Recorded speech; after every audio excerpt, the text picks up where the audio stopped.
Hey, what's up, Joe?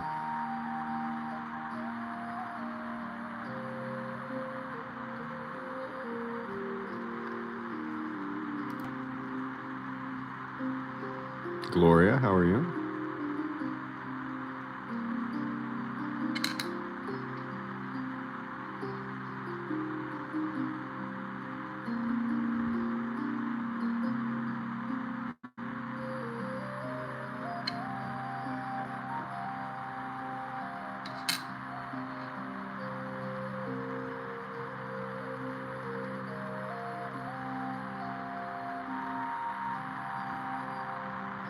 Hey, Darla.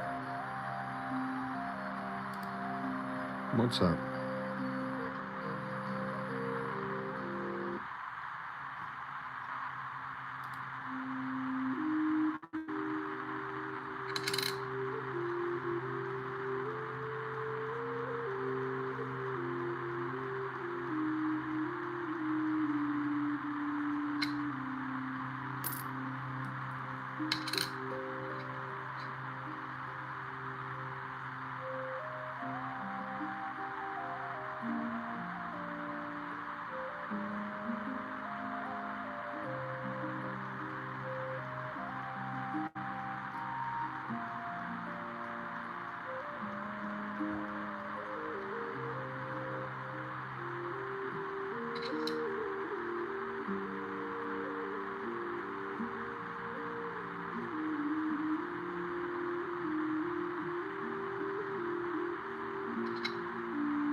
That's good.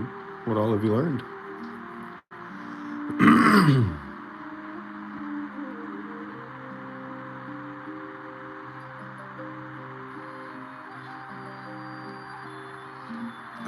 What do you mean? Like when things started falling?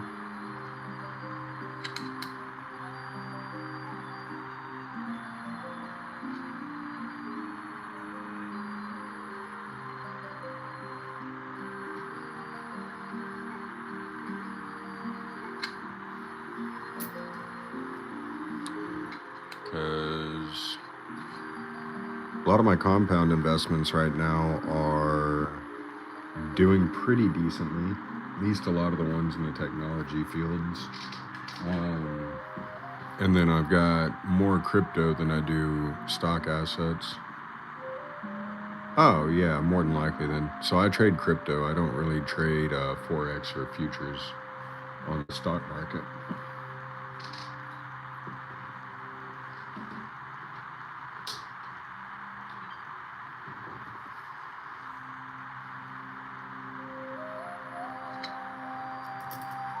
Yeah, that night I actually think I did pretty decently.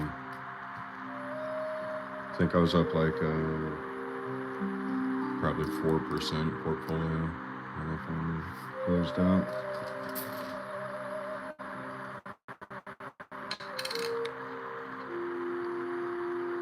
That would have been, I want to say Tuesday, something like that. What's up, Timmy?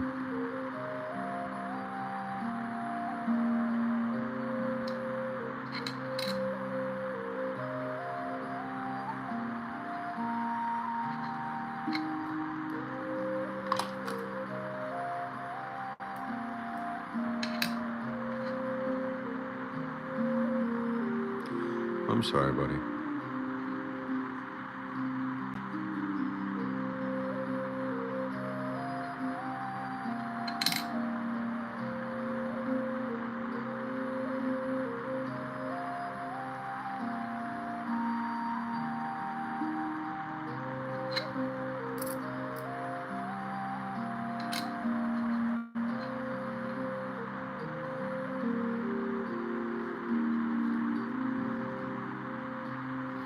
Ooh, that's rough.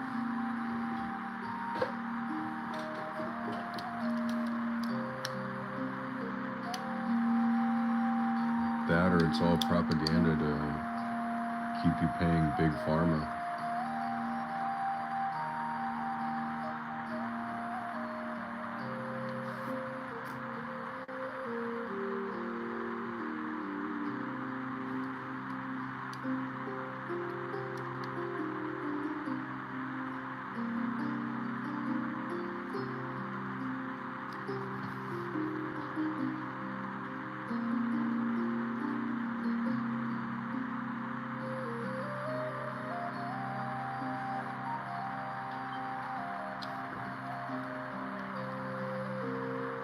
Oh, I got you.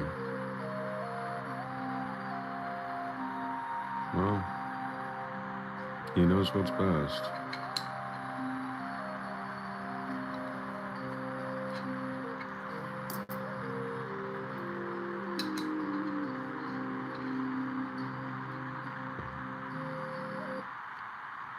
Especially with a broken back, that's not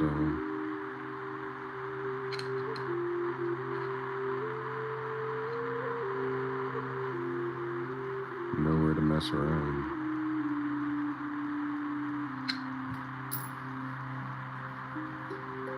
Wait. It was Sammy that broke his back. You didn't break your back, did you, Timmy?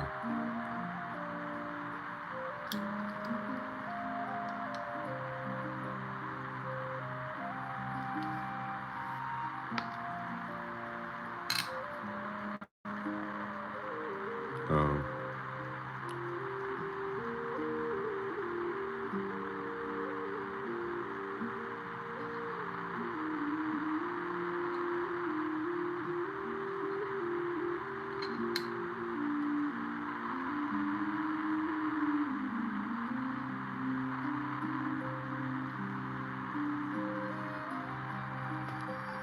Herniated a disc. Gotcha.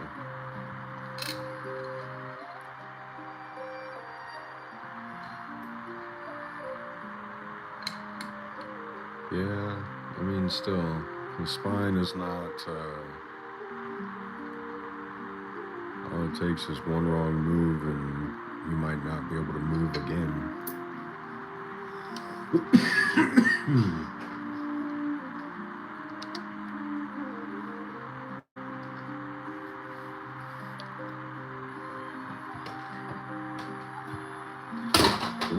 Whoops.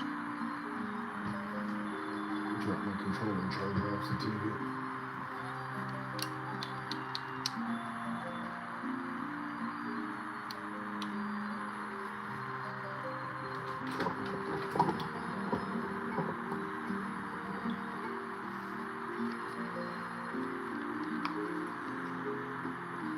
That's cool, darling.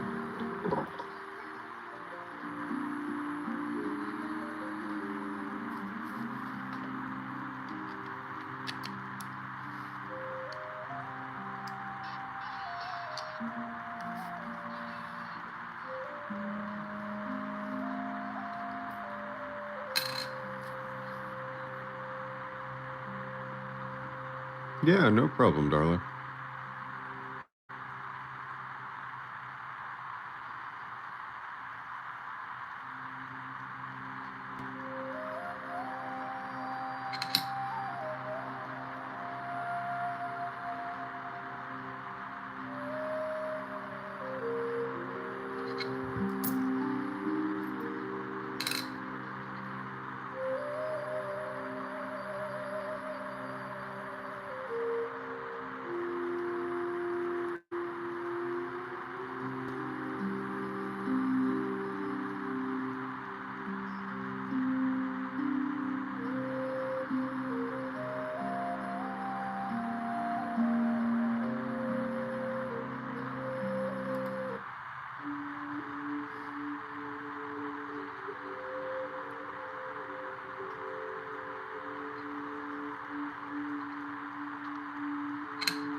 Hey, how's it going, Gatita?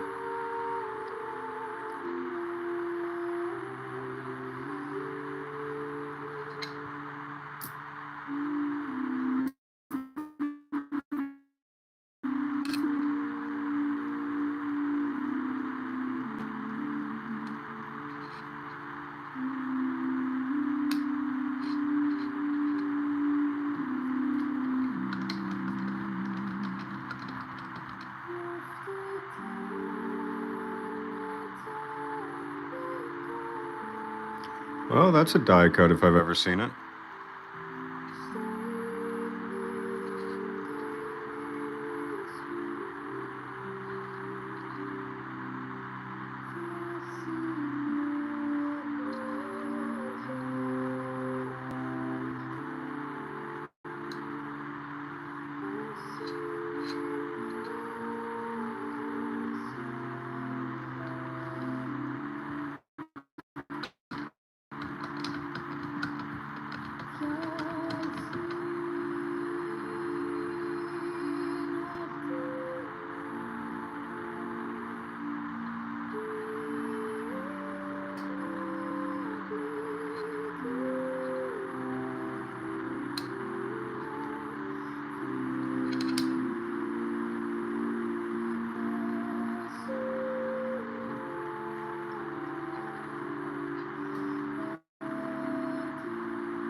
We'll hang on to it.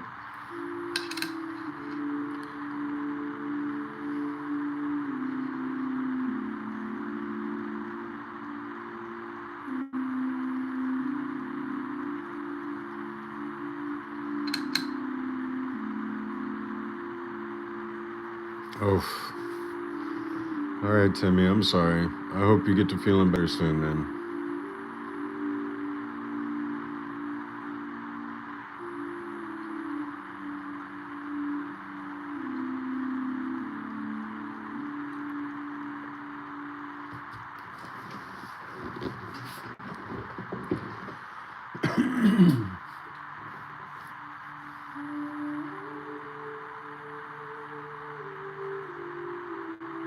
Hey, what's up, Orange?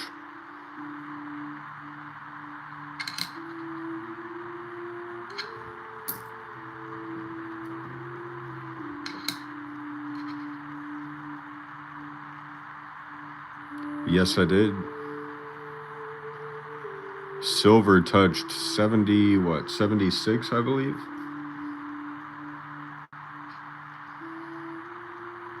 Back up to 86.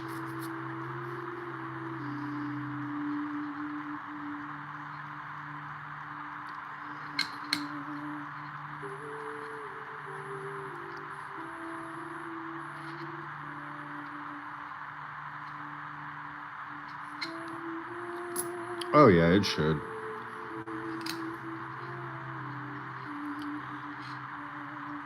It was going parabolic, so I mean, it was only in due time that it was going to have a massive pullback. You got to clear liquidity on the lower time or the lower price action points.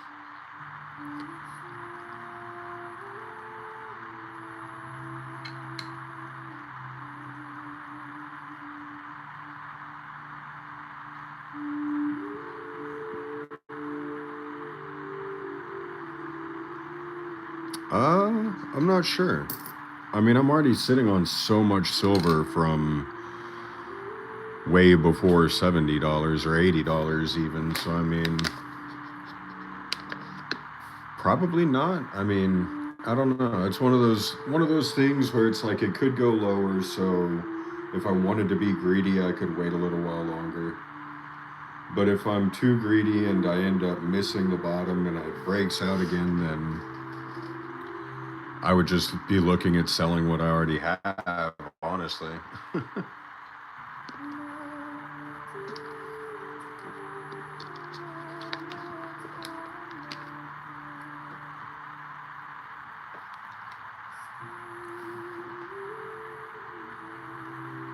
Darla, I put up 3 hours before this live stream went live that I was going to be live at 10. I'm sorry. Your settings might be messed up.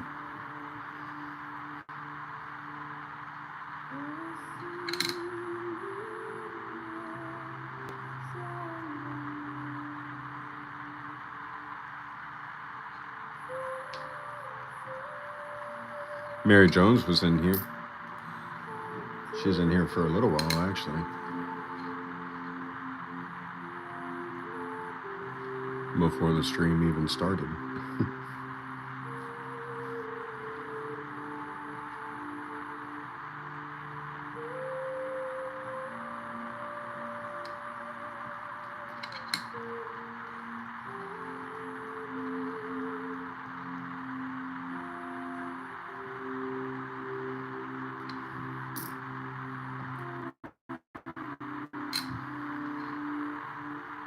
Ah, 2005. Bison or a keelboat?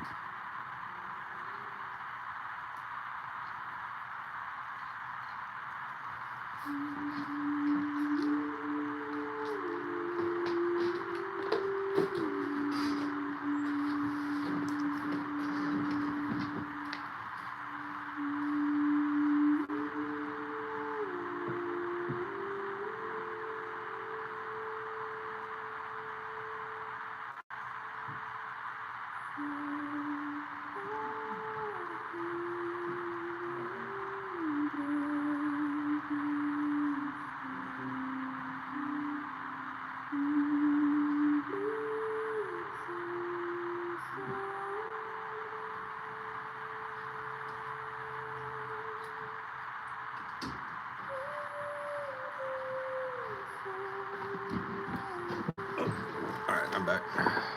Yo, what up, Denny? How you doing, man?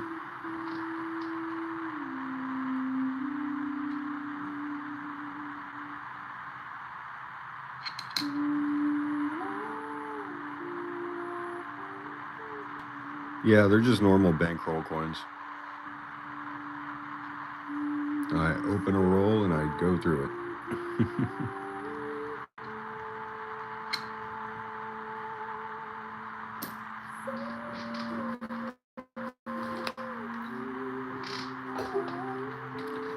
That's good, Denny. I'm glad to hear that, man.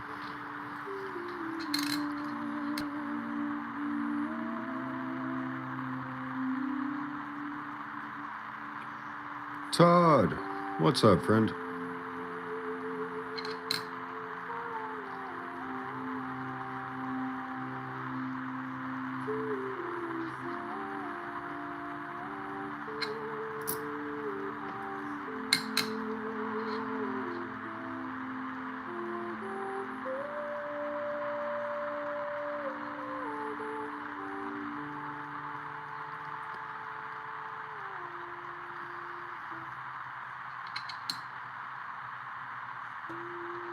Thank you, Michelle.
The answer is yes.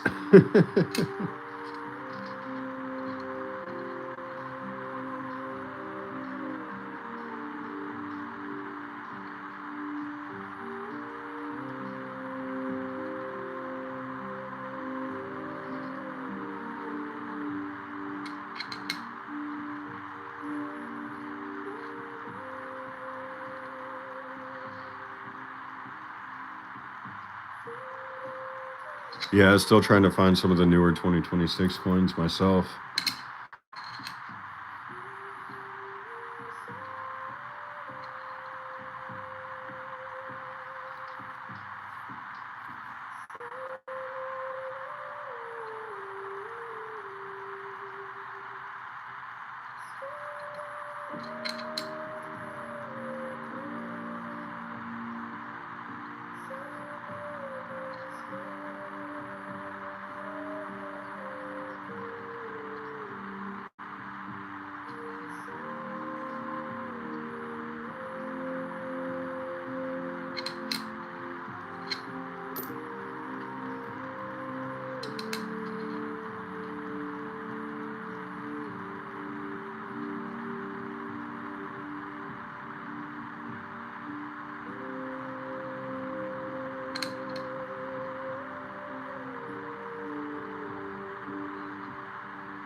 Just a little.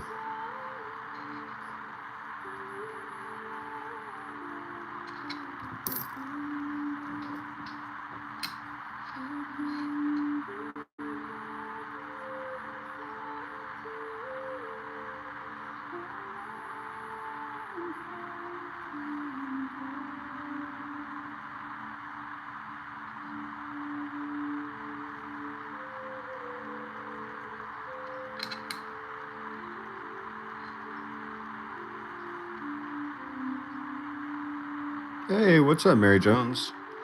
I saw you were in here earlier. Welcome back. Welcome back.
Oh no.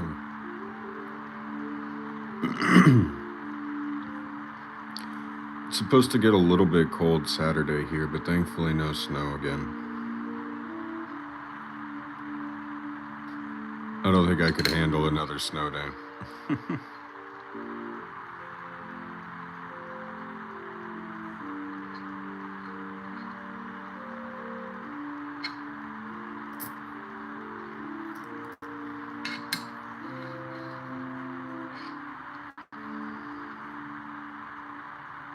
That's good, darling. Safe but not warm. Uh-oh, Denny. What's going on?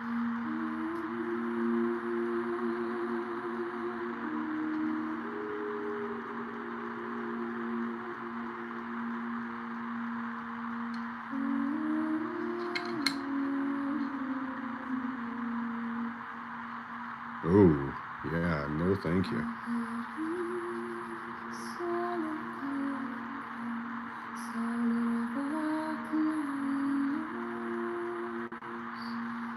Jeez, Mary, that is crazy.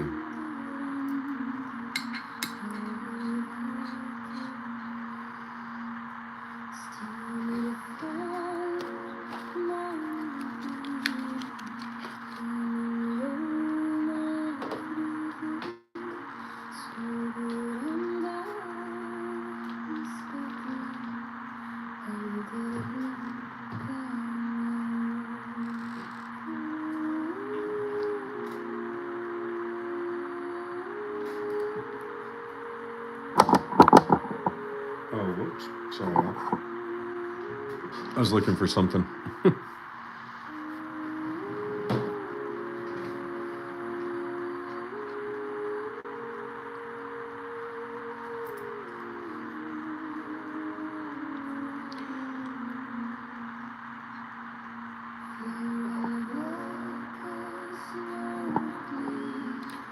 Yeah, I'm glad you're warm and safe as well.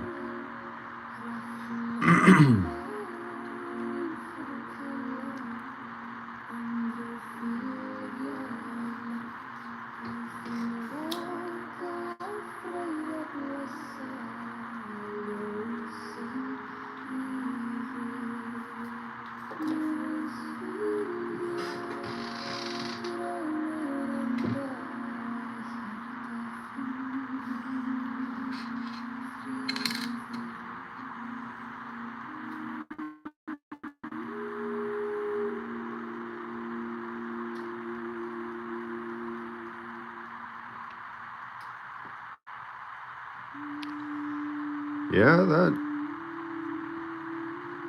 that's definitely weird, Darla. Yeah.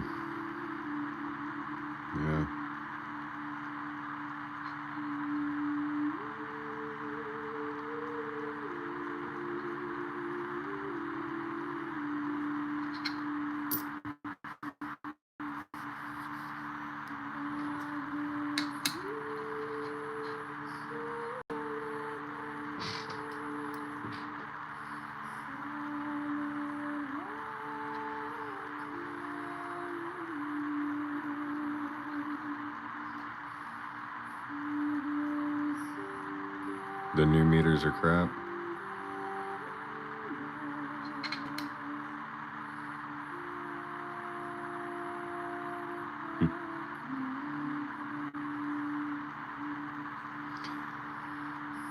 Man, I really like.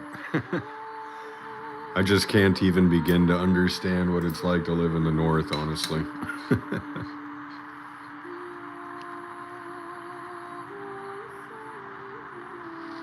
Wrapped it with a flannel shirt. Well, I mean, hey, if it works, it works.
Yeah, I would definitely be asking them for some credit.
I slipped on the ice and fell twice yesterday.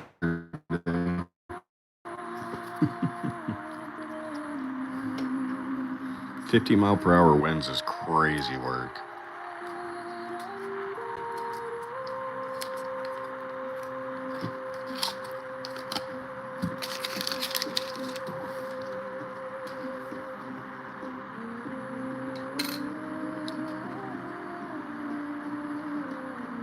Bicentennial right out of the roll. I'll take it.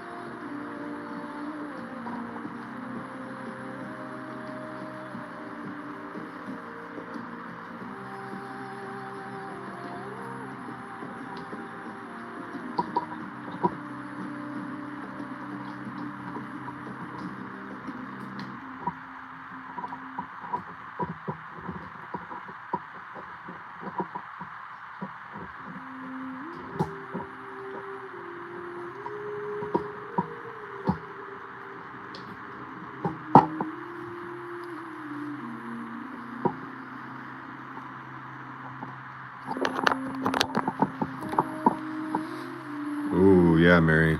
That's a risky game.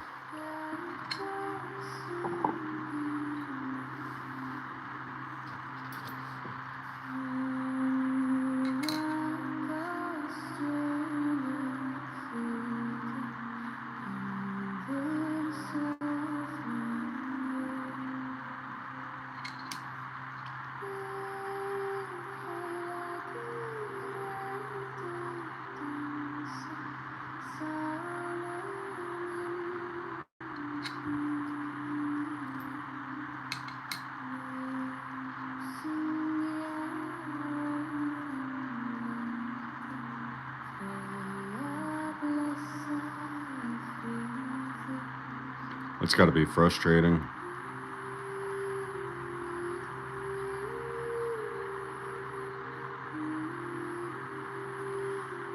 Some machine doubling on the bottom of these letters. Nothing crazy though.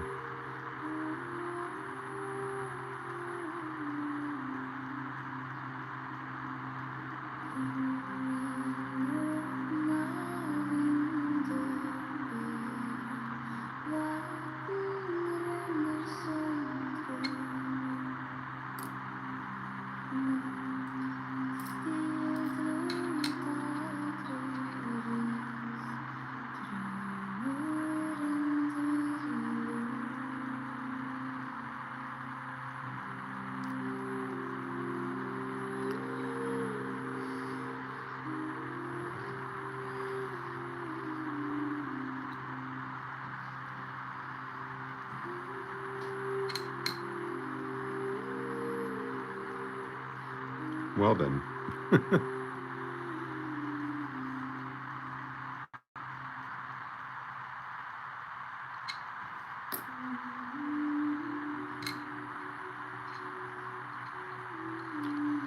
Man, these coins are like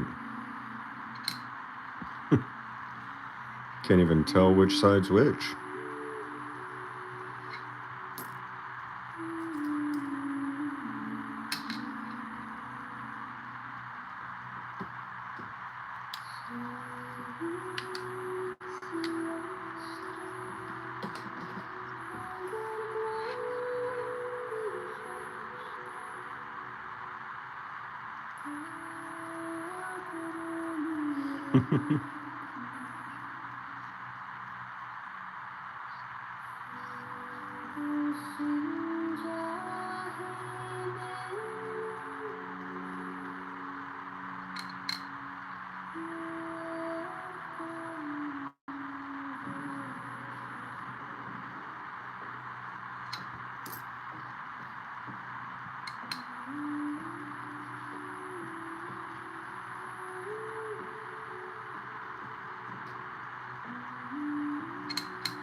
I'll be right back.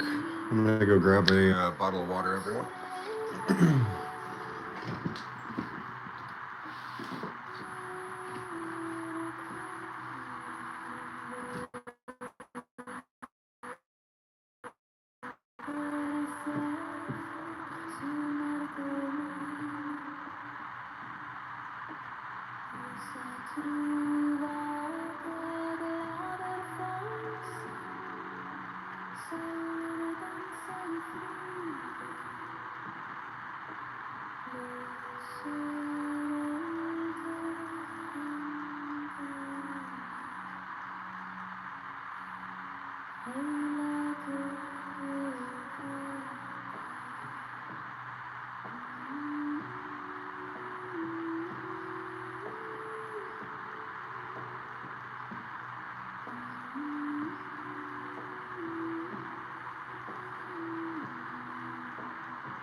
Okay. Oh, my notes.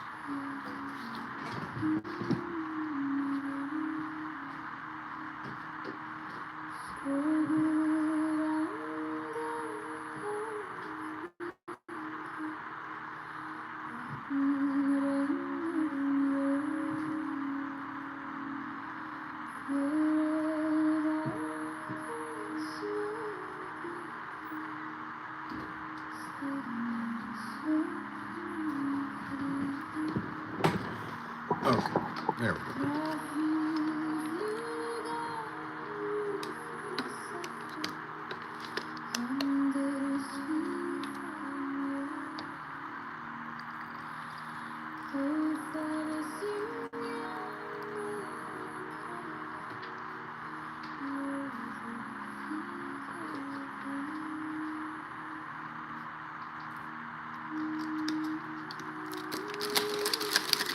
Yeah, we've got a lot of people doing that in this area as well. Going into new neighborhood developments and whatnot, and just stealing materials off of job sites.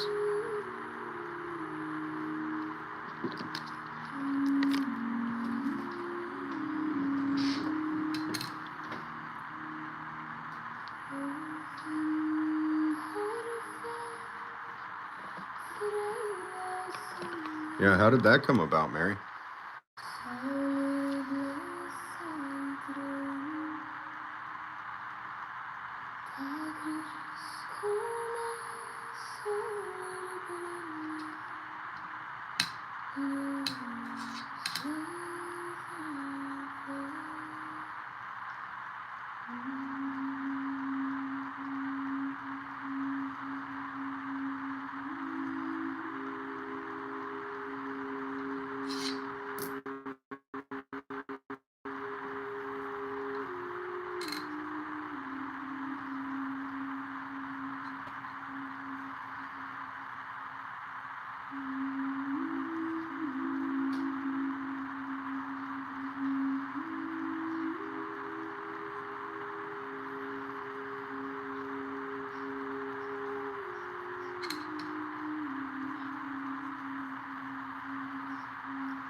Wow, that's crazy, Denny. Why not just put a kill switch in it? It's something like under the hood.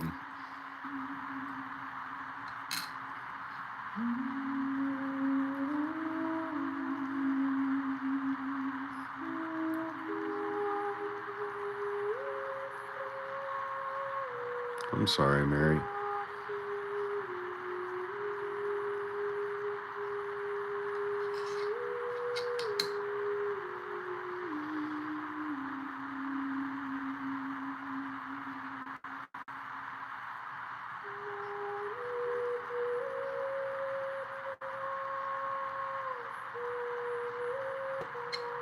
Wow.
Well, that is a good thing, Mary.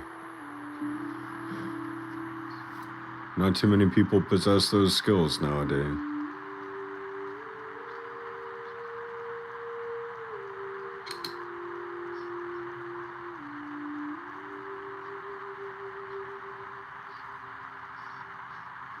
Oh, near Baltimore makes a lot of sense. No offense. But I mean, there's a reason why Baltimore is on one of the or is one of the top 10 dangerous cities in America.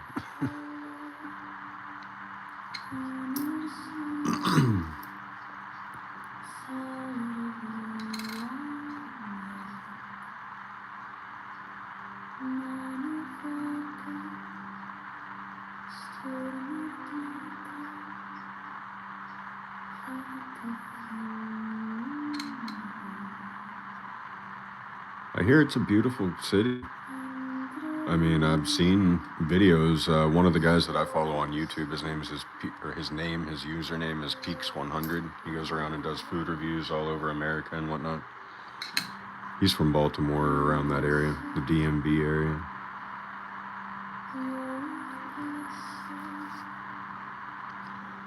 So it seems like a beautiful city, but man, living there must be a challenge.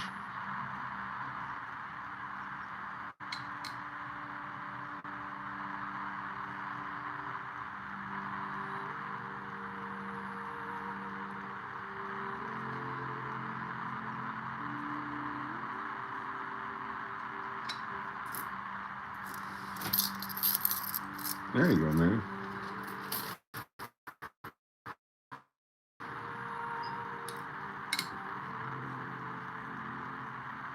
Doing pretty good, Gary O. How are you, bud?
Oh yeah, Gary. We were all talking about the weather that's coming. Pretty much everyone in here is from the north, so y'all are supposedly going to be getting hit pretty bad this weekend.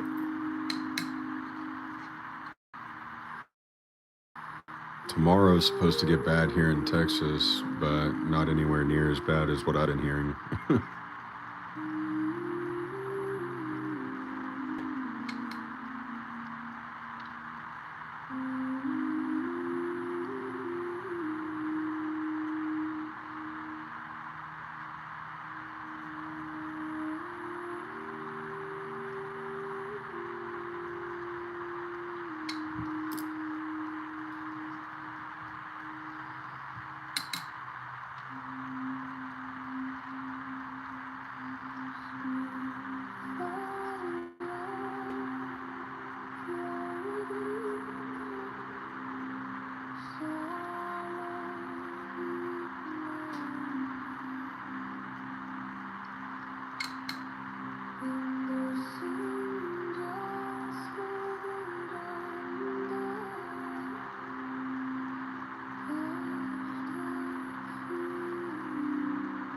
Well, now that's interesting.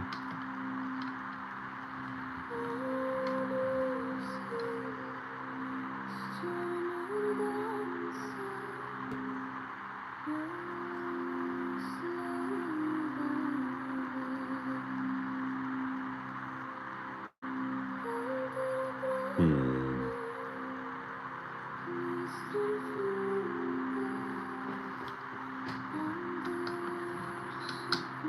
Doubling.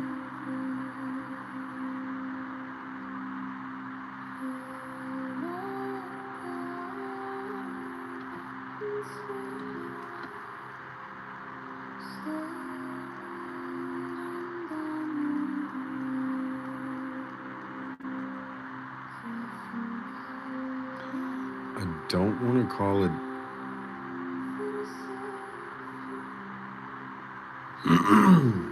That's a hard one.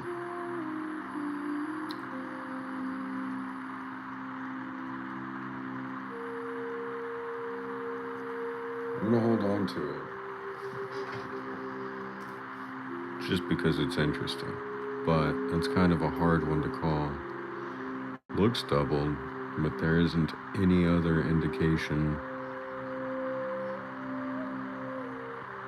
that would point to doubling except for that one letter.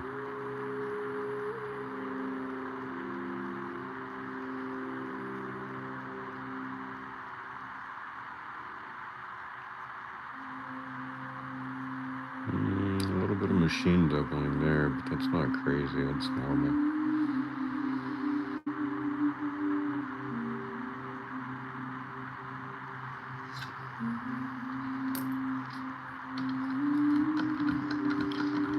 Oh well, like I said, I'm holding on to it.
Close AM.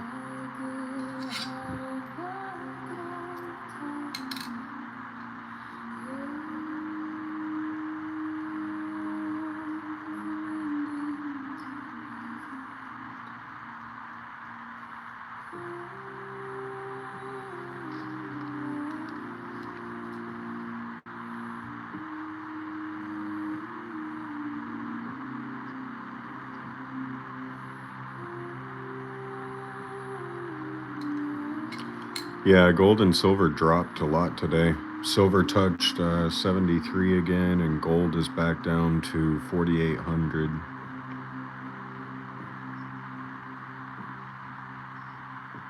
I think silver made its way back up to 86 before market close.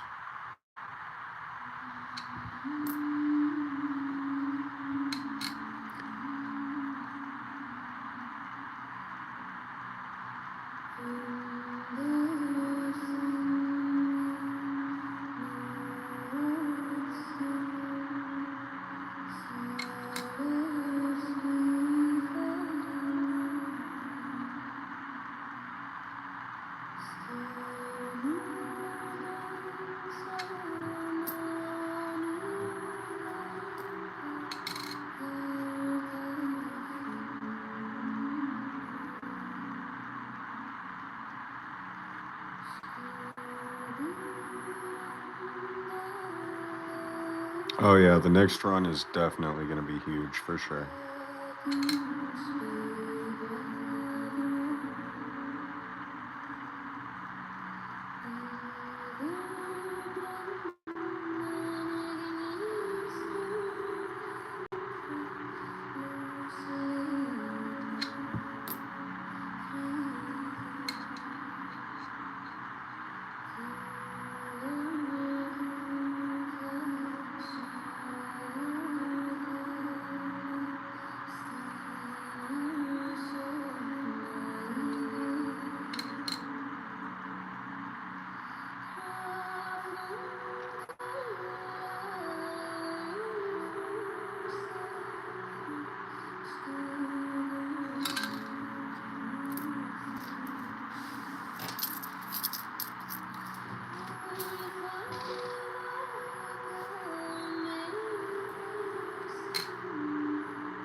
That's awesome, Darla. That's a great goal to have.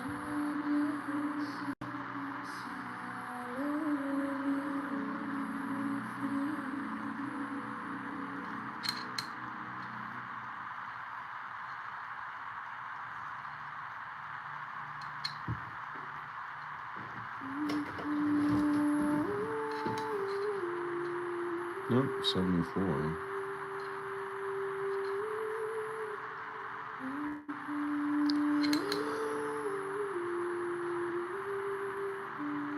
I'll take the copper.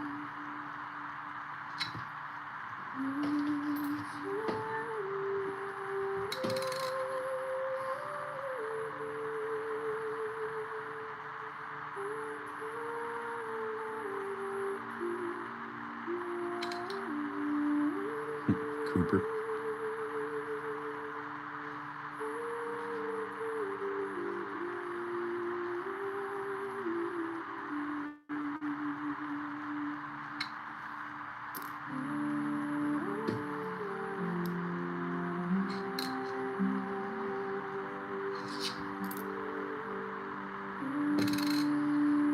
Here's a copper piece.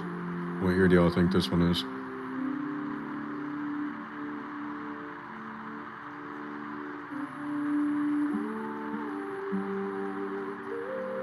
(1959 to 1982). 77.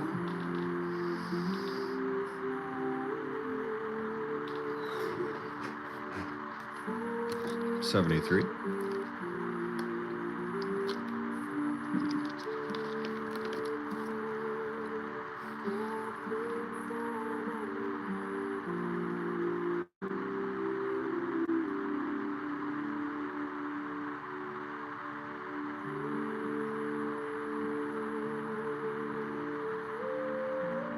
Any other guesses on this copper penny? What year it's going to be? It's a Lincoln Memorial, so it's got to be between 1959 and 1982.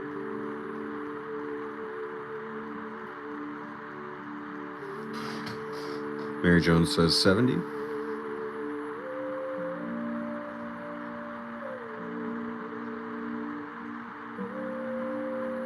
Aw, that's sweet, Darla.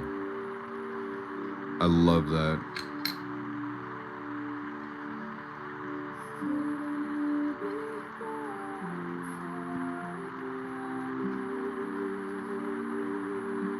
It's a 1982. All right, let's make sure I'm right and that it is copper.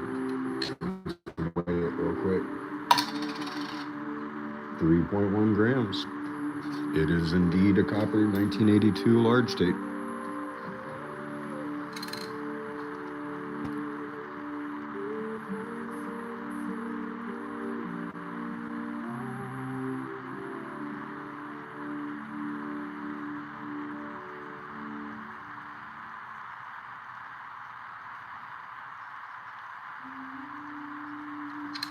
Yeah, I know I don't show you guys the weighing process, but you can take my word for it.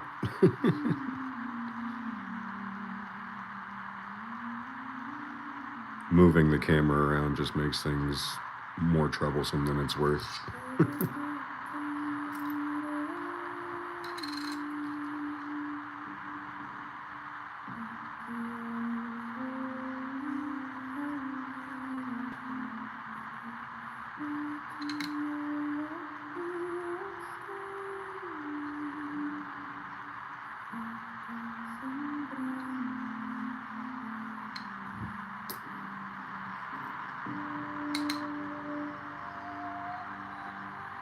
There you go, darling.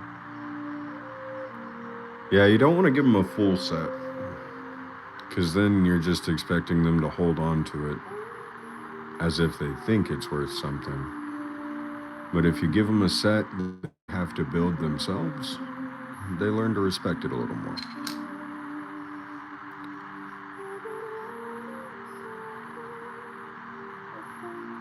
But yeah, make sure there's some in there just to have the dazzling effect or the sparkle factor.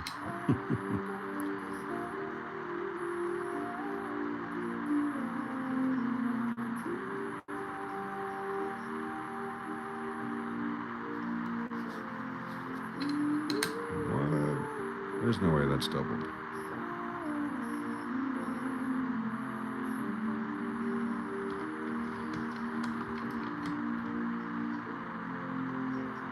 Oh no, there's just a nick on the B.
Yeah, steel pennies are always a good conversation piece when it comes to coin collecting. One of those things that not too many people know about, and then when they find out about it, they're like, whoa, well, that's cool. 1980 piece of copper. It was like the third one out of the roll that's just been completely defaced. 2003.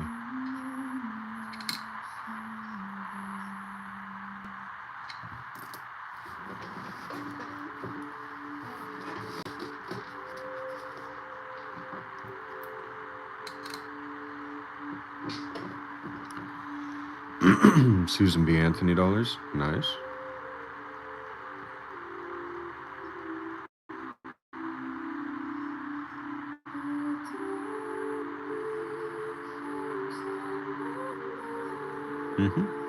Yeah, Denny, I've got quite a few of those.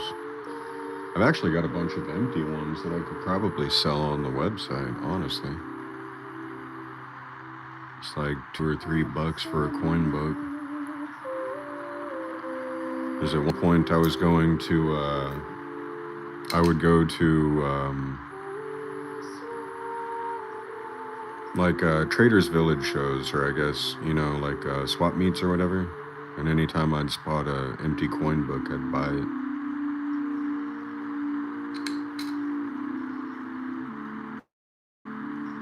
Oh, they're like $20 now. Thank you for letting me know before before I just started giving them away.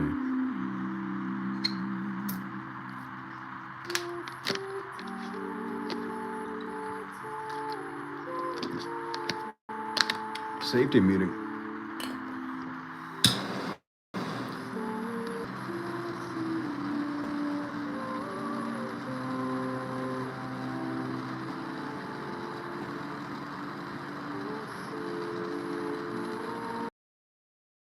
Hard hats on.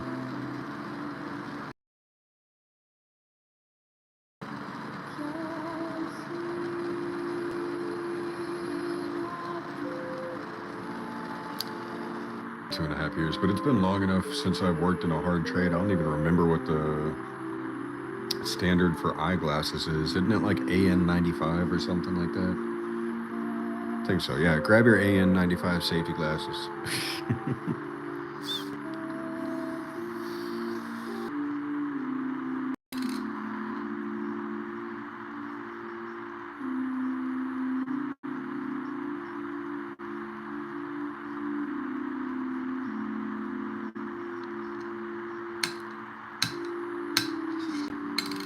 Yeah, N95. Oh, that's what it was. The N95 masks. That's what I was thinking of from COVID.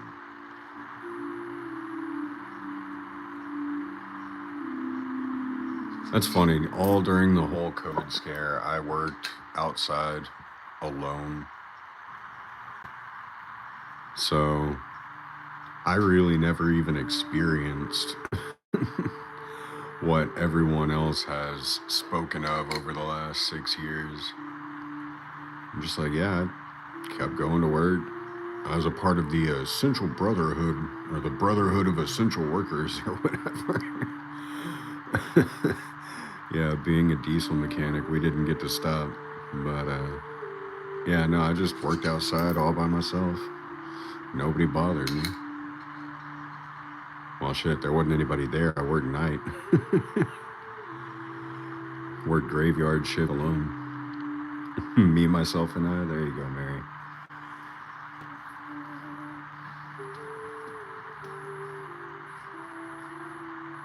Oh man, that's crappy, Darla. I've seen some of those before, and what you got to do is get like a roll of clear packing tape and just put like a little piece of tape over it every time you fill a spot. I'm sorry. I've gotten those before too, and yeah, it's frustrating. Oh yeah, same, Mary. I don't. Well, I'll be honest. I don't play well with others, especially when it comes to like work. I want things to be done the way I want them to be done, and I expect them to be done that way. And if you don't do it that way, then I'm gonna have a problem. So it's easier for me to just do it myself than try to delegate tasks.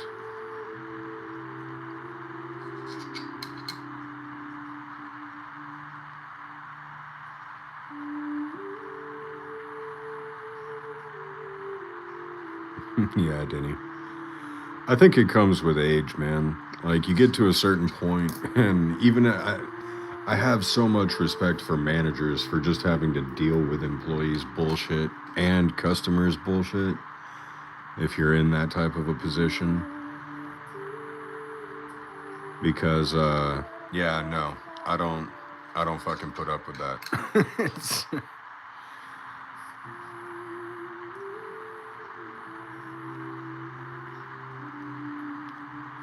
That's why I knew somewhere in my mid-20s that I was not management material. It's like, I am not interested in discourse. I am right. You are going to do it, or we're going to not, you know, we're not going to have this conversation again.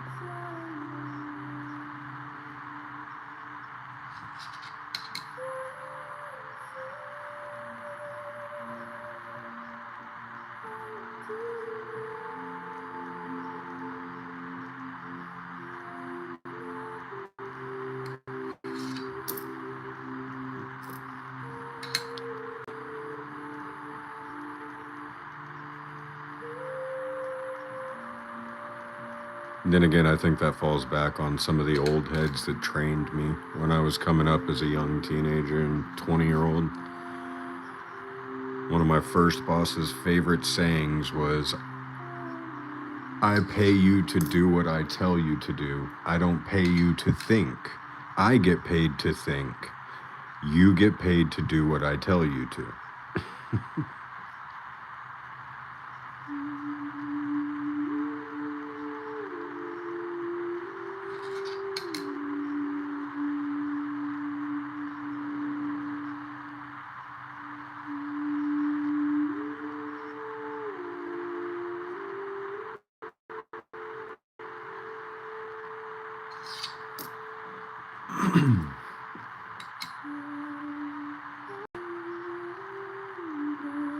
2010, first year of the Shield. Nasty little penny.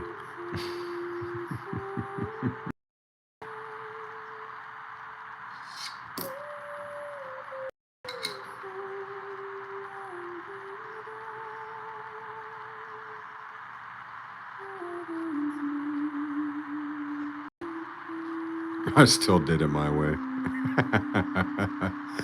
Frank Sinatra ref. 1984, but no double D workers. I can only work with 2 or 3 of them. They know not to send the green hands to me. Yeah, that's pretty much the way that I was.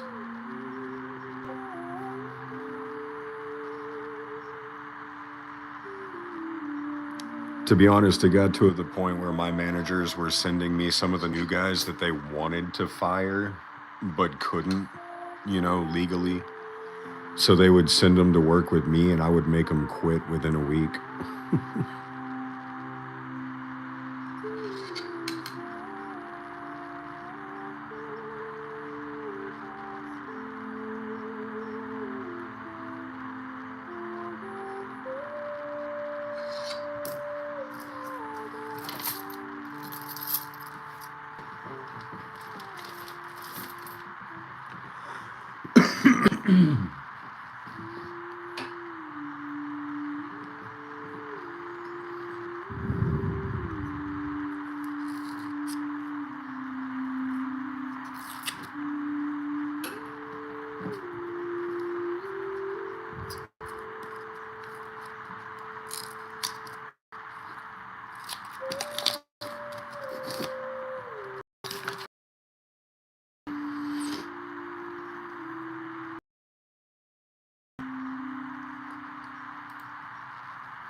Yeah.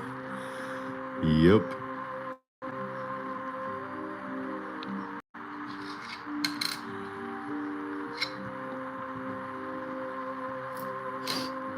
I feel like every company probably has one of those employees where it's like, yeah, Jim's a really great guy. He's an amazing worker. He does everything to the T, but you don't want to work with him. And then Jim ends up turning into that guy where, well, if we don't want you to work for us, hey, come meet our good pal Jim.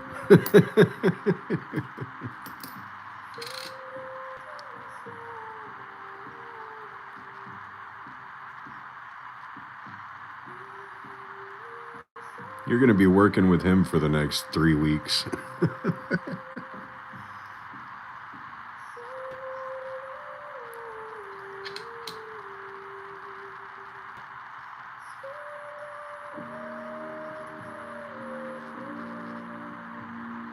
Yeah.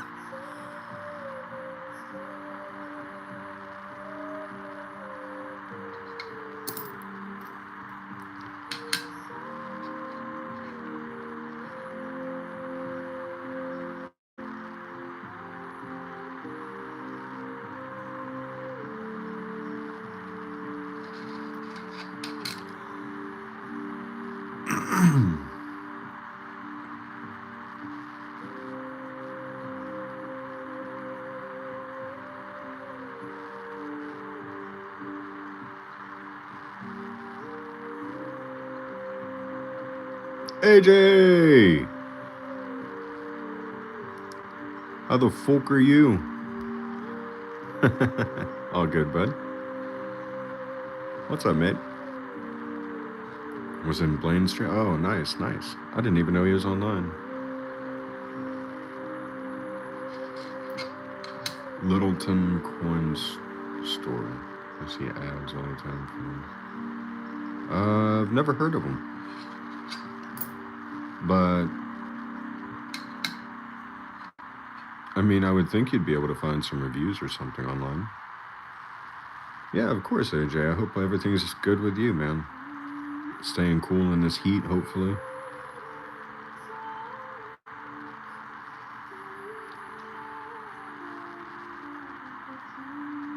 If not, it's plenty cold over here in the States. You're more than welcome to take some of it.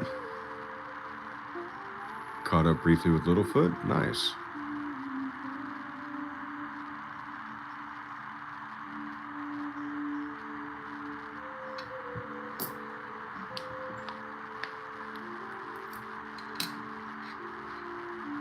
A lot of these nickels have been kind of gross. Haven't found anything crazy though. We did find, I take that back, I found a shield penny with a weird... Hey, what's up, Lewis? So... Oh wait, no way. This isn't even the one. Must be this. Yeah, there it is. A little bit of weird doubling in the N here. Yeah, Denny's selling cold air for sure. I think it's like -1 where he is right now. Fahrenheit. So that's like, well, -1 Fahrenheit would be like -20 Celsius.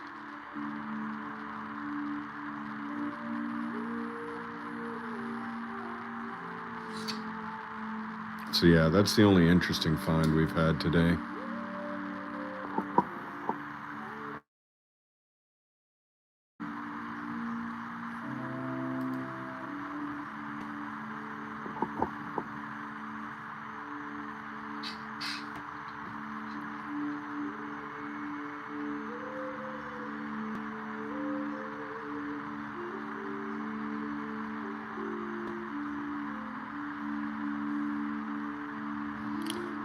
Second safety meeting.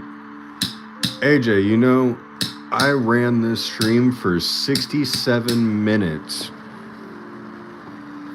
and not a single person said safety meeting. I didn't even realize it. So I went 67 minutes without a safety meeting. Can you believe it? Uh-oh. Are we back?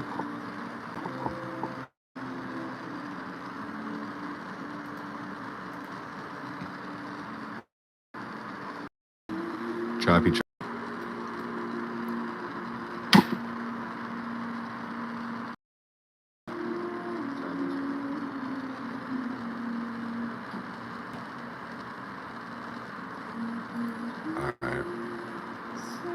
We're back. Sorry about that, y'all.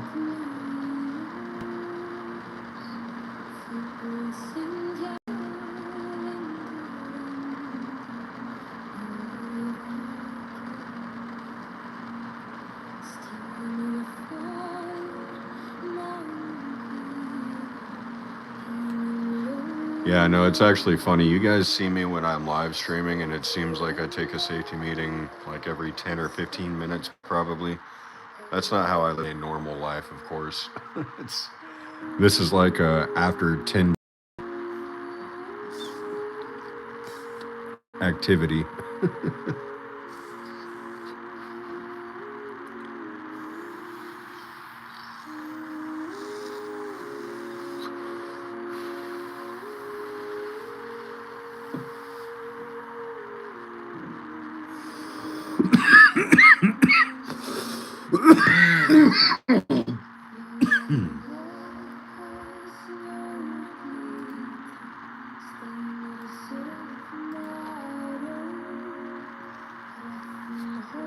Oh.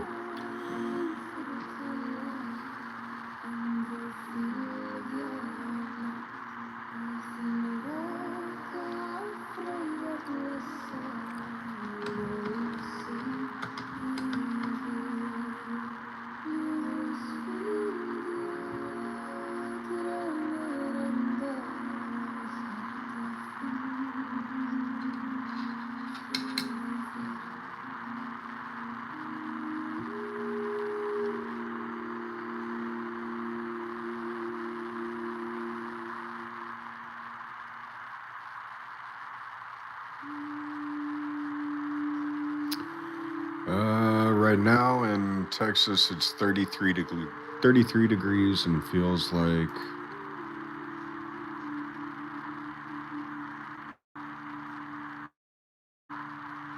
7. Ooh, jeez. Yeah, we're above freezing, but it feels like it's 7 degrees outside.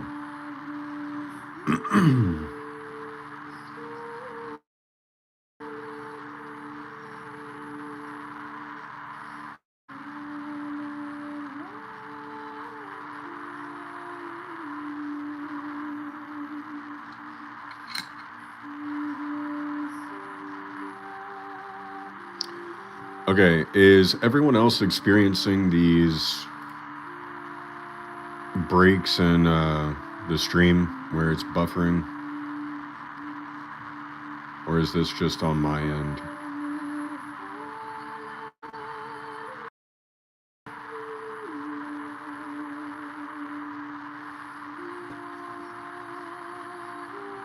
Okay, hold on. Let me switch over to 5G.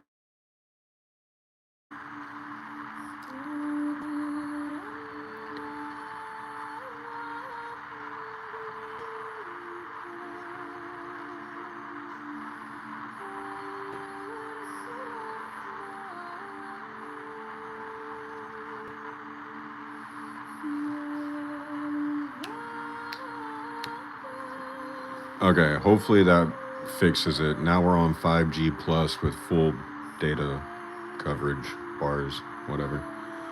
So hopefully that'll fix it.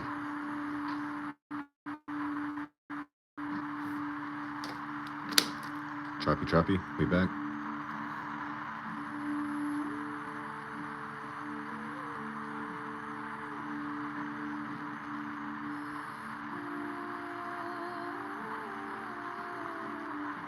Alright, we're back. It's a hell of a delay. That was like a 15-second delay.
Are we better?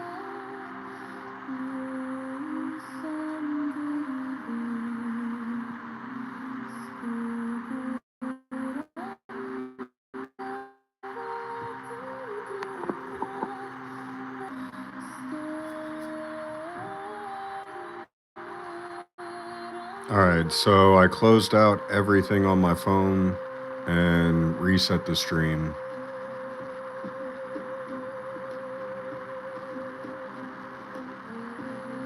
Yeah, Danny, I closed it out and I reset it all. So hopefully it just like resets the connection.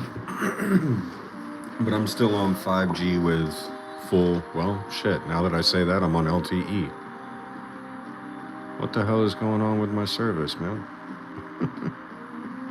All right, well, if we're good now, I'm not going to look a gift horse in the mouth.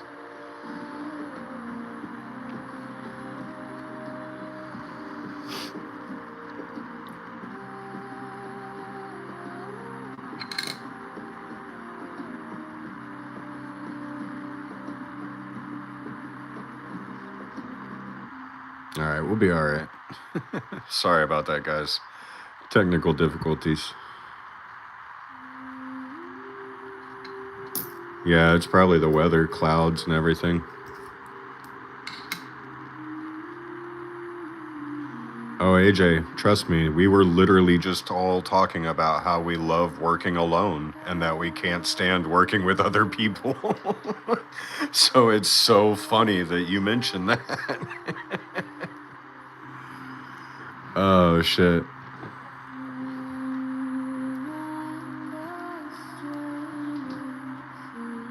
Okay, see, now I'm buffering on my end.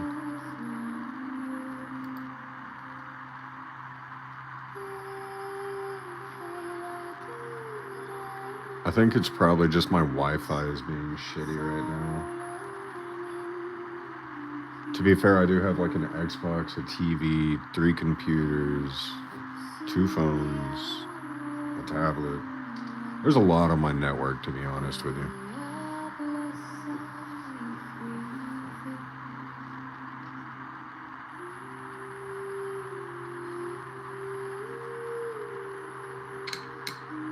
All going now? Yeah, pretty much. I mean, you see my laptop or my desktop is behind me. I have my work laptop set up in my bedroom on my desk in there. Yeah, it may cause a little lag. And then over here, I have my TV on and my Xbox is on running a YouTube video. So. And then my phone, of course, is live streaming. And then my other phone is probably sitting on my bed or my bedside table.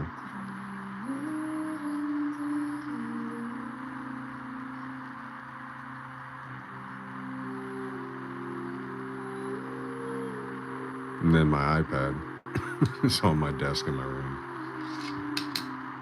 So yeah, lots of internet activity coming from my my router.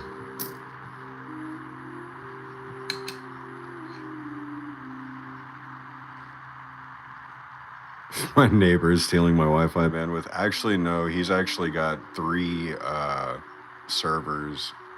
He has 3 Wi-Fi networks coming from his house because he actually works for Google. So he has a work server that's encoded, and then he has his personal home server. We'll steal his then.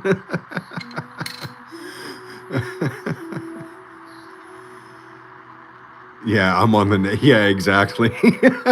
Yeah, I've already been stealing it. Oh man, he has his network name something funny as hell too. Like mine is just basic. Hold on, what's his? Oh yeah, there it is. Okay, so well, this might no, I can't really be doxing him, but his last name is Shuit. And so his Wi-Fi networks are Shuit brought your own, Shuit B for work only, and then there used to be a third one that I think was his printer. But yeah, I always thought that shit was funny.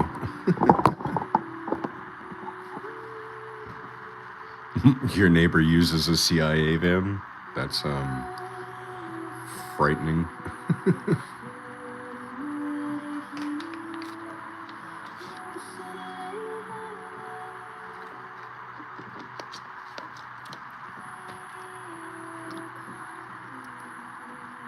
Yeah, that's the name of his network. Shuit brought your own.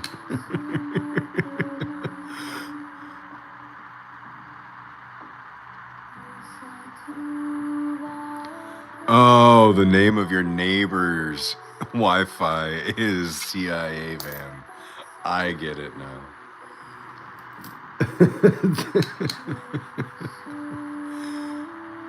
That actually reminds me of back when I lived in an apartment complex. I lived there for 4 years. Oh, he's been in some trouble. That's interesting. I lived in the same apartment for 4 years, and the amount of different Wi-Fi names that I saw go through there were crazy.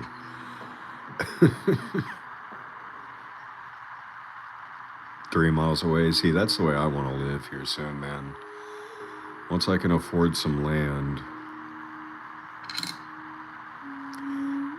Zach, I kind of have like a mental checklist that I go through. So if it's a 2024 or a 2009, I know that they're low mintages. If it's a 2023, I'm going to be looking at the back on the side of the Monticello for a beehive error. I'm always looking for die cuts, doubling, or any sort of mint error that shouldn't be there.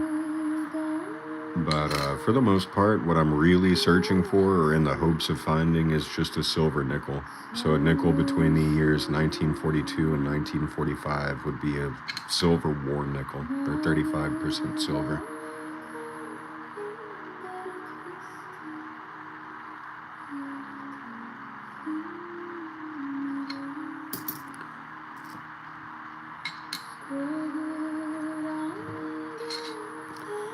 Where'd that go? I think I kept that one. There was a 2022 that I pulled out earlier that had a die cut in the date.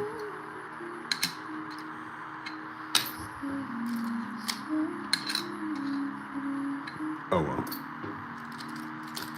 It wasn't important, so of course I didn't put it in a slab.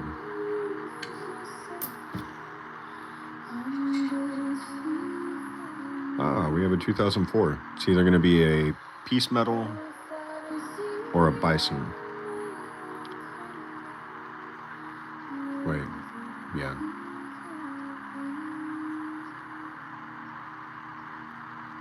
Buy land near state land. Oh yeah, there you go. That's smart, actually. That's really smart.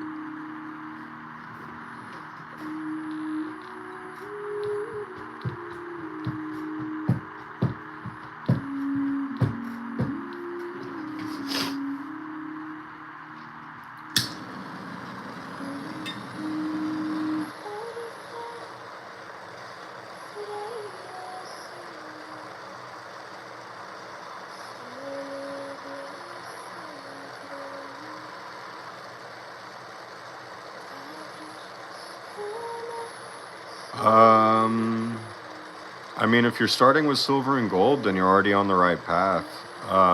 If you're wanting to get into coin roll hunting, which is what this is, right? So these are all just bankrolls that I buy boxes of and then go through. It's kind of like Pokemon card hunting, but with coins. If you could imagine, or like baseball card collecting, or something like that. When you find that really, really super rare, like MVP card, then you hit the jackpot, right? Or whatever. So it's kind of the same concept. With nickels, I mean, I look for low mintage and silver nickels for the most part. I really don't try to find error nickels because they're harder to come by. And the ones that you do find usually aren't worth even keeping.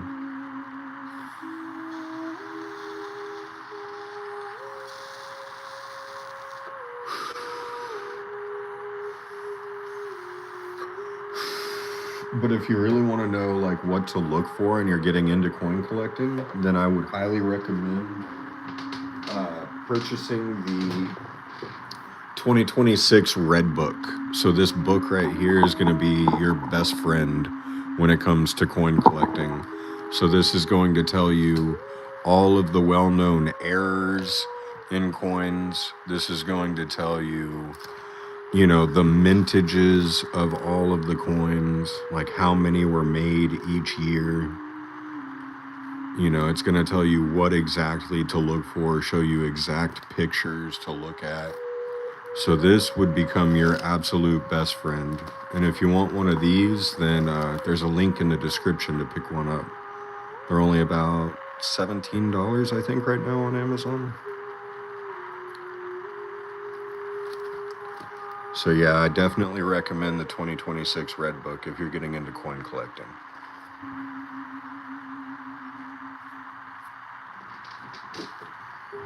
If you're looking to purchase some more gold or silver, then feel free to stop by my store. I just had to update my prices today with silver and gold plummeting.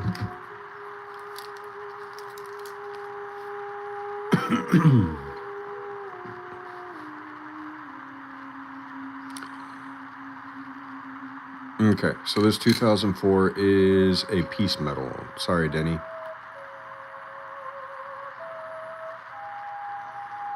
Yeah, I mean, I always keep a fair price, so any of my silver comes with a $10 premium, usually, unless it's like a graded American Silver Eagle or something along those lines that, you know, holds a little bit higher of a premium. So whatever spot price is plus 10 is what I usually keep my day-to-day prices at.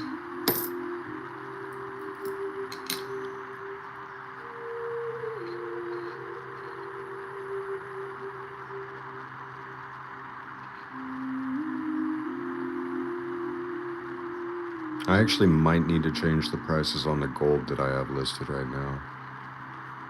I don't think I looked at that earlier when I woke up.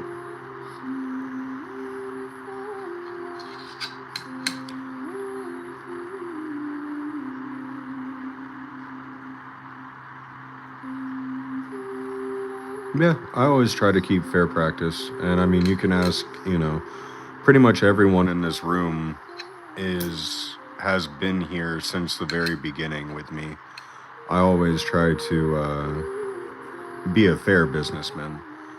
And there's also an option to put a bid or like, you know, price it yourself on the website as well. So even if you even if you feel like I'm being unfair, you know, you can always just make an offer on something. Oh yeah, you definitely made out good if you bought when the price dropped.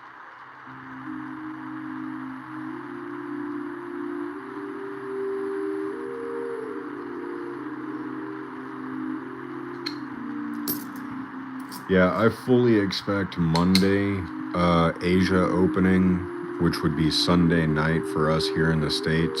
Australia and Asia opening, I do believe, is going to push price higher into the 90 region again. And then when New York opens, I do expect another dip in price. But then we're going to be seeing a sideways battle probably for the next month, just kind of bouncing in between $80 and $90. Yeah, man, last week I was selling silver quarter ounce fractional bars that are now posted for $95 again on my site for $95 when silver was selling at $115 an ounce. So I actually had AJ, somebody I guess saw the YouTube short that I had posted on that deal and didn't know that the deal had been over and that I had announced it in the live stream and everything like that.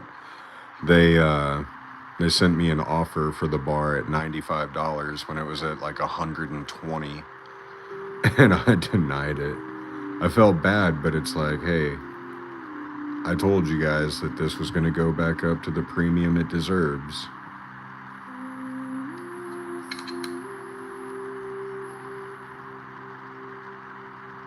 Yeah, of course, Zach. Have a good night. Five Nights Freddy's, Bamber. Yeah.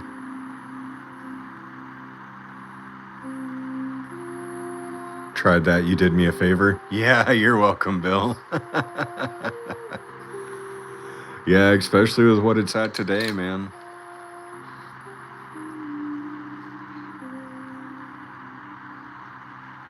Hey, I ain't mad at you, bro, in all honesty. Yeah, exactly. Like, when I saw it, all I could say was, I'm sorry, but that opportunity passed. And, well, hey, talk about some divine freaking intervention, bro. The powers that be made it to where that was the right choice and the good thing.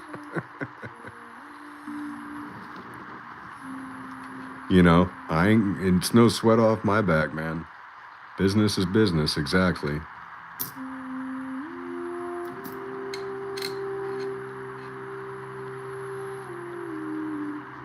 I will never hold ill will or emotion towards business relations because business is simply business.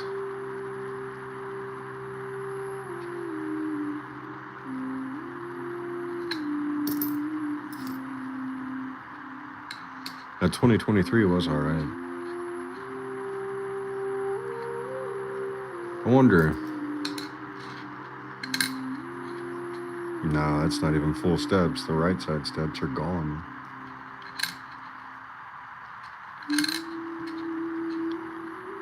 Damn. Man, I found a full steps in stream the other day too, and I just threw it back into circulation. I didn't even think about it, in all honesty, until after I ended the stream. But I was like, wait, where did I put that full step? And then I was like, fuck.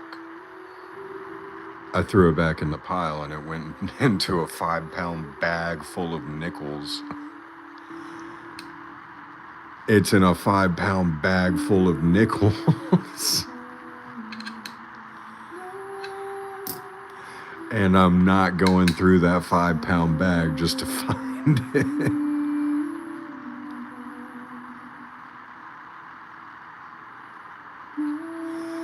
Hopefully some other collector stumbles across it.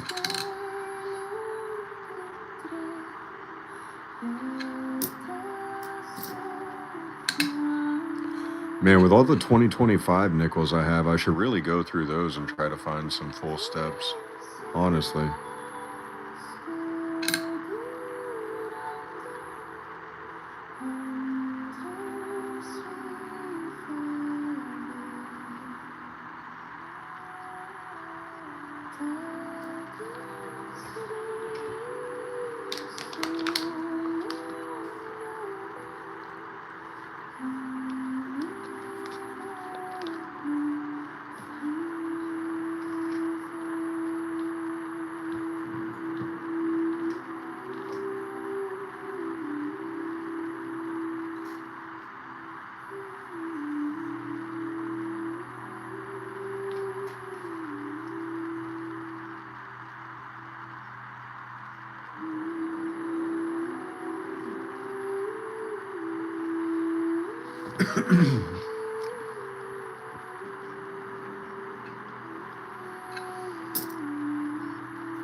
Head and Shoulders, man.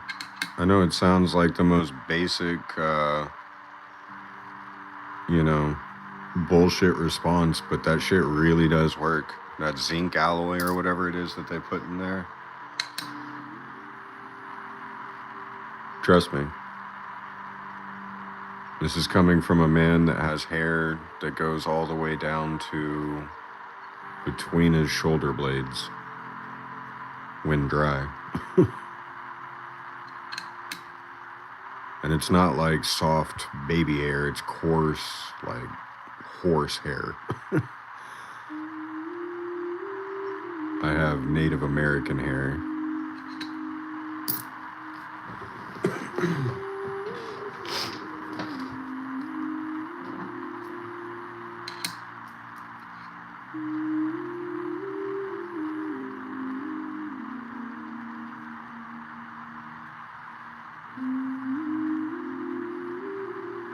Yeah, man, I guarantee you Head and Shoulders will get rid of any dandruff problem you have.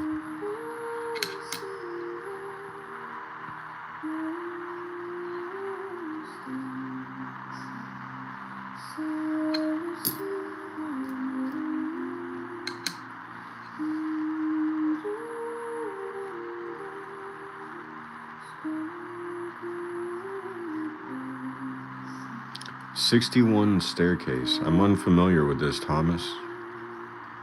Is this, you're talking about like a full steps Monticello from 61?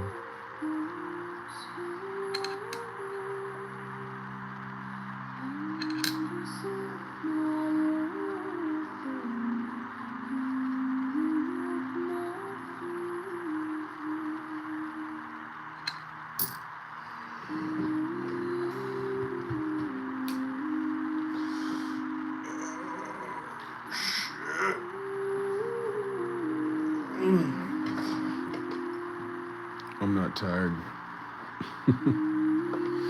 Might be a little tired. I really don't have a reason to be tired, though. That's the problem.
Much love.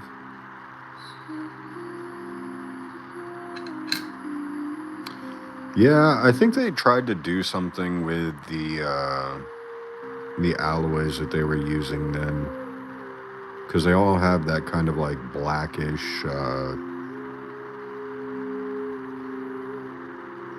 It's not really patina, but yeah, I know what you mean.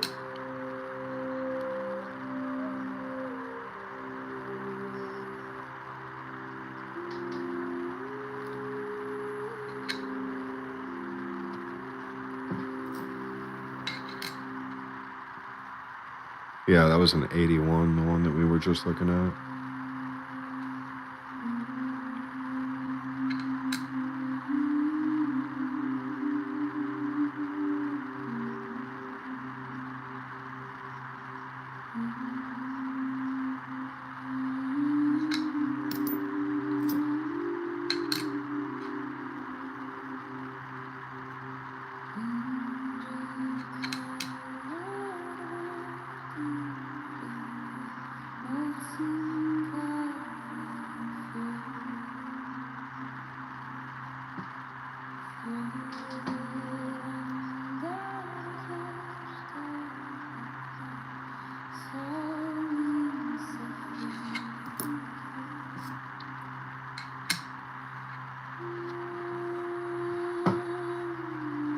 Another 2004 piece metal or bison. The last one was a piece metal. What are the odds we get 2 piece metals in a row?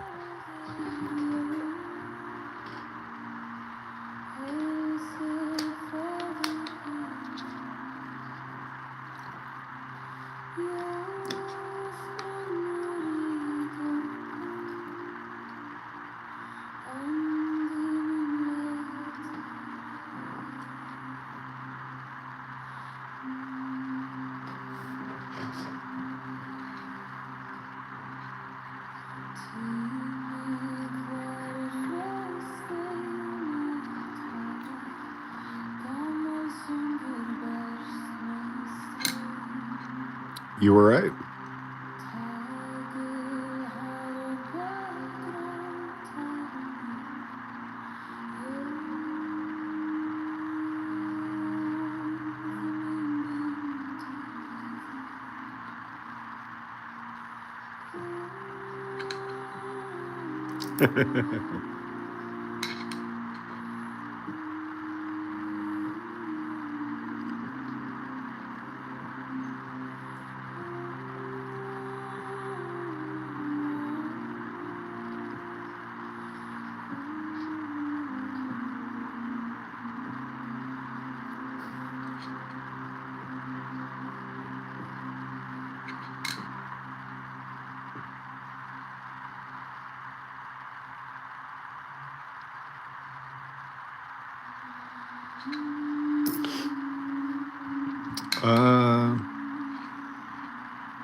We shall see.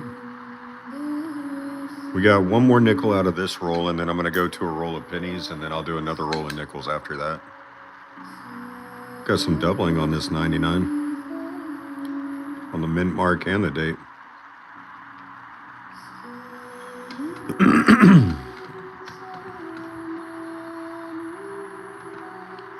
I would say that's doubling. That's significant doubling. That's not machined.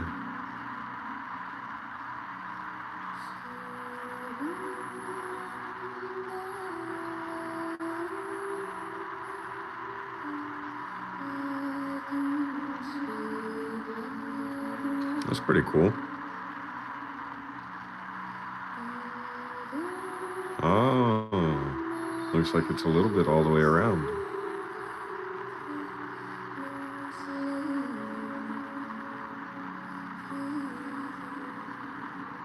Yeah. I would say it was struck twice too.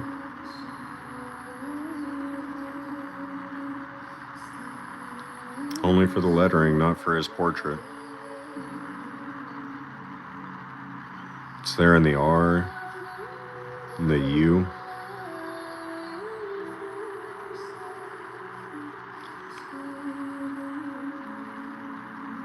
Here on the N, the bottom of God. It's dirty, so it's kind of hard to see it, but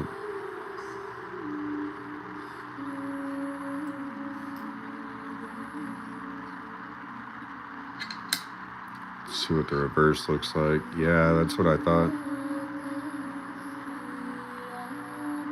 Figured it would be doubled on the reverse as well. That seems a little bit more like machine doubling to me.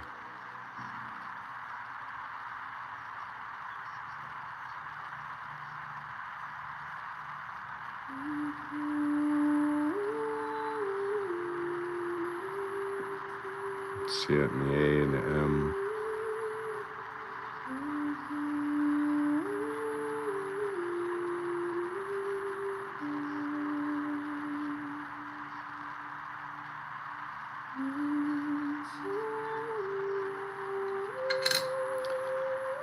Yeah, we're definitely keeping it for a double stamped mint mark.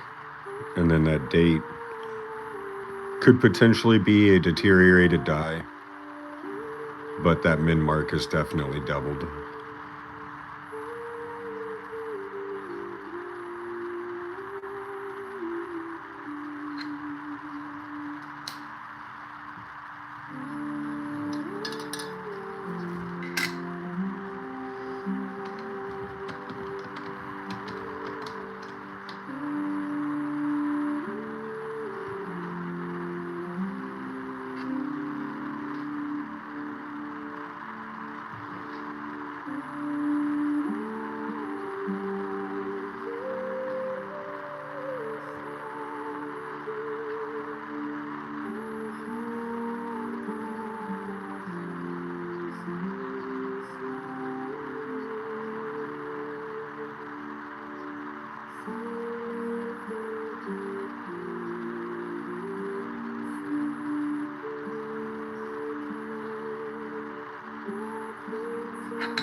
Me too.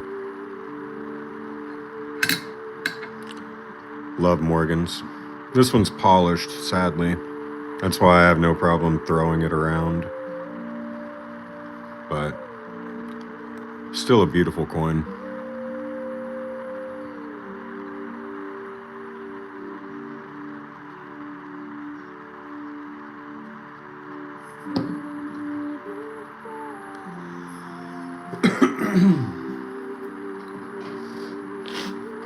Oh yeah, it's pretty obviously been polished. You can tell.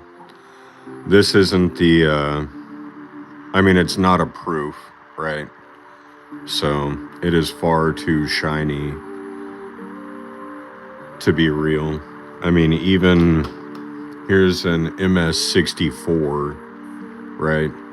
You can tell the difference in sheen versus this one and this mirror-like finish. See how this one doesn't have that? It's kind of like a ghosted or a frosted look. And this one's mirrored. Somebody took a buffing or a polishing wheel to this, sadly. But I bought it for extremely cheap, so I'm not mad at it. I actually bought that back when Morgans were still selling for like $30 a piece. So I got it for, I think I bought that one for like 21.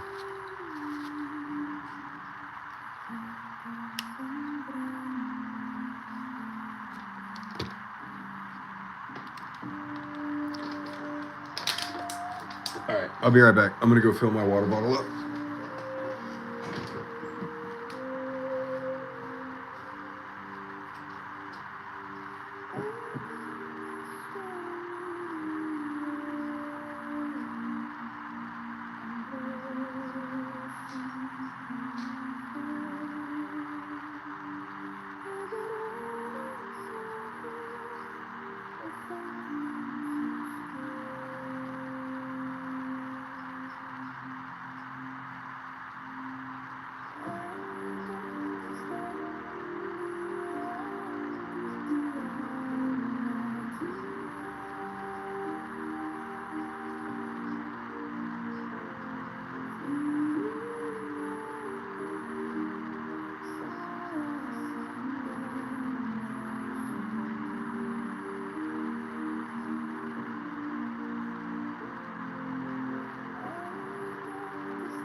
And we're back.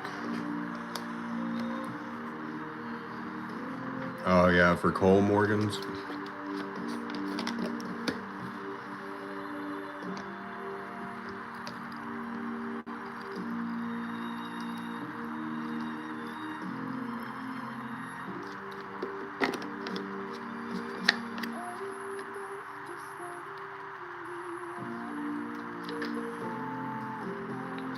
Yeah, I mean, if you're only interested in stacking silver, then that makes the most sense because you're not purchasing it for the numismatic value. Like, I purchase graded Morgans because they're my favorite coin, and I love having beautiful, original coins, that are guaranteed to hold their numismatic value.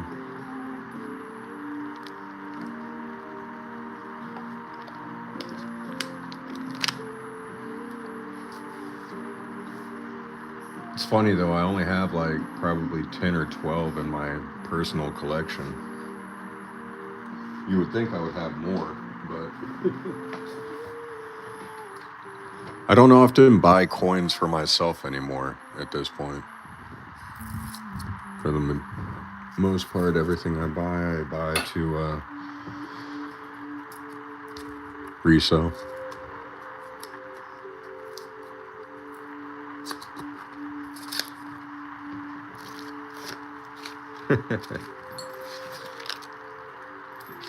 I'm actually kind of sad, man. I had this Morgan on a chain for so long, and the actual eyelet that was welded right here or soldered came off, and so the thing that held the chain on no longer exists. So I'm gonna have to repair this and probably re-solder it or tack weld another piece on there.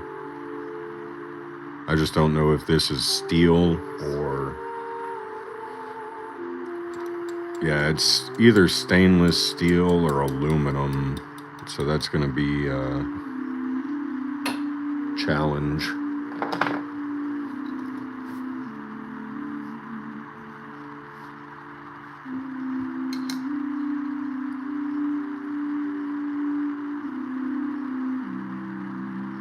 Yeah.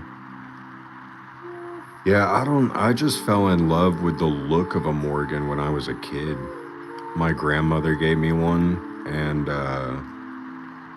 it just, I don't know, something about Liberty's head, and yeah, it's gonna be a tough fix for sure. It's alright, I'll figure it out. I'm a pretty smart feller. Or wait, I'm sorry, I'm a fart smeller.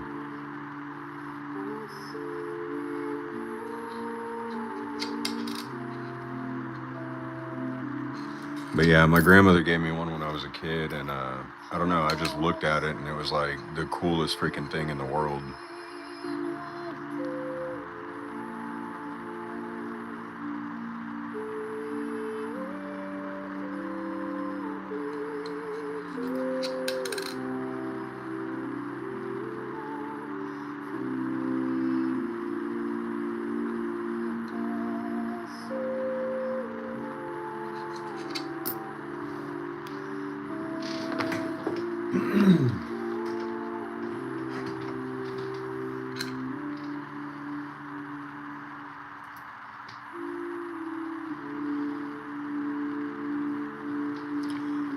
AJ, I think probably because I'm only doing like a couple live streams a week now that my viewership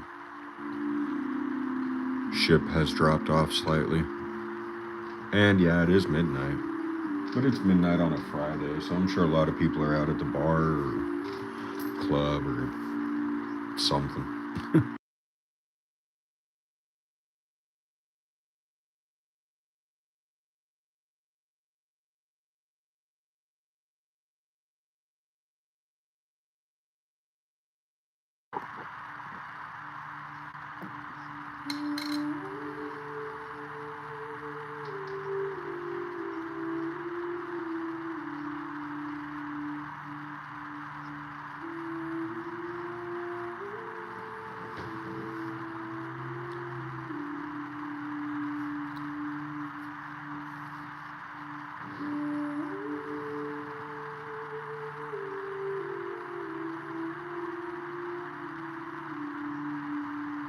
Yeah.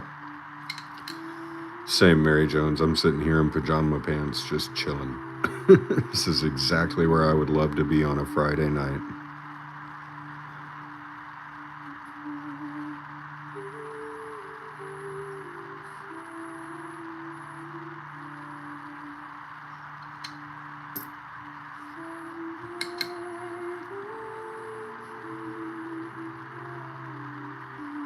Which is kind of, I guess, as a 30-year-old, right, I should probably be trying to socialize or whatever. To be honest, though, I feel like this is way more productive than going to a bar. Plus, you go to a bar and maybe you make one friend or find someone cool to hang out with. Here, you're all my friends. And I know you like me, or at least you like hanging out with me.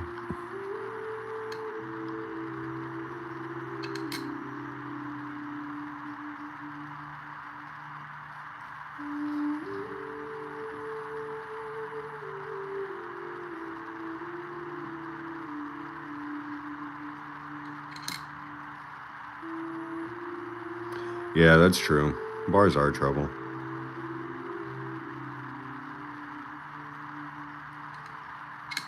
Too many people don't know how to handle their shit nowadays, in all honesty.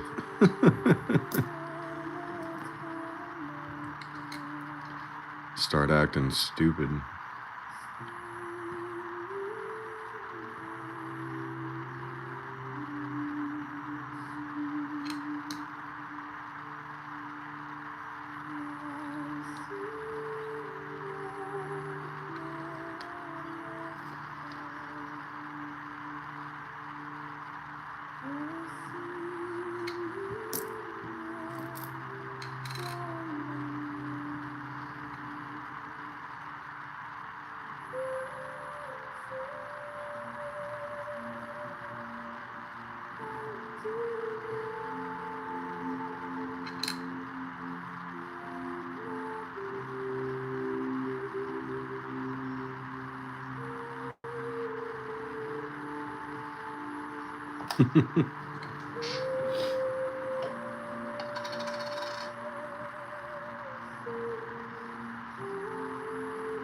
Okay, what? Whoa, hold on.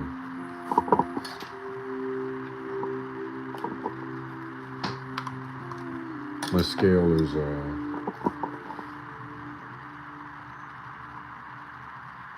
what the heck?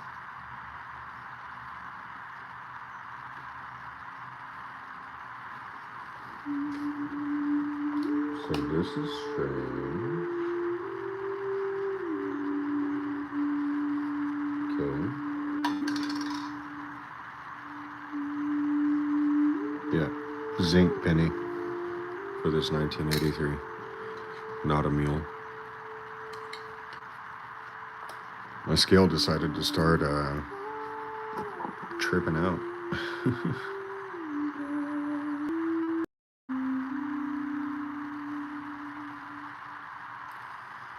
Alright. Let's see if we're back.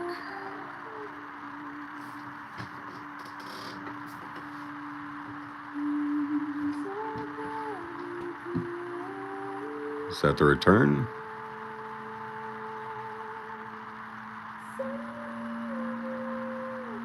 I don't even know what happened there, but my cell network just completely cut off too. Jay the neighbor reset something. I wasn't on the Wi-Fi, but now I am.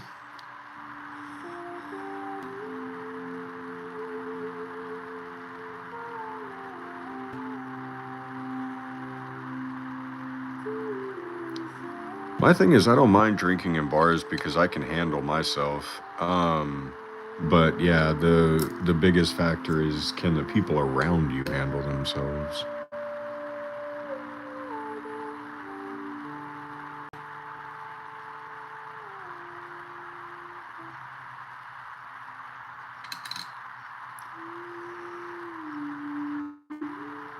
Too many people don't possess that ability, sadly, AJ.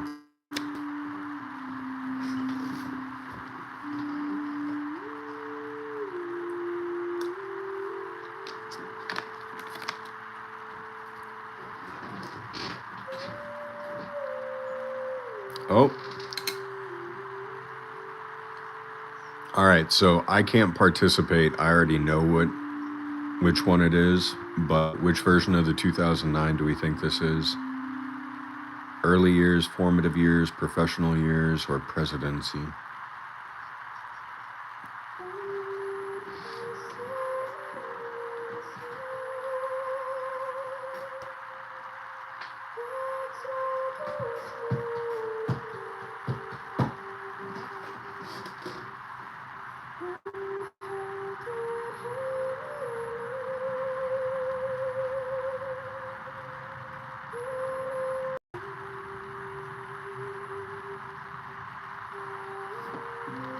Early years, so y'all are saying the log cabin, and then we got sitting on a log from Denny.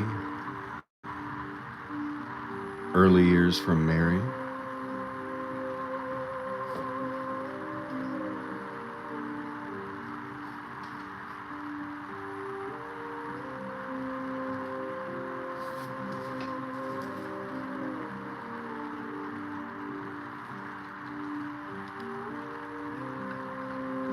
Early years. Early years.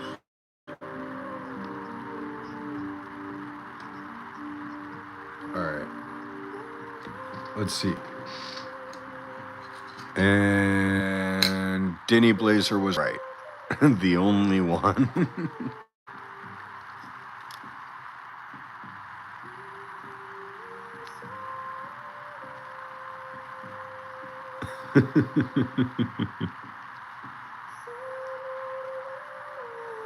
And this is not the extra finger variety.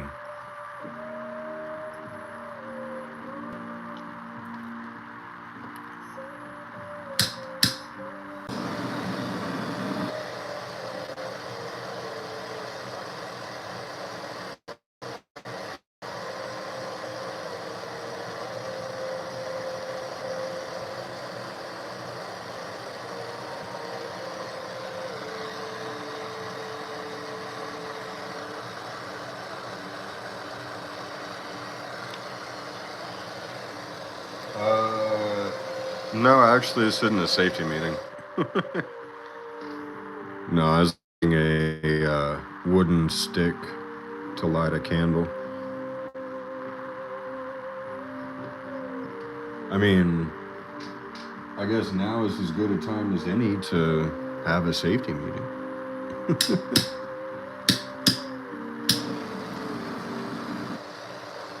So why not?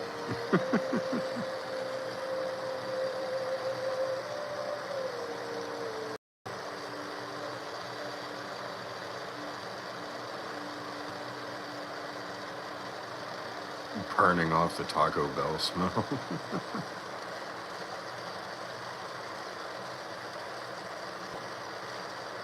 No, I actually haven't eaten today. I should probably be hungry, but I'm really not. Kind of been on like this fasting type eating pattern here lately. Let's see, I went 2 days without eating the day before, and then I had like a bowl of soup. And I haven't eaten anything today. Probably go 2 more days without eating. Or not 2 more days, but 1 more day. Like keep this 2 day fast kind of going, and then have a day of like light food, and then another 2 day fast.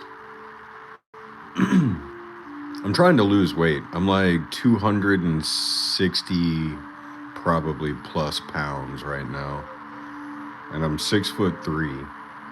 So I'm not like, I wear it well. I'm not big, but I've got a lot of fat on me right now. And I'd like to lean up a little.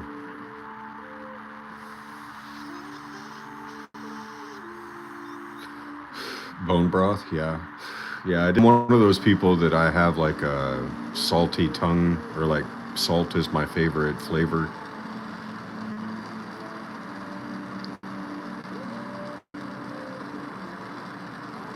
Six foot 240, yeah. Yeah, I'm definitely not big. Like, obese or anything, but I'd like to lose a few pounds. Oh, I get plenty of exercise in. I work out, and I mean, with what I do for work, sometimes it gets a little strenuous. But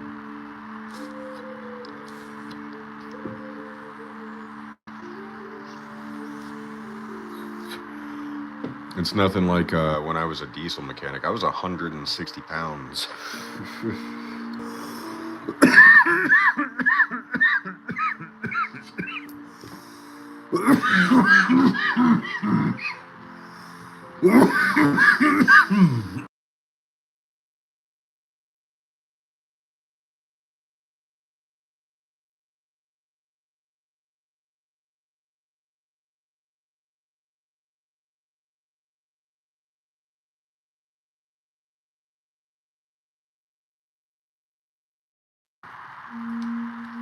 Yeah.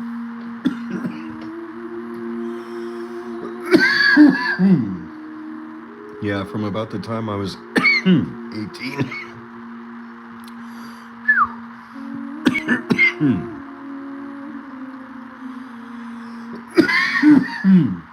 Sorry. Dang. That one caught me. Well, that's good, Mary.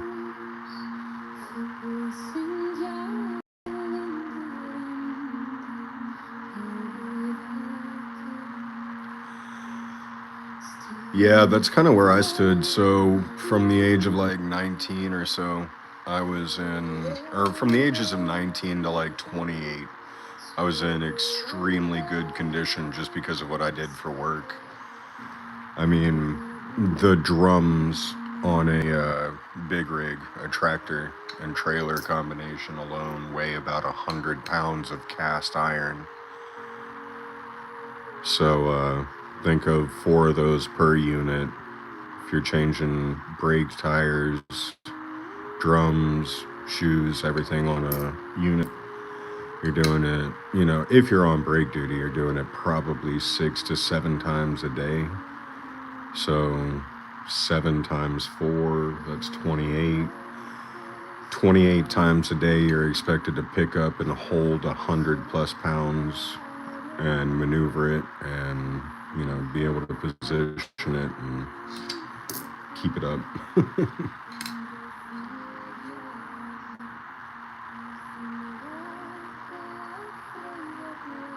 And then we won't even get into like rebuilding engines and stuff like that on diesels. If you don't have an A-frame, boy, you get strong real fast.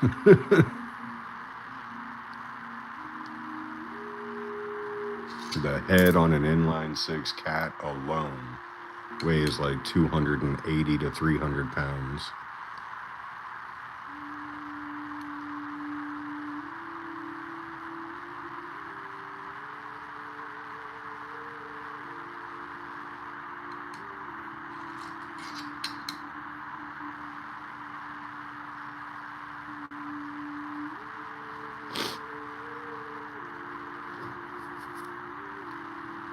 Yeah.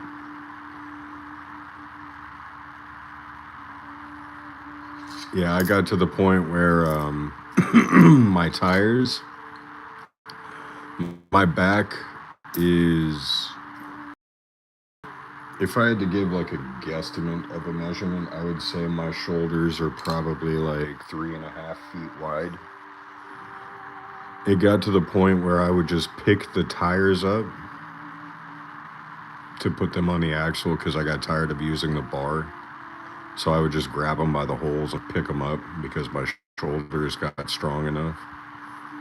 And then carrying, if you know how heavy the brake drums actually are, I was carrying 4 brake drums at a time and walking them about 150 yards to our metal scrap bin.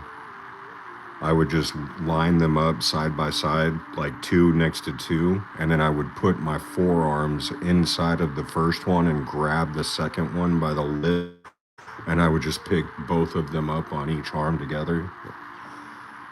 And yeah, I'd walk about 150 yards across the yard just to get to the scrap bin to drop them. Everyone would always tell me to use the forklift, and I'm like, no, I actually enjoy the workout, to be honest. No, I was never sore. I always made sure I ate a lot of bananas and kept in good health, lots of chicken and rice and lean beef. I started bodybuilding when I was 18 years old, so I got really accustomed to breaking my body down and then quickly rebuilding it. And I would spend, when I was 19 years old, I would spend at least 5 to 6 days in the gym.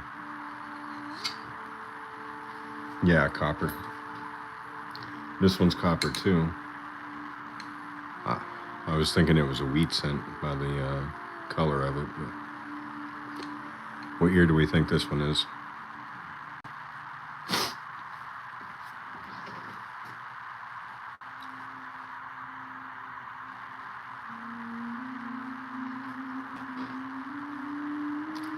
Yeah, when I was 19 years old, I was at Job Corps, and living on campus, there was a gym that was like probably 45-second walk away from my dorm room. And so I would just, I'd wake up in the morning, go hit a quick workout, go to breakfast, go to classes, get off, go work out, shower, sleep.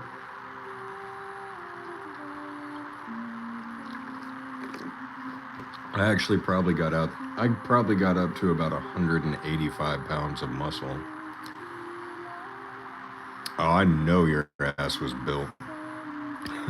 Fucking carrying a bunch of wood up ladders and shit. I know your ass was built. 72. Ooh, let's a.m. Wide. So close, Mary.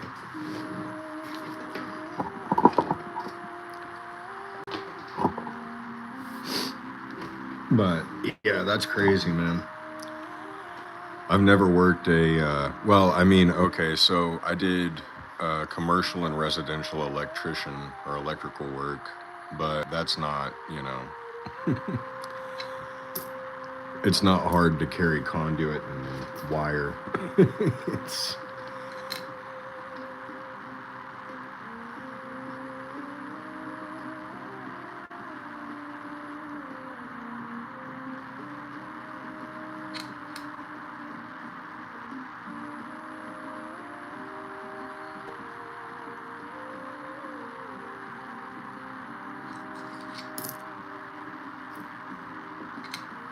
Yeah, I got my pre-apprenticeship, and then I started my apprenticeship with the IBEW, International Brotherhood of Electrical Workers, down here in Texas.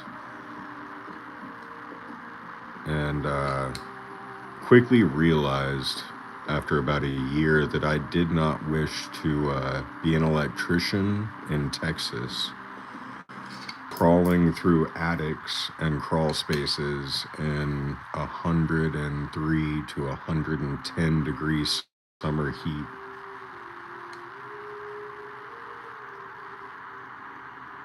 So I quickly moved on.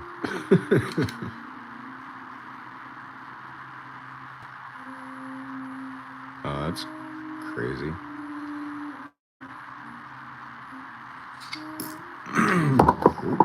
Almost dropped it.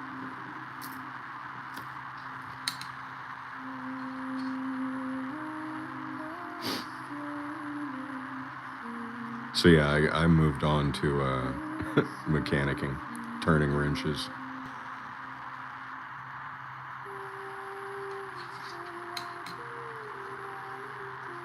$2,000 close AM.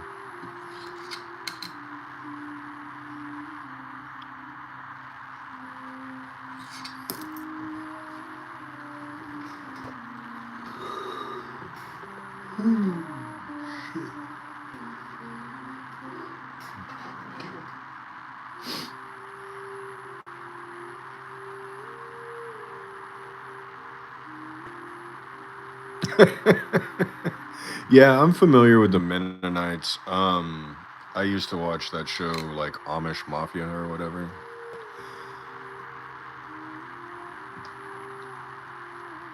That's the only like references I have towards them, though.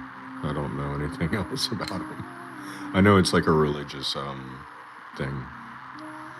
Electrician, and I give you a tip. Up in a roof in the north of Aussie tropics can be 55 Celsius plus. Same on the top of concrete building. Lift shafts the sun on 15 minutes and you're done. Yeah, exactly. I mean, I kind of like.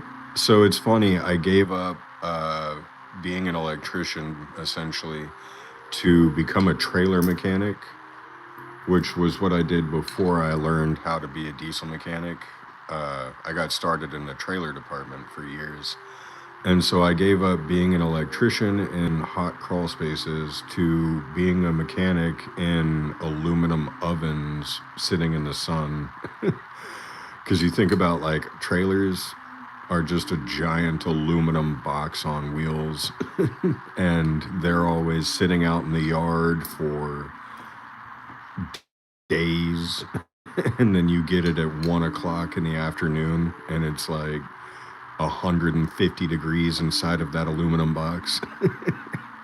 So yeah, I quickly learned what a cool towel was, and always keep a bottle of water with you. That's why I probably drink more water than most people I know.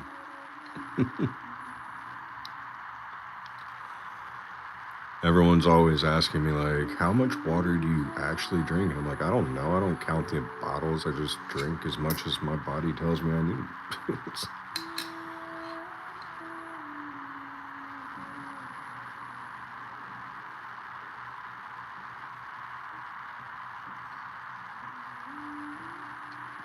That's actually pretty cool, Denny. I didn't know you were an electrician. Uh, uh, uh. We have some foul play on this coin.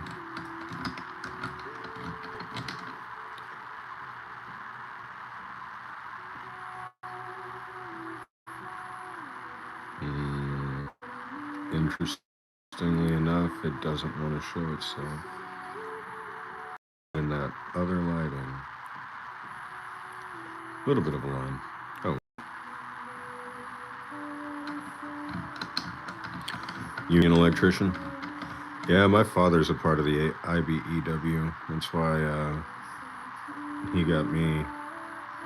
Well, I won't say he got me started or he got me on as if he recommended me, but he turned me on to the ability to apply.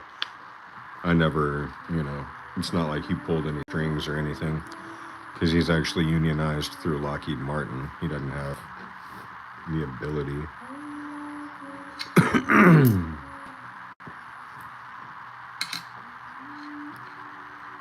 Here's another copper piece, I believe. This might be an 80s.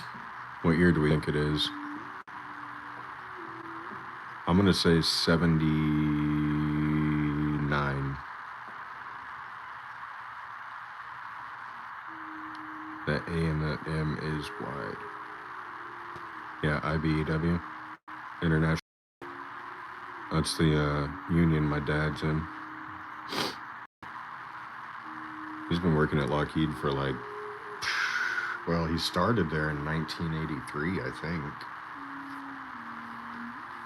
And then left, and then came back and has been there for like 20 years probably at this point. 74, 72.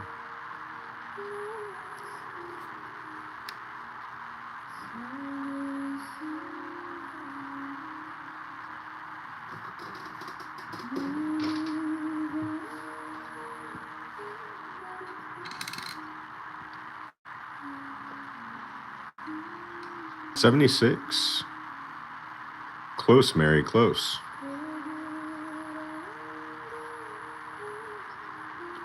Your guess was closer than I was 3 off.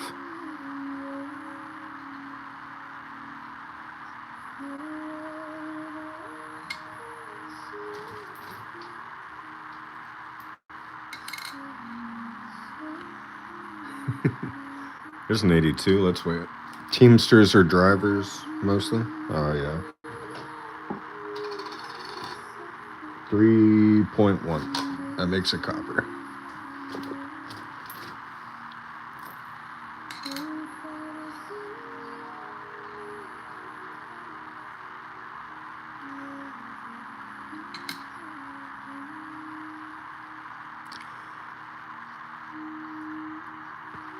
I like what I do at this point. Running private security, it's even though it can get intense or I don't know. It's it's like it's kind of like shit in one hand, piss in the other. I used to be underneath trucks that could have potentially fallen on me that weighed, you know, 20 tons, and now I run the risk of getting shot in the head by somebody that's trying to rob the place. So really, I'm not sacrificing any level of hazard. Excuse me. Sorry, y'all. I guess knew how to protect myself safety wise from the truck. Now I just have to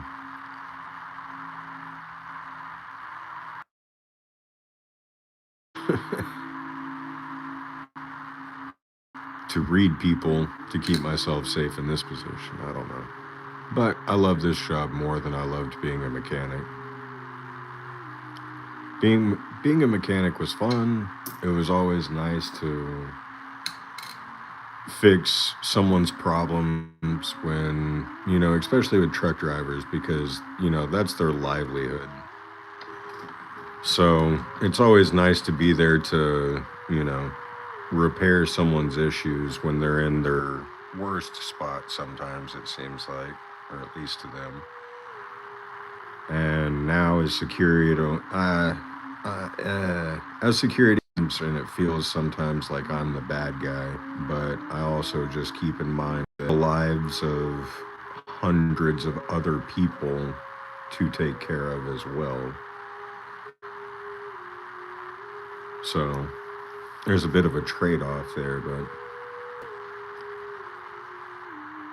there's a little bit of machine doubling on this date, but that's nothing to shake a stick at.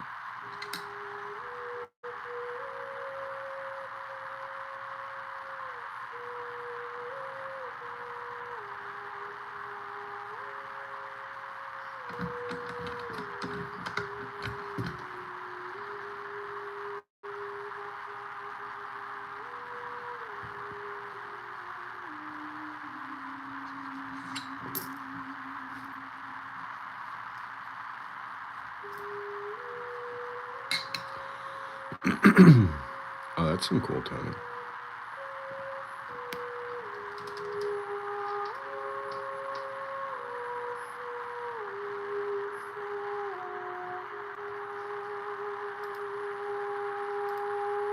Switch back over to 5G.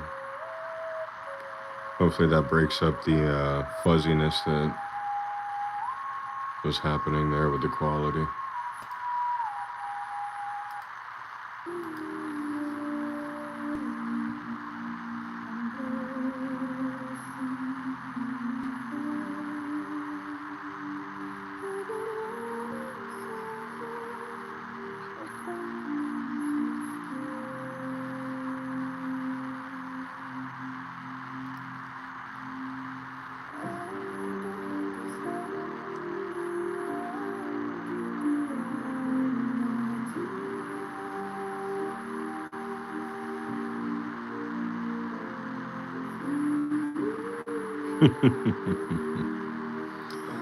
Yeah, my dad was an electrician for a very long time as well.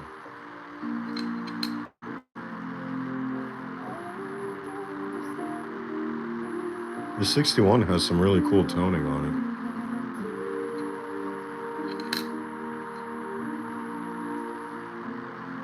it. Now he's an electrical engineer at Lockheed Martin, but he's also 70.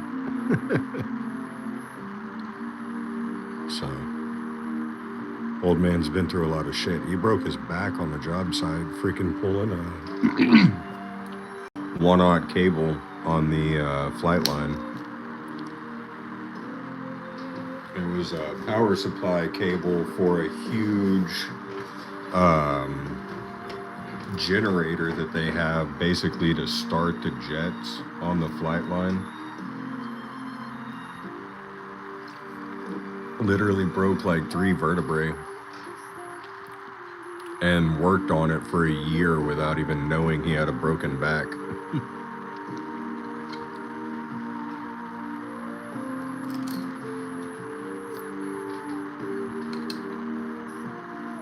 Yeah, that man's like, he survived cancer 9 times. I don't know what the fuck God has planned for him that he hasn't achieved yet, but yeah, he had back surgery. Yep. Had to spend 11 months out of work recovering and then went straight back to work.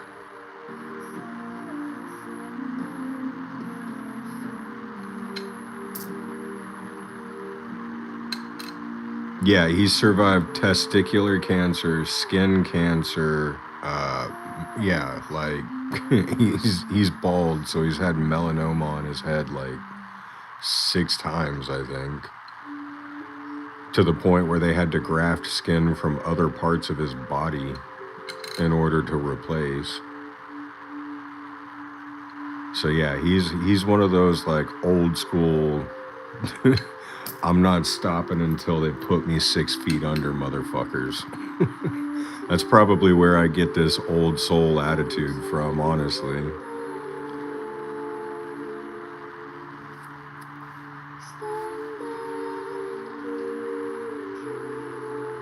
Oh, he had a double aortic aneurysm from smoking cigarettes his entire life. His arteries ballooned out, and they had to put stents on him. So he had open heart surgery, basically. Copper, 79.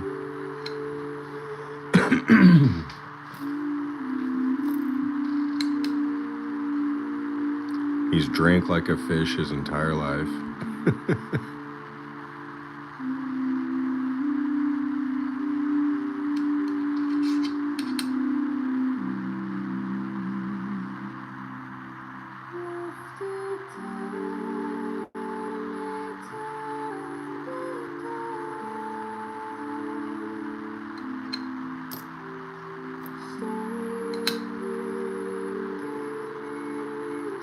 A little bit of machine doubling on that too.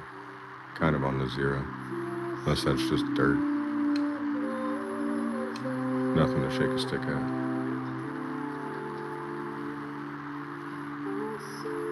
Damn. Yeah, there's just some humans out there that literally will not stop.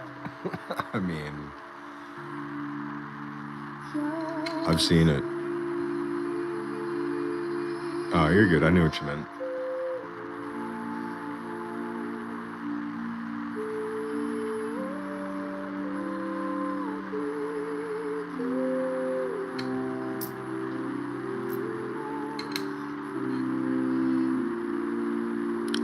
Another slightly machine double 2023. Weird that we found 2 out of this roll. Still nothing crazy, nothing fancy. If only it was a 2023 with an extra B.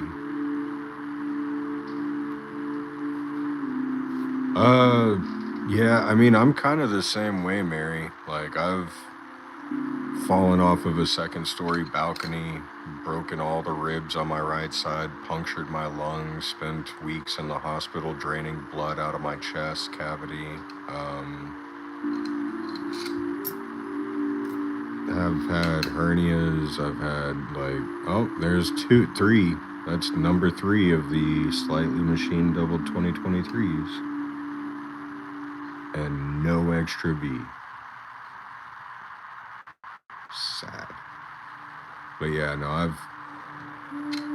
I've gone through my fair share of surgeries and reconstructions, and I mean, when I was like 11 years old, the first bones I broke was my entire right foot and all the toes on it. Spent 6 months in a full foot cast.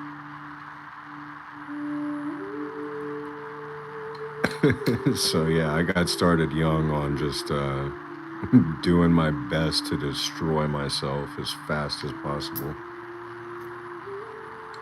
Mainly skateboarding, dirt biking, motorcycle riding, car racing. Um, yeah, not a good way to get vacation. Yeah, I actually, when I was working at FedEx for USAL, um, United States Automotive Logistics. It was a company that was contracted through FedEx at one of their world hubs here in Alliance Airport. My boss told me one day because I came in and I was just like limping and looked beat the up, and he was like, "What happened? Did you get jumped or something?" And I was like, "Nah, man. I was skating this weekend and I took about a 9 foot slam." And he was like, "You're 26 years old. You can't be doing that anymore." In my mind, I was like, "I'm 26 years old. I should absolutely be doing this." There's another 80 piece of copper.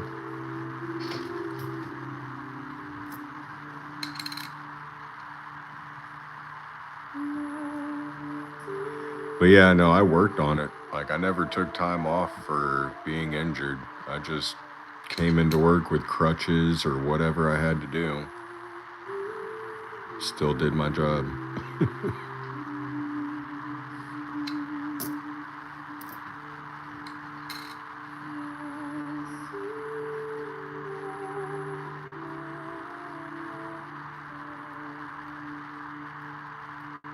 Ooh.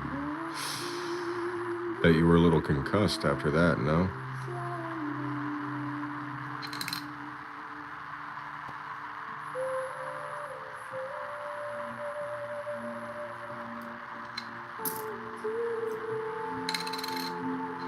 Oh, here's a copper piece right here.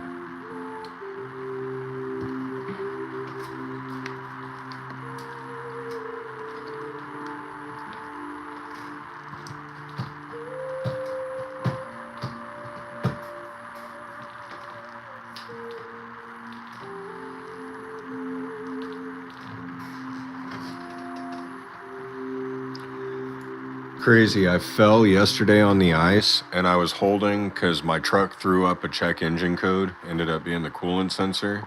But I fell on the ice and the OBD2 scanner that I was holding in my hand crushed my finger into the pavement that I slipped on.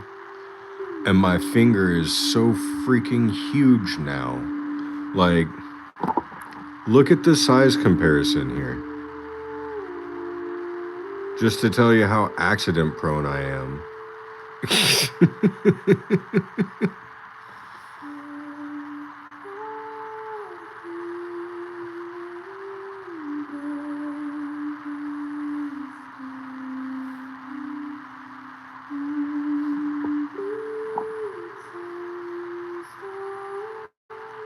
The thing is, though, it like barely clipped my fingernail. So I don't think it's going to be enough to turn the fingernail purple so that I can like stab it with a hot safety pin to release the pressure.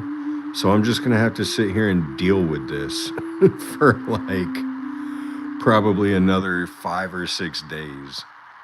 Because it was just the very tip of my finger.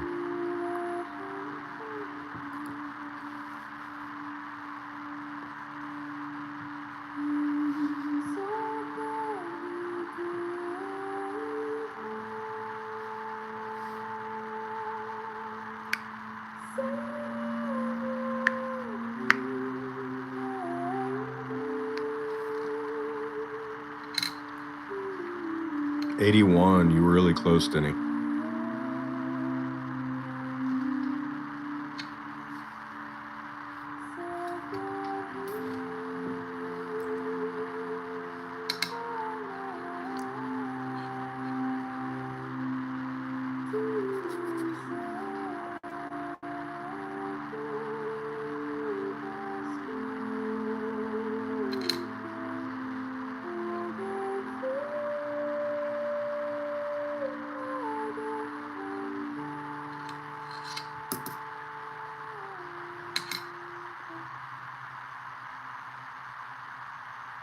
Yeah, it had that blackish kind of weird thing going on with it that all 80s coins seem to possess for some reason.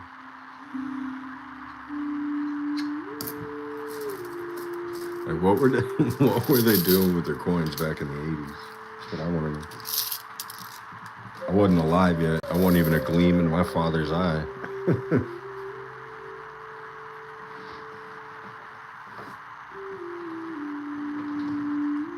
He was still a professional musician and probably had no intention of having any more kids in life, considering he had already had one. Well, and then another one that he didn't know about until like probably a few years ago. But that's a totally different story. That one actually came from his musician days. I guess the 80s were a pretty wild time.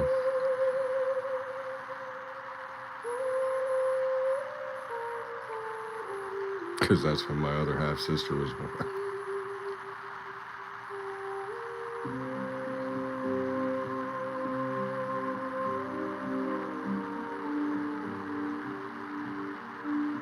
23andMe is an interesting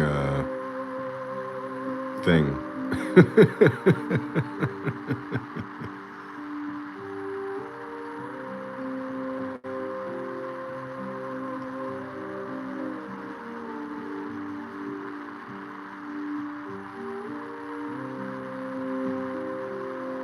My one half sister calls my dad one day and is like, did you know you have another daughter? And my dad's like, excuse you? You're my only daughter. Your mother and I got together when we were in high school. She goes, yeah? You remember the 80s?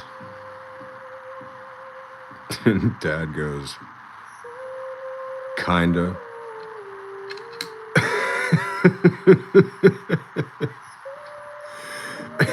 And she's like, yeah, you're gonna have to meet your other daughter.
uh, it was just different times, man. That's honestly like,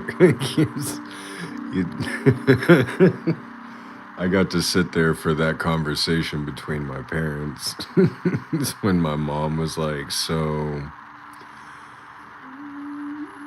you want to talk about this? And my dad was like, what is there to talk about? This is long before we got together. This is back when I was a musician. Her mother was a groupie that followed our group around, and I didn't know anything about it. Her mother didn't know who the father could have been, so she never pursued trying to find out because she had slept with so many men that she just decided it wasn't worth, putting a burden on all of the men she had slept with to try to find out who the dad was, and just decided to raise her on her own. And, a lot of women did that back then. And, kudos to them, because shit, so many women nowadays are trying to blame everyone but themselves for something that they helped do and create. I mean, Maury, the TV show, wouldn't be some freaking national television hit or whatever if it wasn't the case, sadly.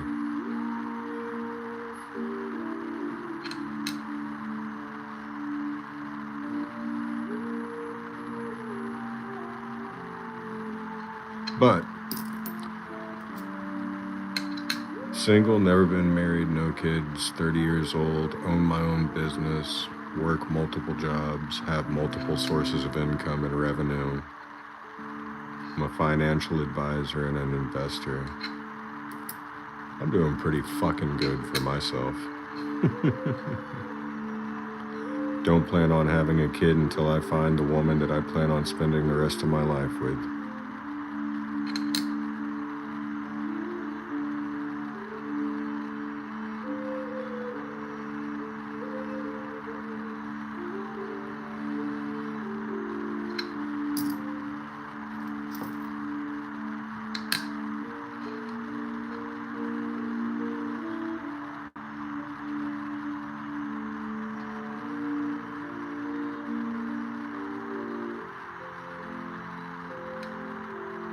Hood plan? I think you meant good, yeah. I was like,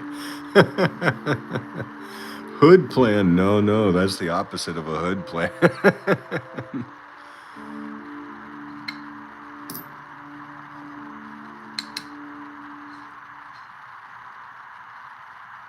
She's out there. But I believe in waiting for the right person.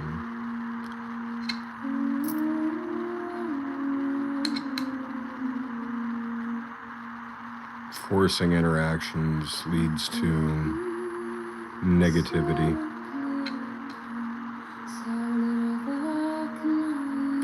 Very true, Mary Jones. If I were to have children in this day and age, I would homeschool them and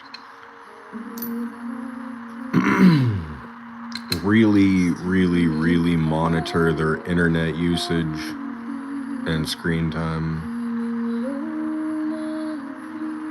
At least at, a younger age. Now, teenage years, you can't really control anything. But, like, ages 6 to 12,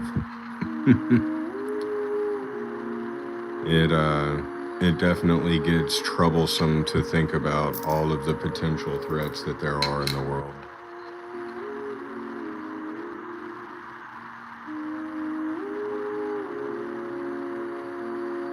You're good.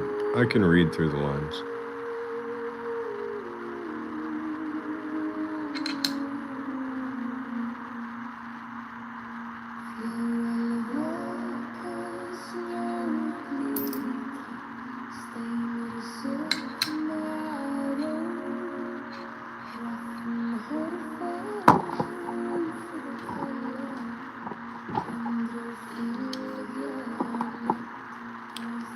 Lost like 90% of our viewers there. That's crazy.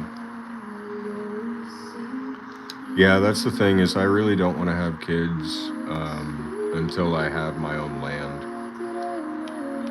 to raise them on.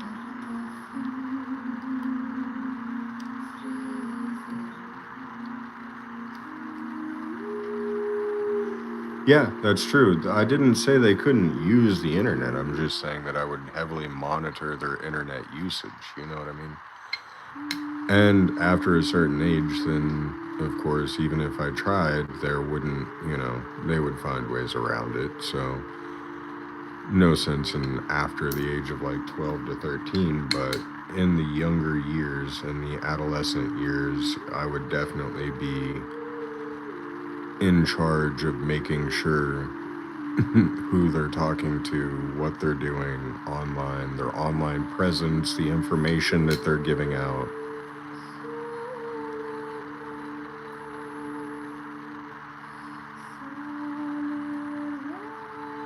There you go, Denny. Private school.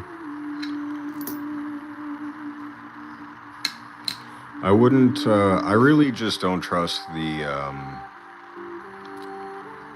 I don't trust the educational powers that be as far as the education systems that are being put into place.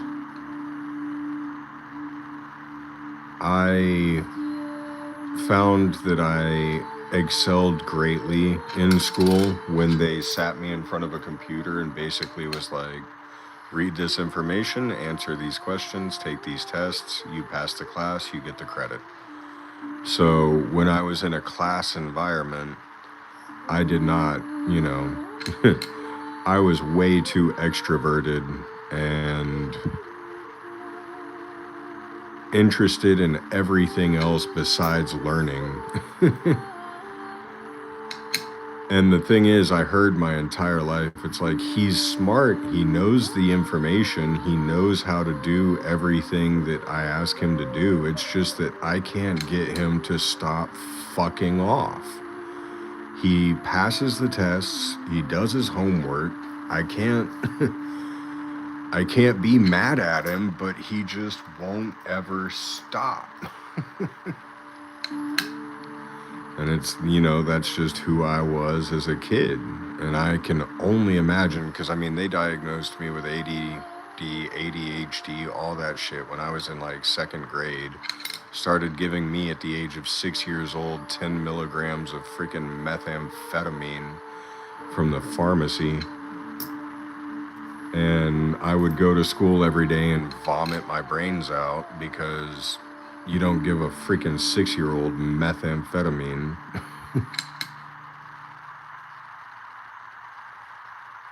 So I can only imagine my kids are going to be the same way, and I don't wish to put them through that.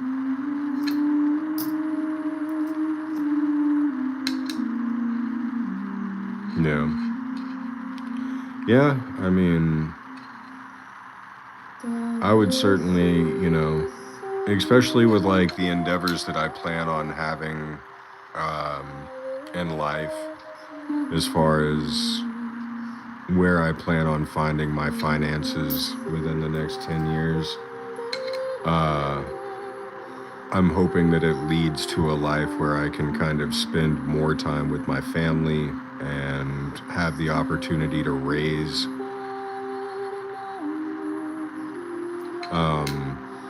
one-on-one. I don't want to rely on a teacher and a daycare instructor and a nanny and a this, that, the other, instructors and all this. I want to teach my kid how to be a functioning member of society, a polite, gratuitous, humble human being that understands what it means to be, good. Because so few people nowadays remember that that's the main thing you should be doing with your kids, is teach them how to be good people. Let the teachers and everyone else worry about giving them the education they need to do mathematics and science and whatnot. But it's your job to teach them how to be good people.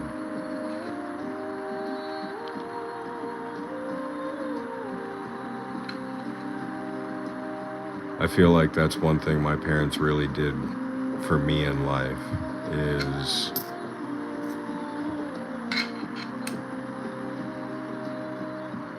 I don't get angry. I'm not a hothead. I don't retaliate. I'm not spiteful. I'm not petty. I don't, I'm a relaxed, outgoing, chill individual. It's so many people have so much pent-up stress and anxiety and depression and everything in life right now, especially with times being as hard as they are, that they forget that everyone else is going through the exact same thing. And you should seek first to understand before being understood. Because that person that you're angry at is going through, if not the same thing, potentially something worse. You never know.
Oh yeah, the wind is blowing now.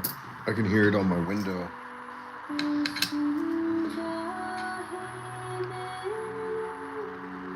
It's gonna start getting cold in this room because it faces the north.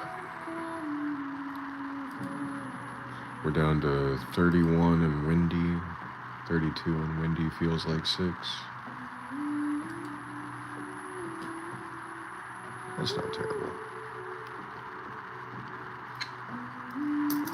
One Thug. What up, G?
It's got to be a 23 or a 25. It's got a proper stamp on it. 25.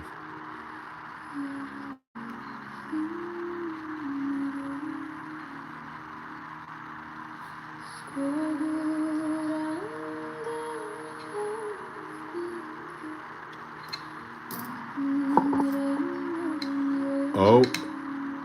Ah. All right. Damn, I really thought this one was silver for a second. All right, what year do you think it is? I'm going 1963. The huge.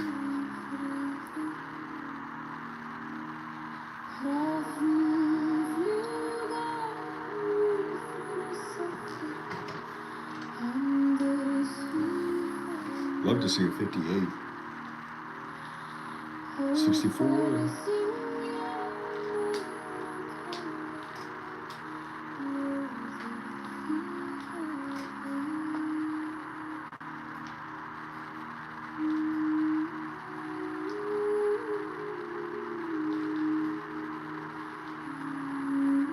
$74, 61. Can't be a 74 One Thug. Sorry, it's got to be 65 or below, bud. But both above 52 or 51.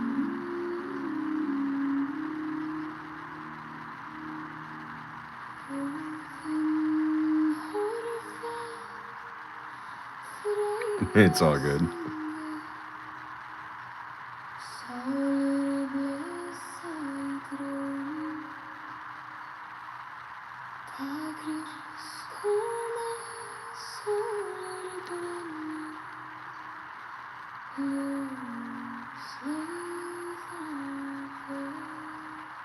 $62? That's a really good guess, actually. Let's see. 1962! Look at One Thug! Whoop whoop!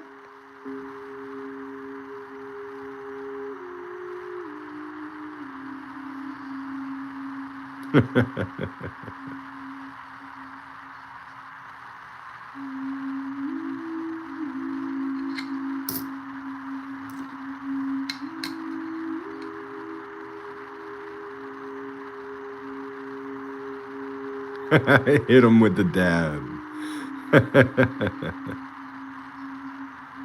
AJ, you'd be surprised, brother. There's a lot of bingo halls in my area, and I know of some people that have won thousands and thousands of dollars playing bingo. Working in the casino industry, you hear all about it. Safety meeting.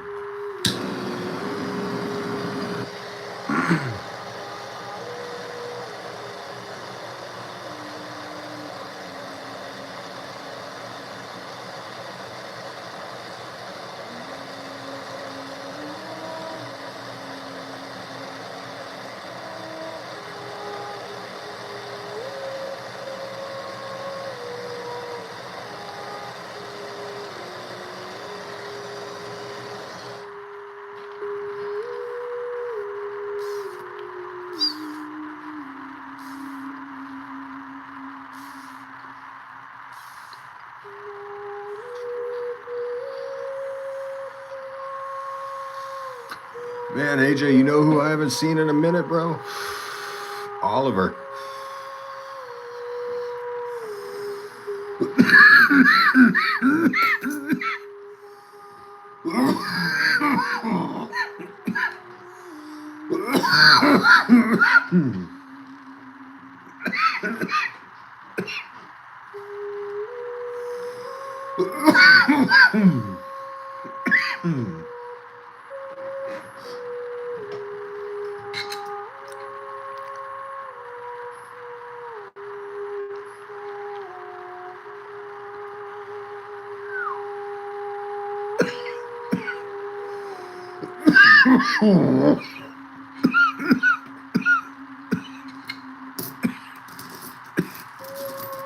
Shoit.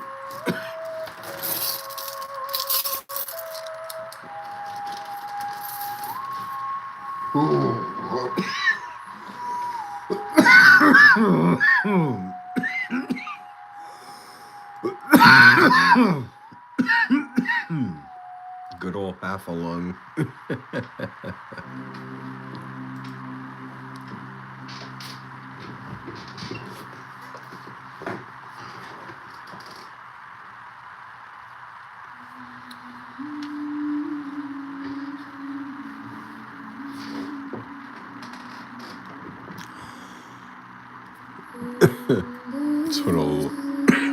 That's what a lot of the people that I've smoked with have called me.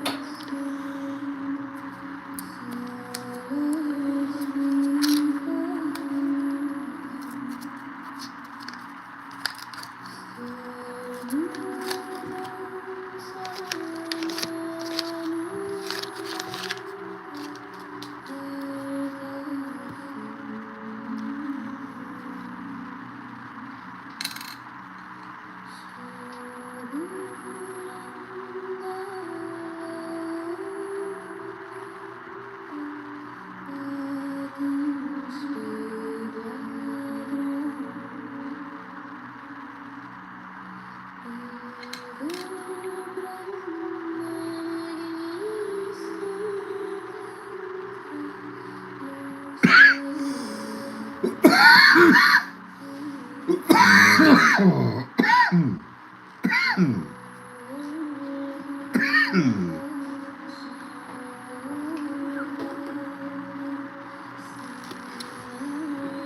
I'm gonna go grab a fresh bottle of water. I'll be right back.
And we're back.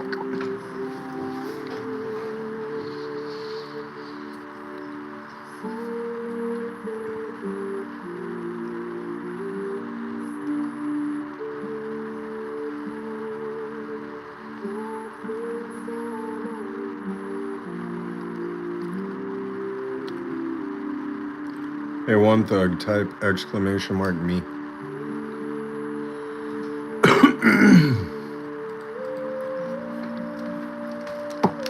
Like this.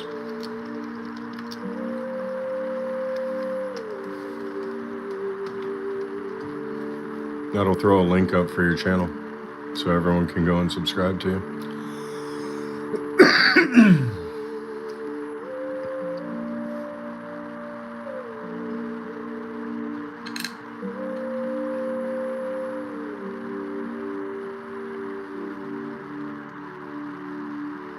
What's up, Matt Sullivan?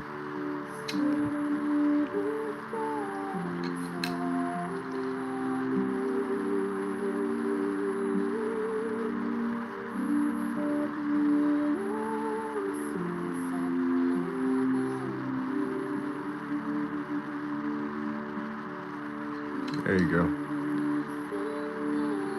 Everyone go check out One Thug Stackin's channel.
Excuse me.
Yep.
It's okay.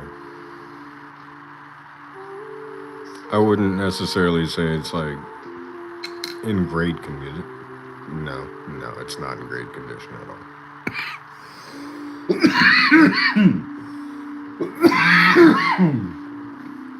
Excuse me.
There's a nice 1980.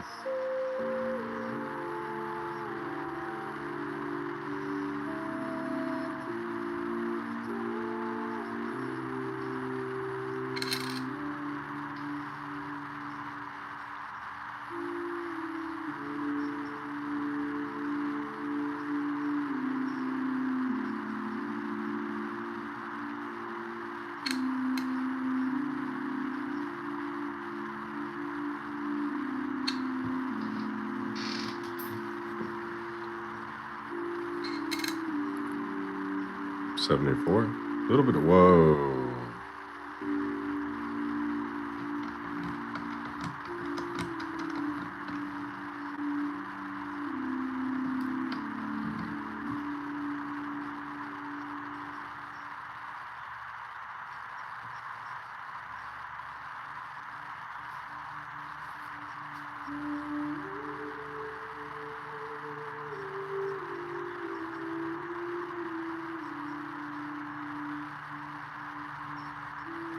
And the 4 as well, and the 9.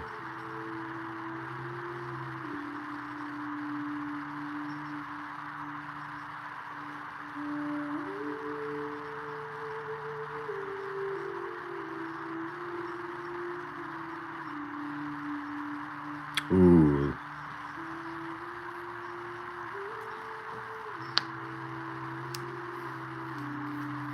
Yeah, you've sent us pictures before, AJ.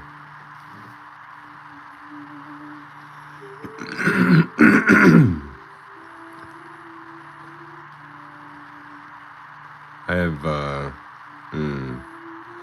stop. You're gonna make me end up breaking my fast.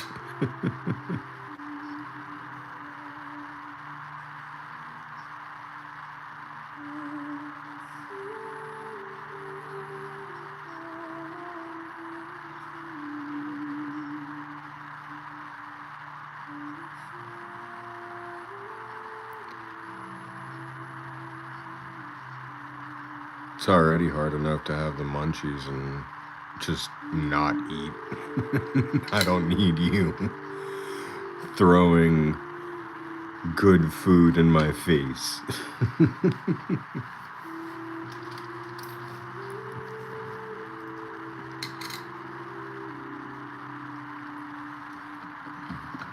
Just kidding, actually. You can talk about all the good food you want. It's probably gonna help, to be honest. You can have some water. Yeah. Good point.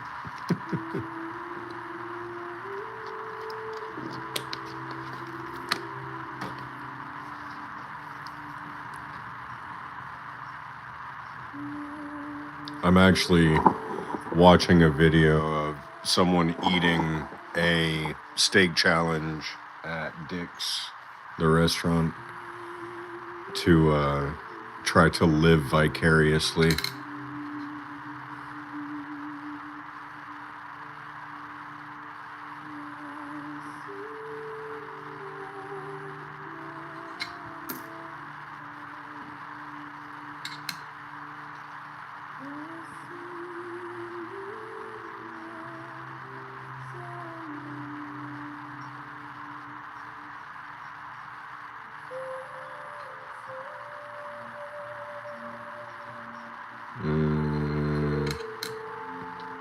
Not really. The coloring on it is really...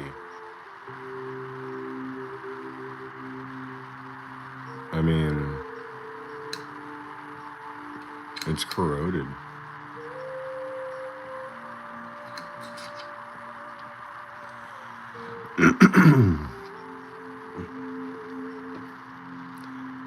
This would be considered a brown. So you know how you have red, brown, and brown? This would be a brown penny. And you're really looking for red. Like that short that I posted just the other day of the MS64 red 2025. So the luster is kind of what you're looking for on a grading mindset, at least. Now, I do understand they did have a very strong stamp, and it was extremely prominent. But yeah, in terms of grading, it wouldn't pass anything. It would just be like a extra fine 48 or something, essentially. There's another 2023 with a slight bit of machine doubling. This is beginning to become a reoccurring theme.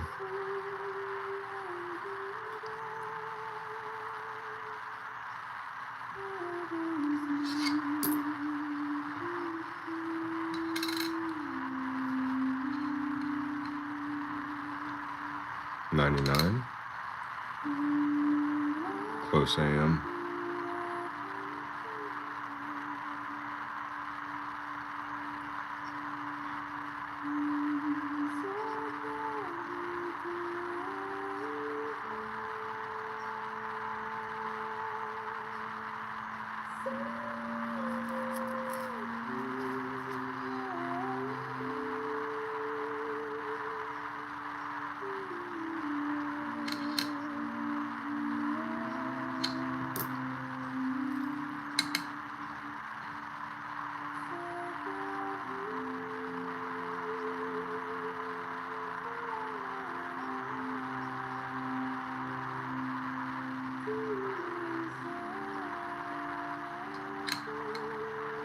Good night, Darla.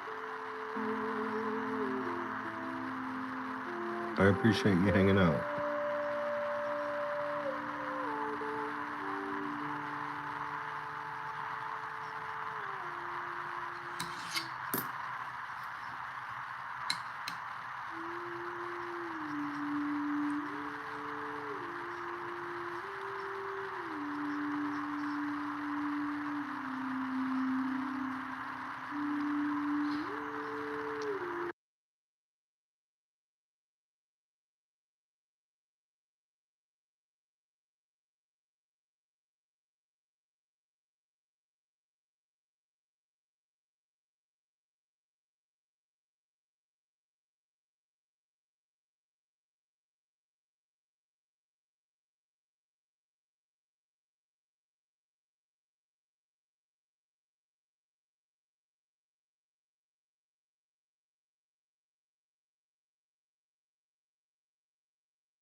Oh, sorry.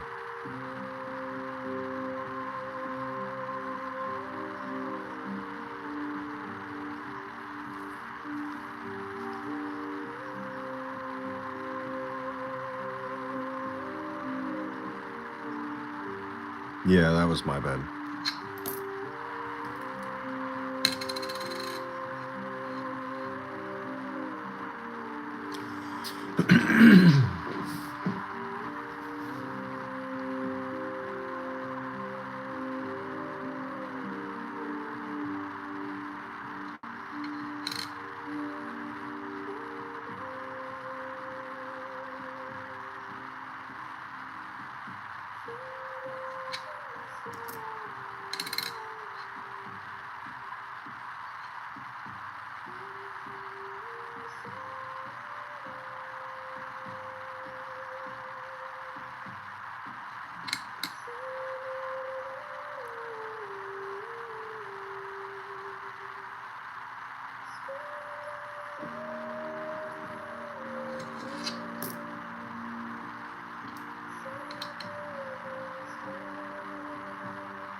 Oh, this is definitely like an 84.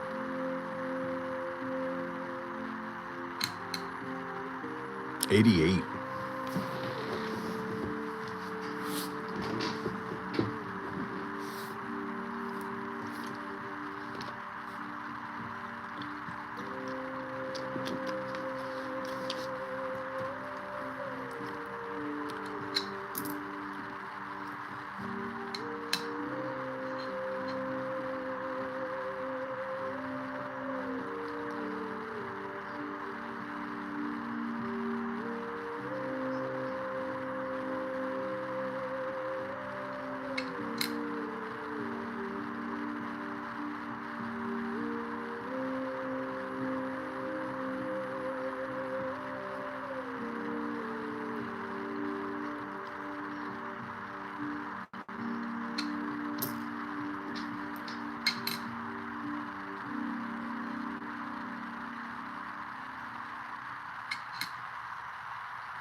It's a 2015.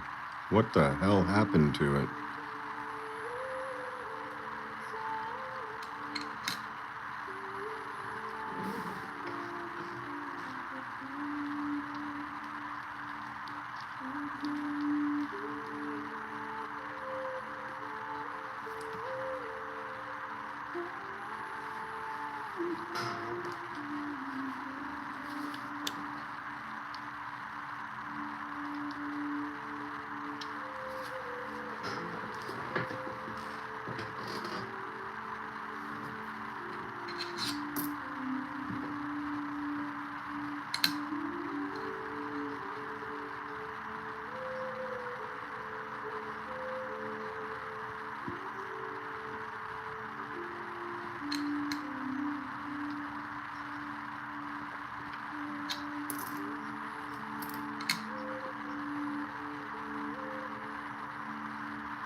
Bit of a strike through grease area, but that's normal on these 90s.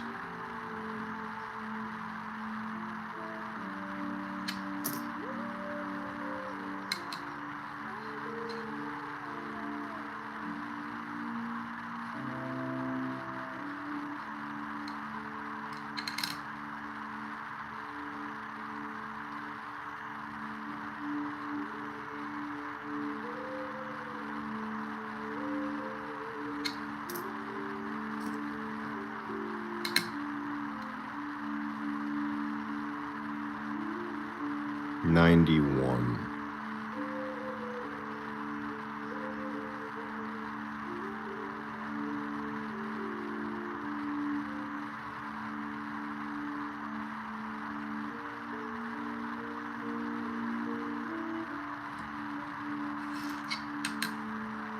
$98. Close AM.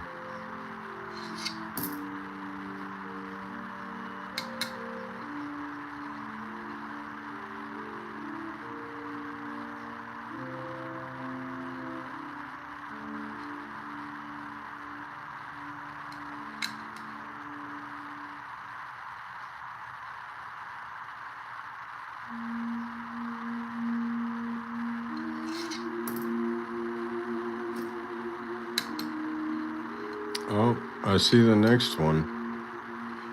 Oh, there's 2 in a row. All right.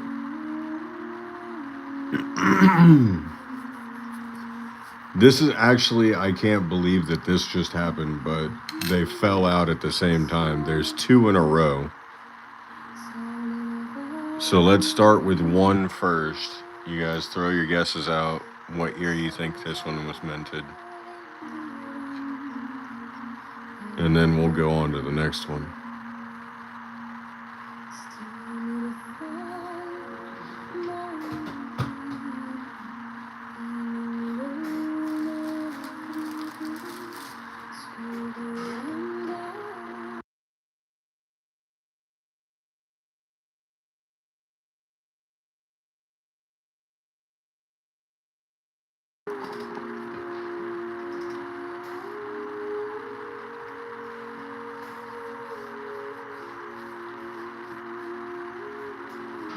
$52, $57.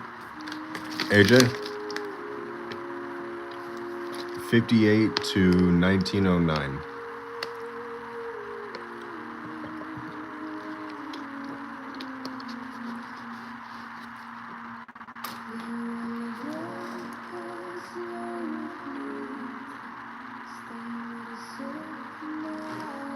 $44.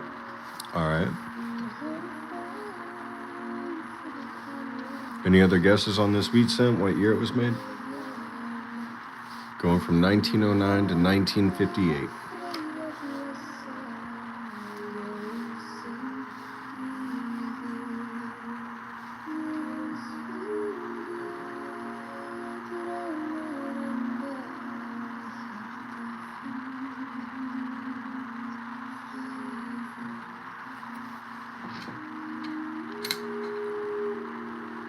$44.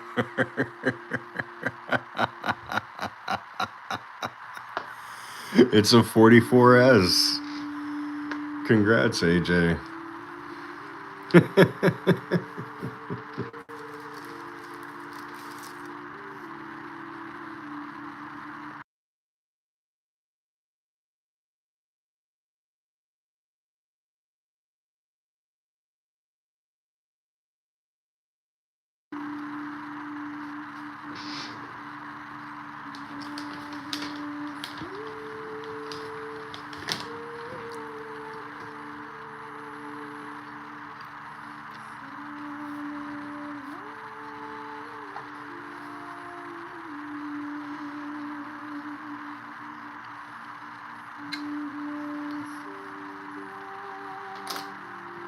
All right, on to the next one. What year do we think the second one is?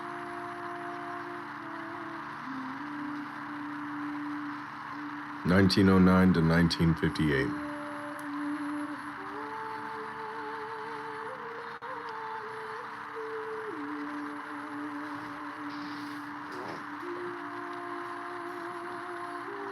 54. All right.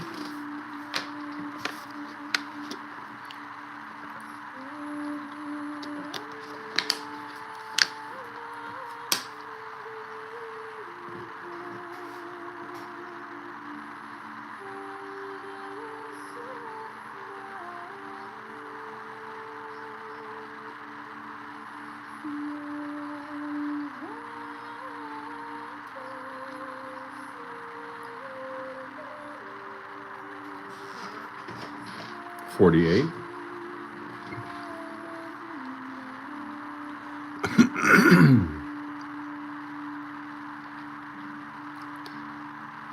I'm hoping this one's in the 30s. That would be pretty sick. AJ?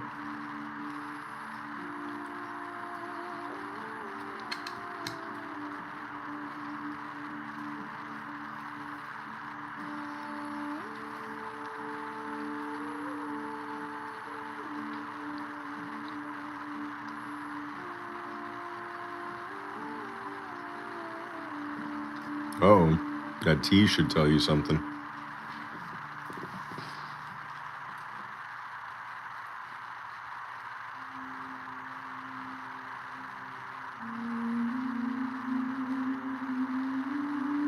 Another 44, AJ. That would be hilarious.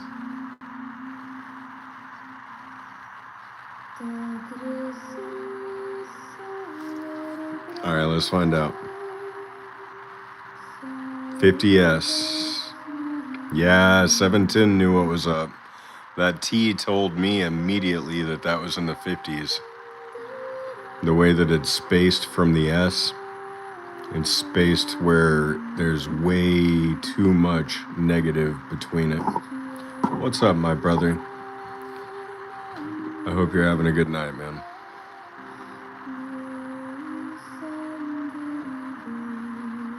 It's an S, though, which is nice. I'll take it. Man, I'm doing great. We literally just pulled 2 wheat cents out of, they both came out together. Like, I'm just sitting here, got the roll on my desk, just going through them, and then boom, 2 wheat cents in a row.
Audio.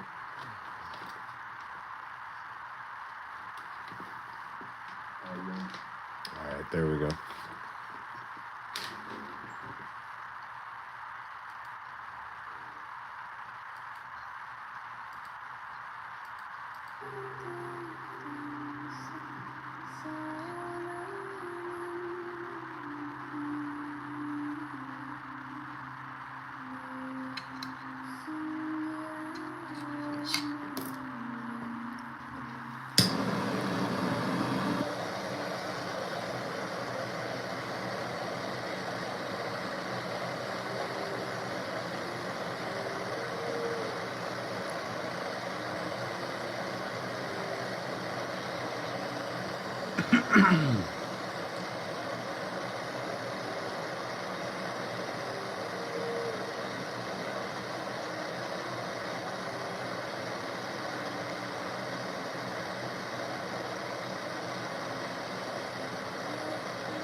What's up, Marcus?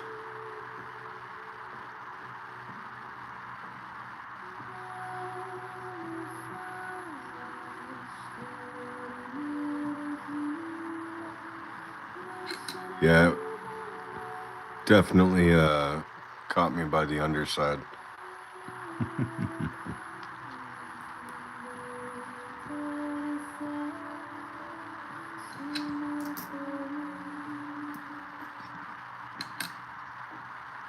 Oh, copper.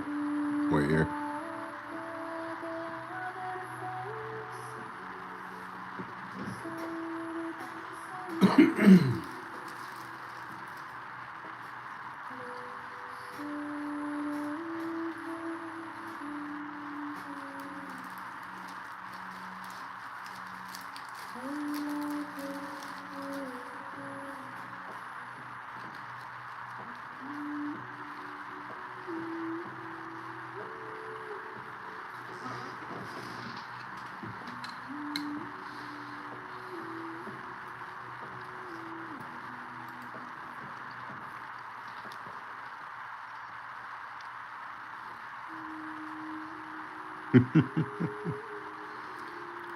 Yep.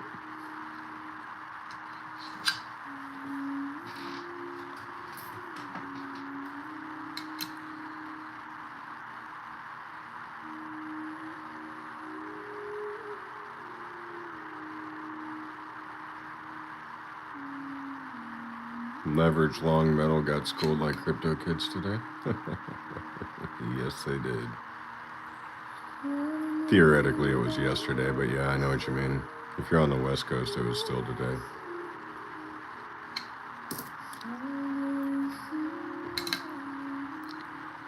Yeah, I watched that happen real time. It's like silver goes from 104, 103, 90, 73, all the way back up to 86.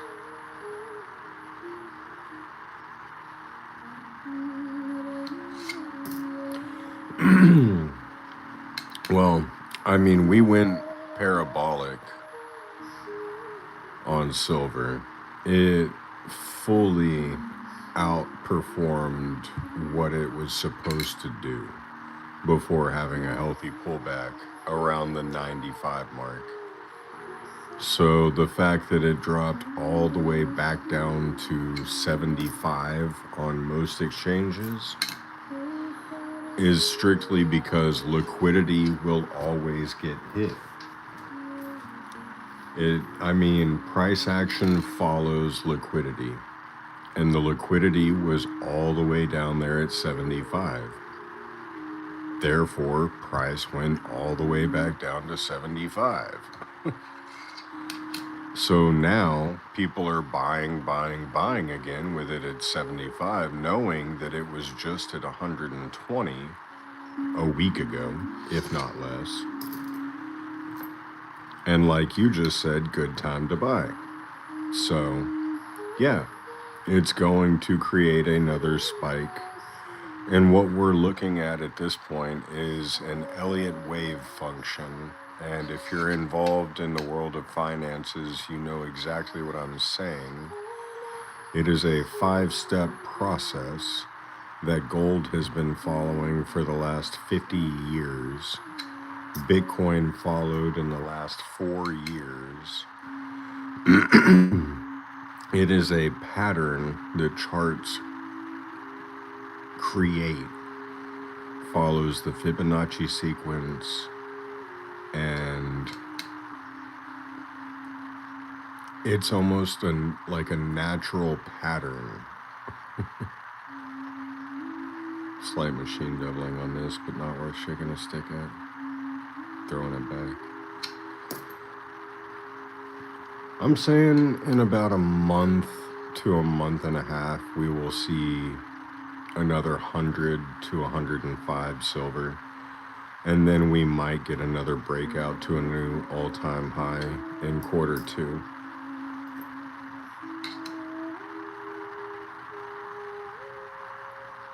Yep.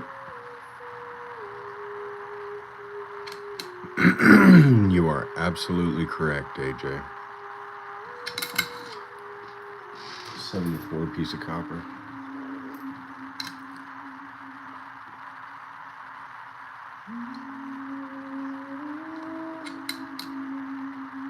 $200 plus is a stretch by Q2. That's absolutely well, that's a long shot. Everything went down. Crypto went down, assets went down, S&P went down, NASDAQ went down, silver went down, gold went down. Silver dropped 34% and gold dropped 12%. China pennies? I've got one. It's the world's rarest coin. There's only one that I know of in existence, and currently the bid is, I believe, $8.6 billion. I forget, I think Kathy owns the bid currently. Oh no. Oh, here it is. Okay, I was about to say. Whew, I almost lost an $8.6 billion penny. So this is the one and only made in China penny ever found in existence. I pulled this out of a roll live on stream, and I've got a shelf put in place on the bidding that is capped at $11 billion, and the running bid is $8.6 billion. So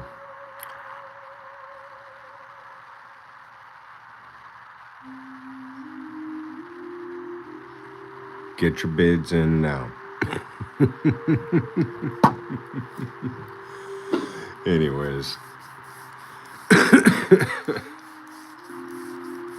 Hey Rando, I live in your mom's basement. She's been housing me here for like 15 years, but you have never met me.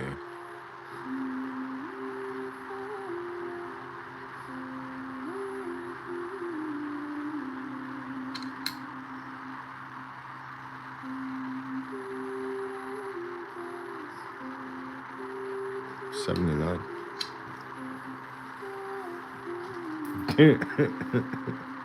Ooh, the amount of jokes. I'm kidding. I won't make fun of your mother, man. What's up, Marcus? Wait, Rando, I mean.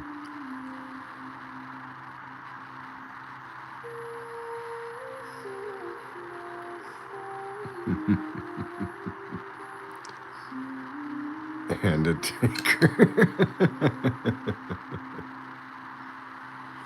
Alright, guys, let's not bully the new guy.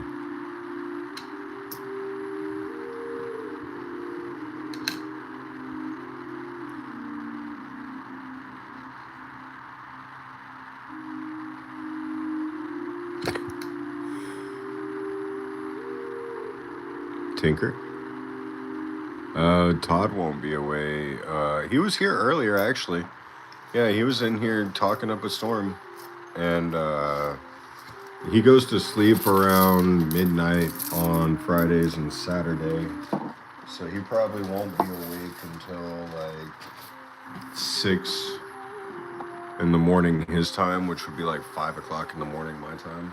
Yeah, he was here earlier, man.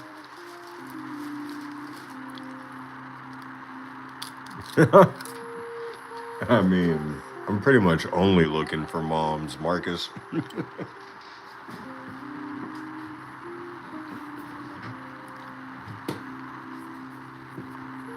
Sorry, I had to eat a cracker. I'm trying to do this whole fasting thing, but sometimes it just gets to the point where you're like, fuck. Oh, we might have a silver nickel in here.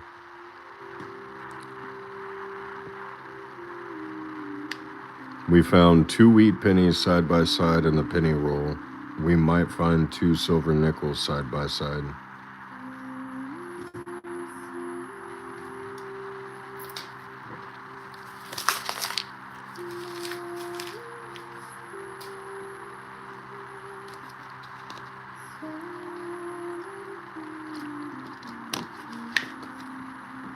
Might be 80s nickels. You're absolutely right, Denny. But hey, we like to think positively. Okay.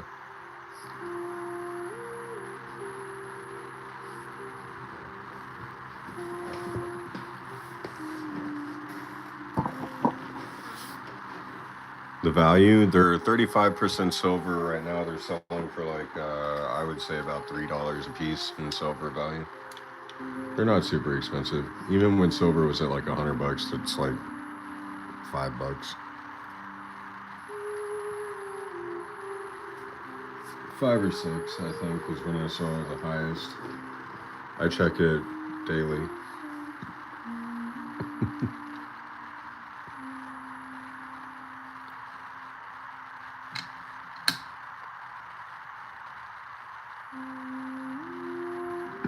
It's hard. Nah, AJ. I gotta draw the line somewhere, brother. If I hit too many more safety meetings back to back to back, I'm gonna be asleep in this chair.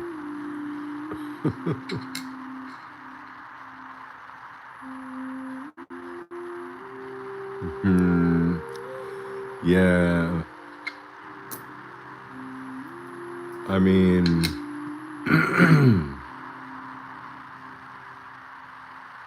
all right. I will succumb to peer pressure.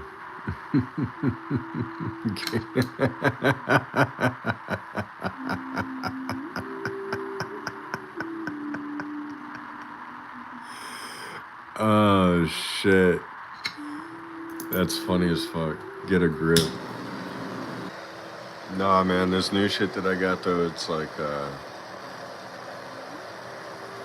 it's a little more concentrated than the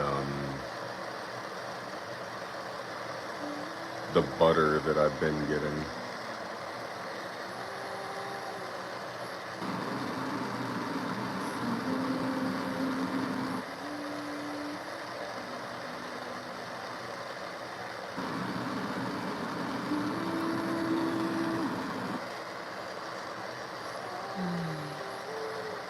Plus, I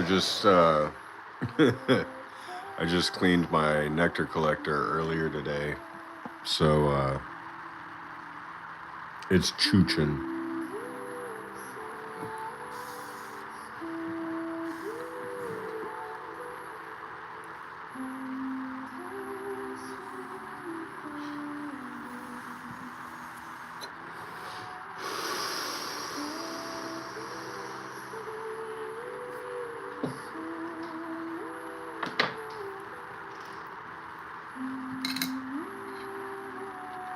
Ah, if only that was a 2009, man.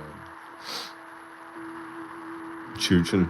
It's your ex-girlfriend's nickname. I dig it.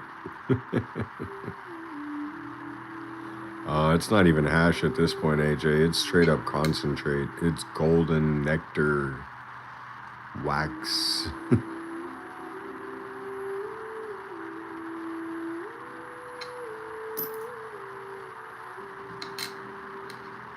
Oh, we got a 41. Damn it. So fucking close.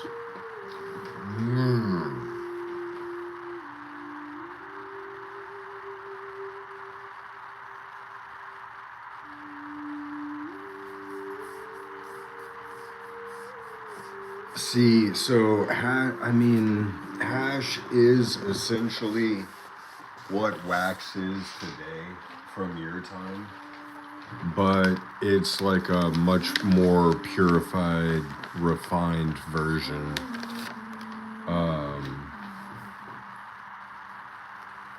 So it's clear, it's pure, it's not black, you know what I mean? It's not like a tar, but it's essentially the same concept. You're taking the trichomes off of the flower, and then in the sense of wax, you're kind of like purging it. But in hash, you guys just like rolled it in between your fingers and shit.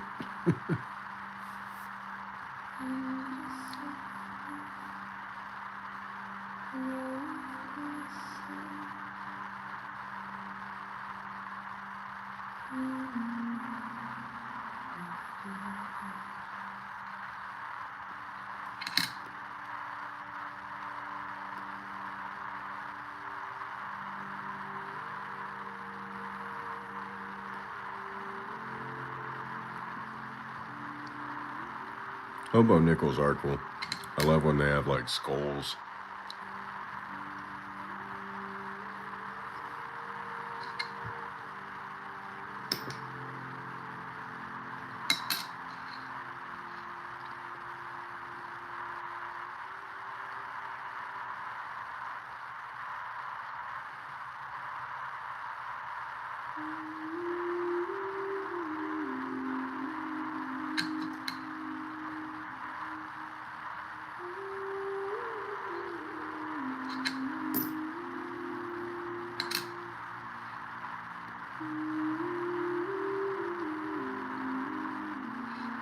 Oh, that hurts my heart.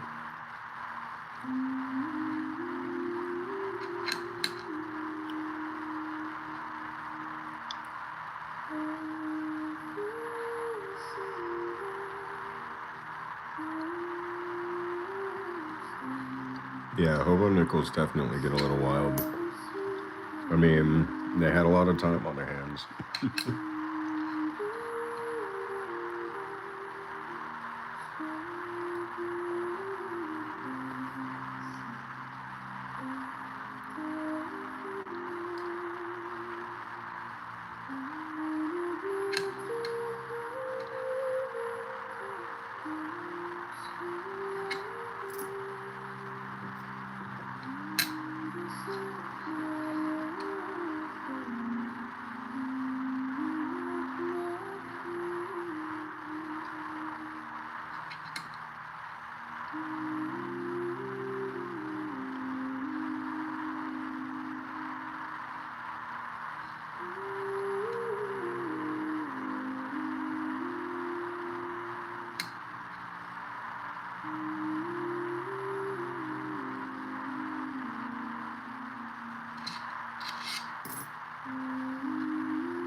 No, not really looking for errors. Looking for silver nickels,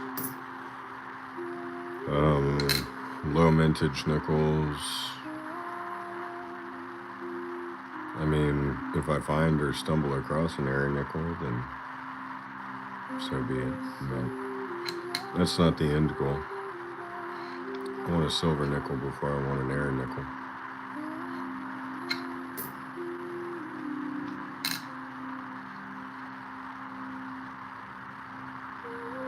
But a 2009 or a 2024 I'll take as well. Yeah, war nickel.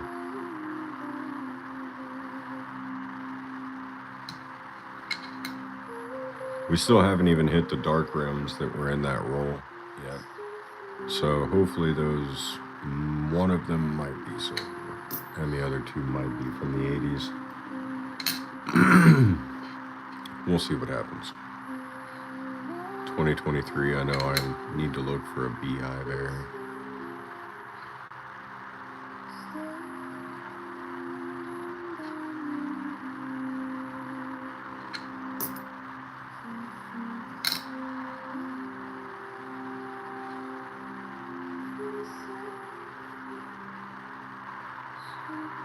Oh no, I haven't touched them yet. They're sitting over here on the desk. I just lay the roll out. So that's one, and then the two next to each other.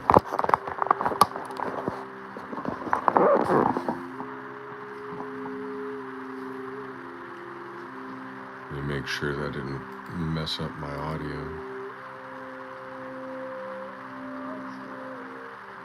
Alright, because that's what happened last time. I moved the camera and for some reason it muted itself and I had to reset the stream.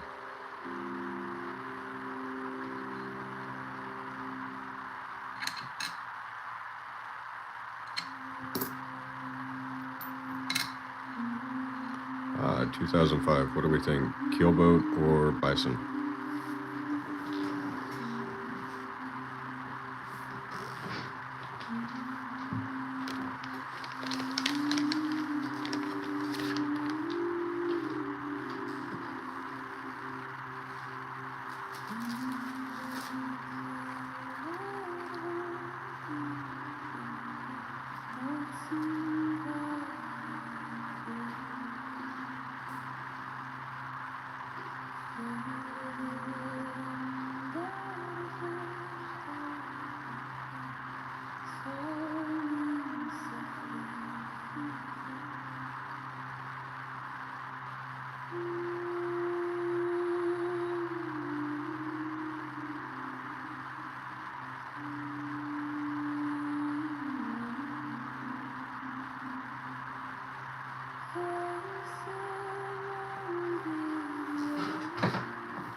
Bison. Congrats, AJ and Denny. And Marcus, for some reason, says amateur. 2009 and 2024 are low mint dates, Marcus.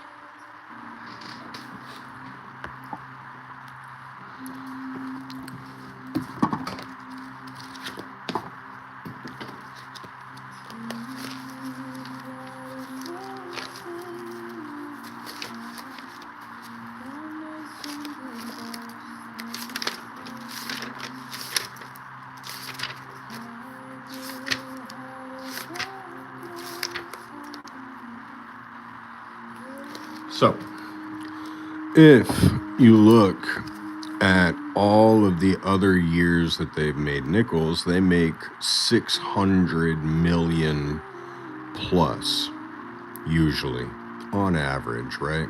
2015, 800 million, 750 million.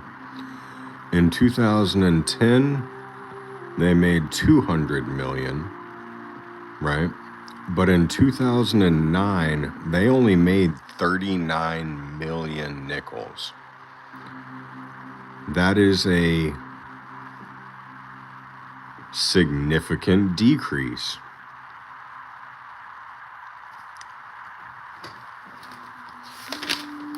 Same thing with the 2024.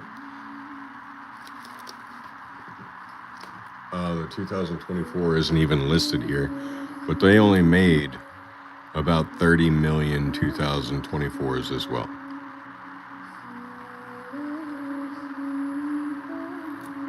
Oh, there it is. Nope. They got 2023. That was the yes. Anyways, low mint.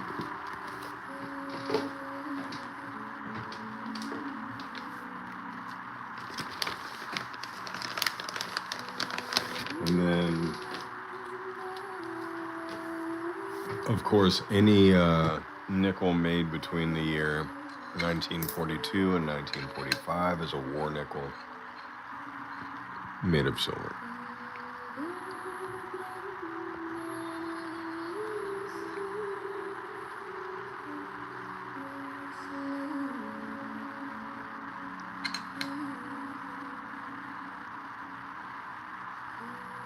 (2008), so close.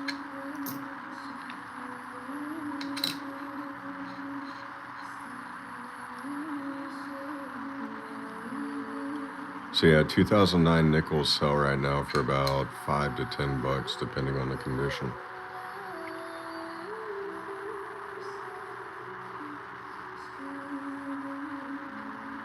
(2024s) sell for anywhere between 5 to 15, really.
Prices have gone down on the 2024. They're down to about $2 each. A whole roll will sell for $30.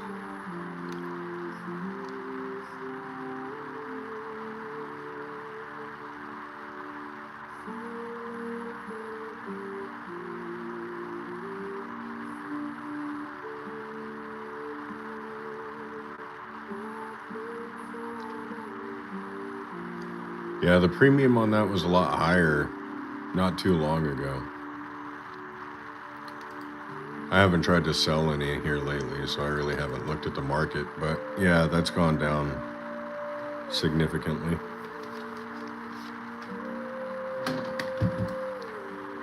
But yeah, $2 for a 2024 nickel. And I mean, I have like 3 of them sitting here on my desk, just chilling.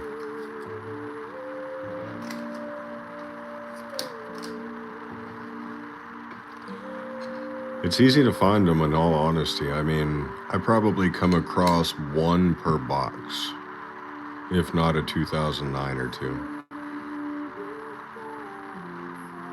So easy way to come up on like $2. I really don't sell any of the coins that I find coin roll hunting. The only one that I've recently tried to sell is the proof Kennedy $50 from 76th bicentennial, and it hasn't sold yet. but it's in great condition, so I stand firm.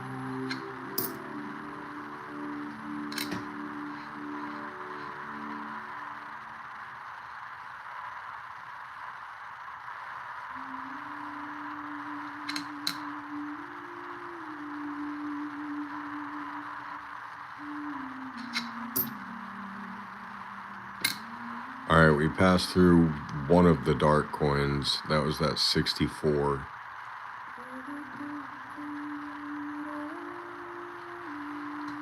The double are coming up next. Not one. And I did get this box in 2026 already. So I would think there would be at least 126. I got this last week.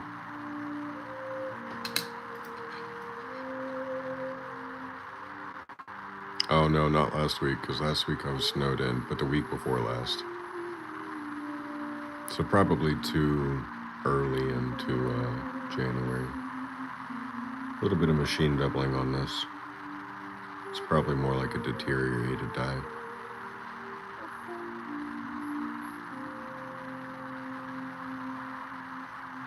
Yeah, yeah. That die was blown the fuck out. Talk about die deterioration. And also on this side as well, yep. Expected.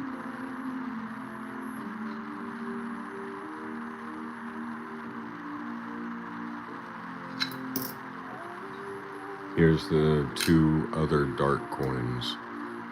Ooh, alright, so it's not silver, obviously. Otherwise, it'd have a mint mark. What year do we think this is?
$41.86. I feel like 80s is a pretty good guess on this one. 89.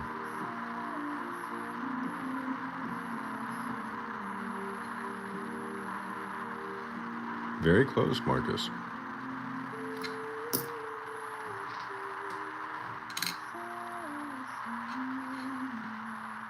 Oh.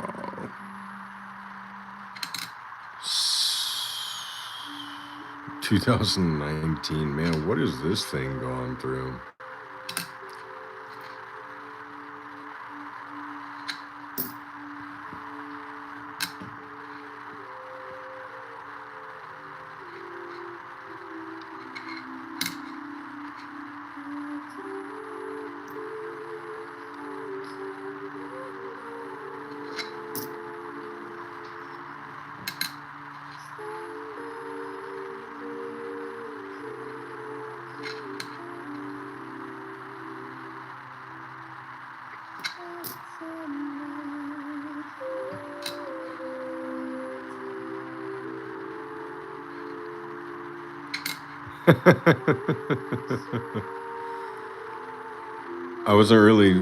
I wasn't gonna ignore your comment. I was trying to think of a way to say that it didn't seem worth keeping for any reason.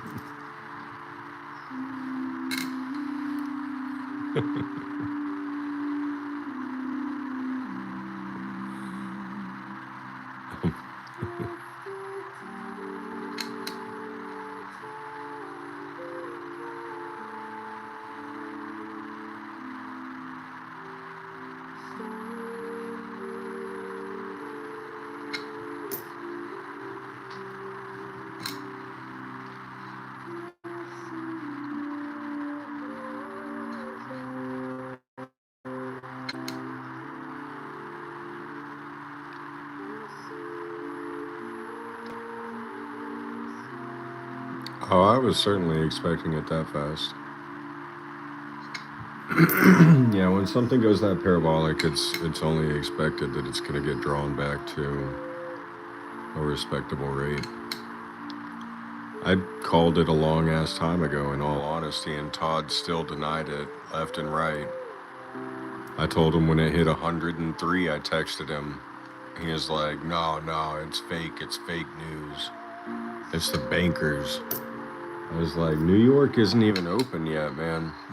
And sure as shit, we end up hitting 75. I told him we'd see 60s.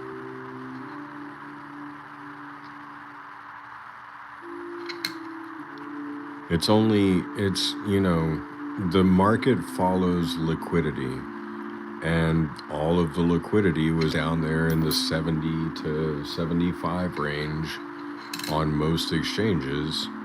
So, of course, it's going to go back and touch 75 because then it's going to liquidate a bunch of longs. That's how markets make money.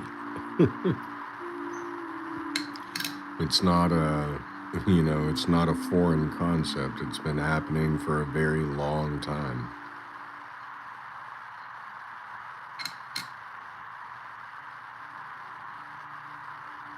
'96, I was 1 year old. I was exactly numero uno años.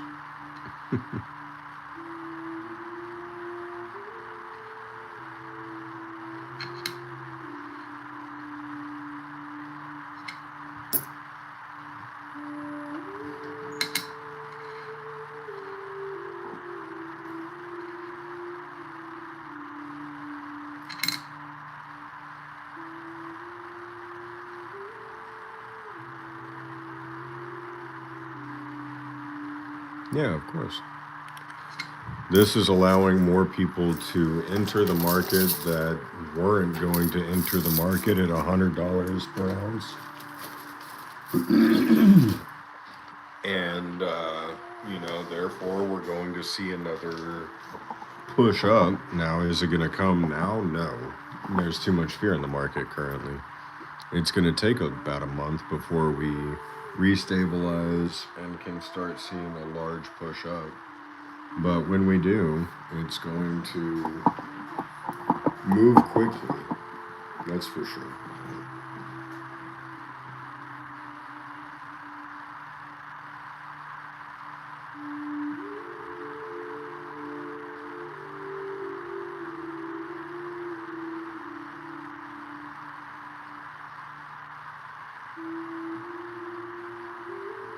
Yep. Liquidity grab, rinse, repeat. Exactly, yeah. All the shorts are going to get shut out whenever we hit new all-time high about a month from now. And then we're going to see another dip, and then we're going to see another reach, and then it's a rinse and repeat process. Exactly, Marcus. You are absolutely correct, man.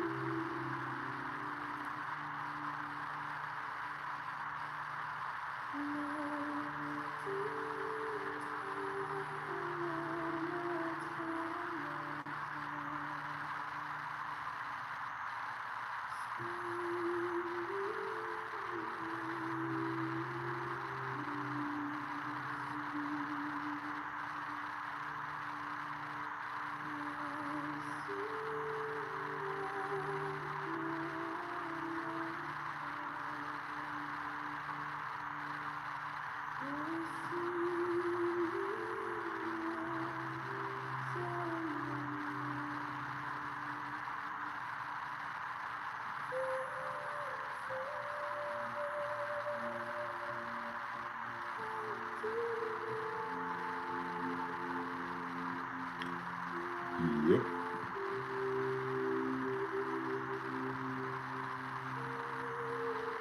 No, I think we bounce off of 73 respectfully.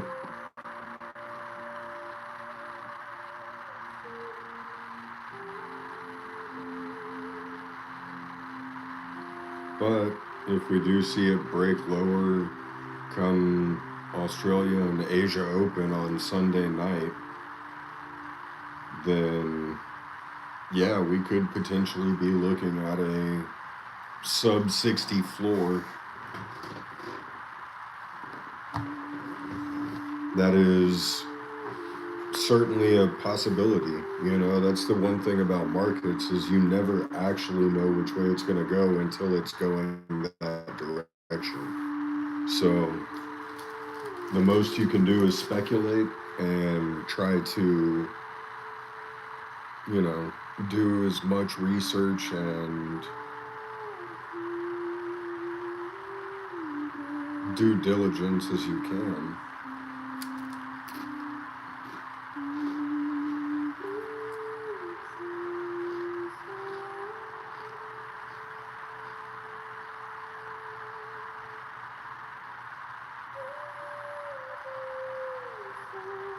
Yeah, I mean, you kind of got a point there, Denny, but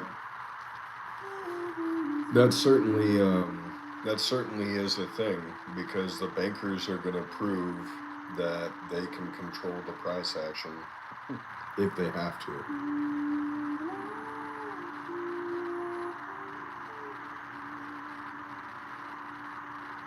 What's up, John? Who's believe? Oh, believe love. Hey, what's up?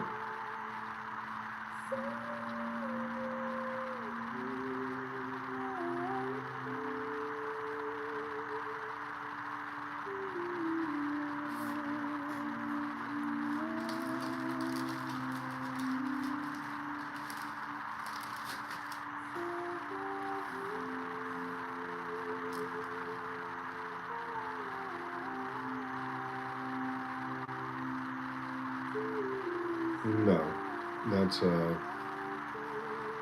that's a pretty far stretch in my opinion.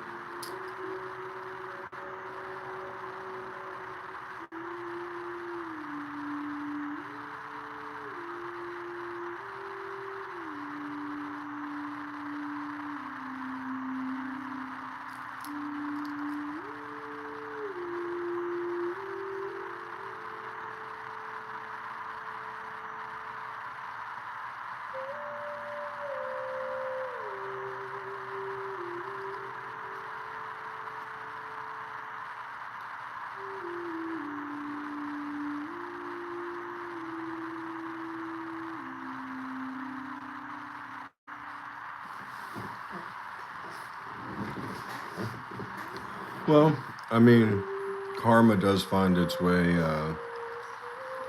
you know, back around.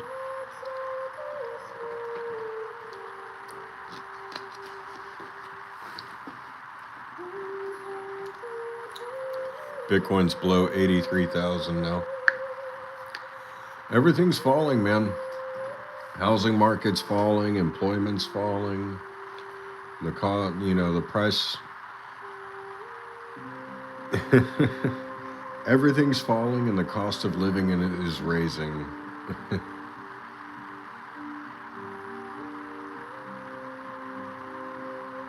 Average wages,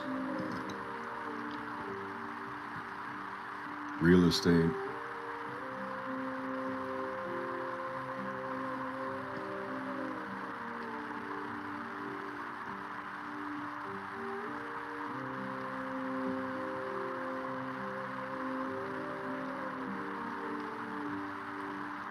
We saw over 300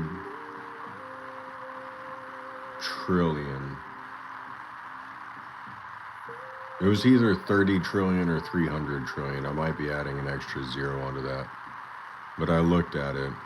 The daily liquidation for yesterday was either 30 trillion or 300 trillion. That is more than 98% of the countries in the world's GDP. In one day, liquidated.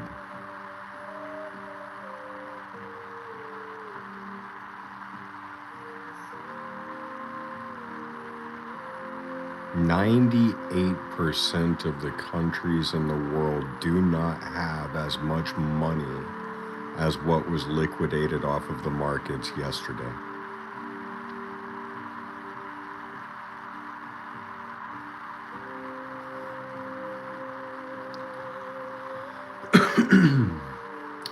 I think it's fair enough to say that we are in a financial crisis at this point.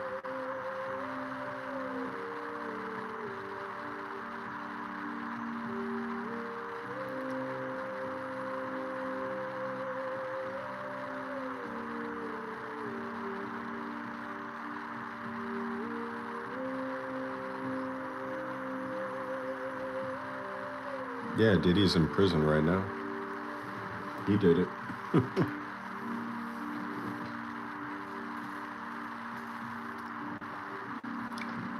It's like Bill Cosby.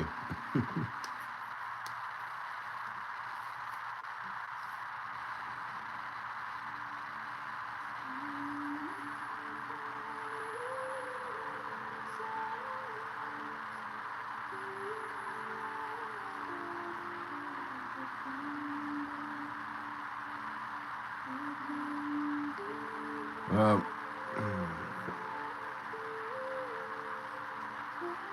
Bad up as we speak.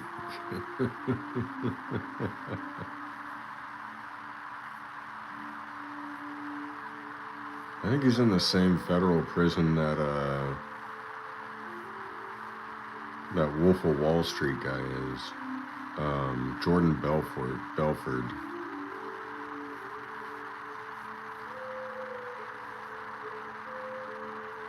He's got a whole slew of charges along those lines.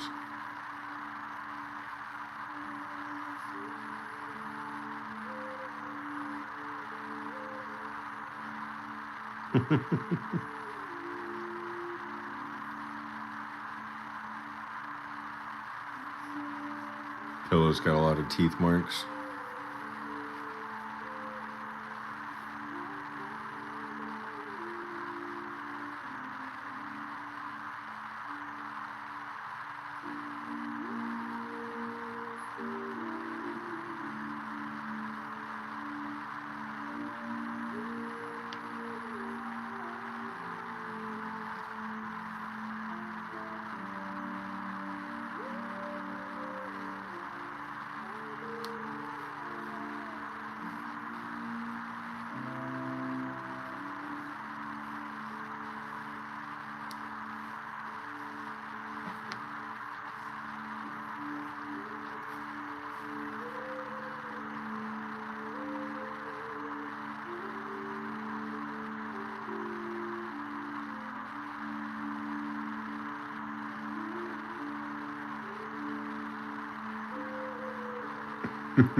On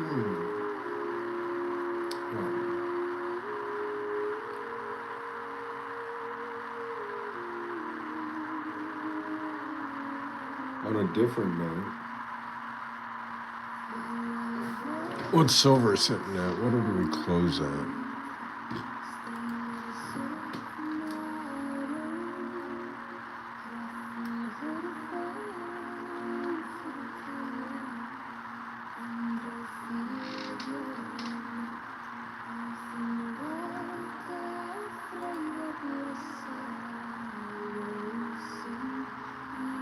Not to get Jolly Rogered. $85 an ounce.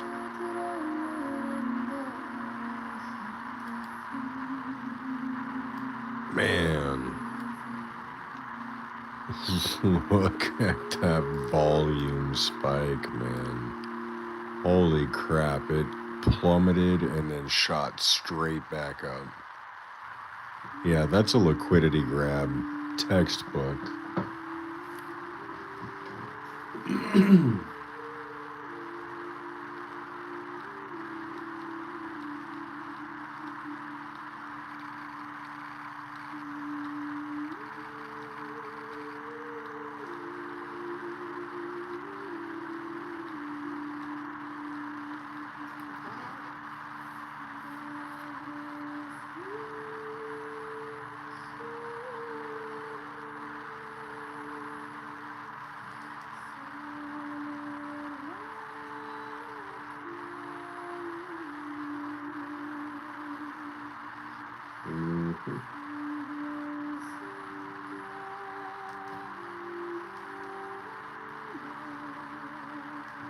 Yep.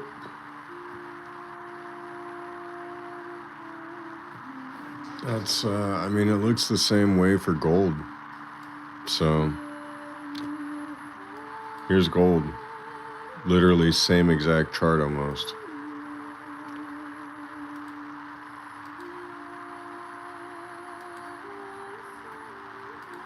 It's literally, it's almost as if you're looking at Bitcoin and Ethereum. Which, if anyone in here trades crypto, you know exactly what I'm talking about, in the sense that Bitcoin and Ethereum's charts go hand in hand almost all of the time.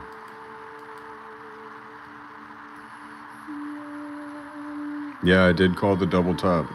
Yes, I did.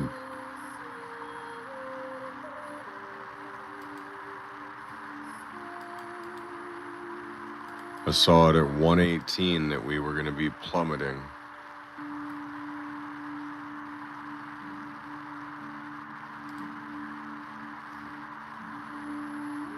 Because literally right there on the 4-hour chart, when I saw that we did not break local high at 121, I was like, yeah, this isn't going to go well. And quite literally, it did not go well.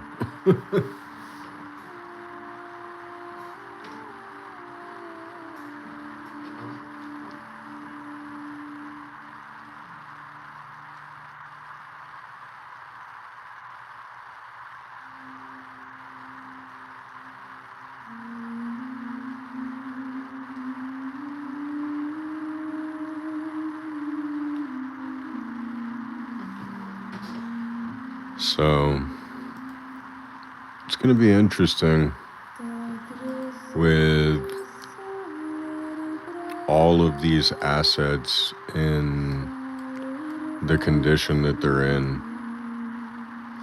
I mean, look at ETH right now. It is plummeting, which tells me that Bitcoin is dropping. Solana is dropping. Hype is dropping. Jasmy's dropping because it's Solana based.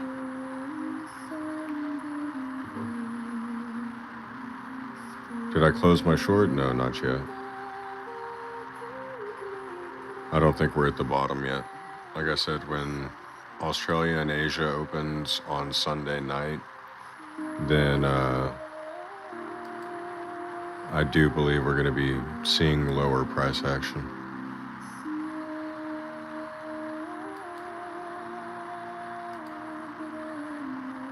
Literally everything is freaking dying. Like, look at Litecoin. It's at $62. Litecoin was at 118.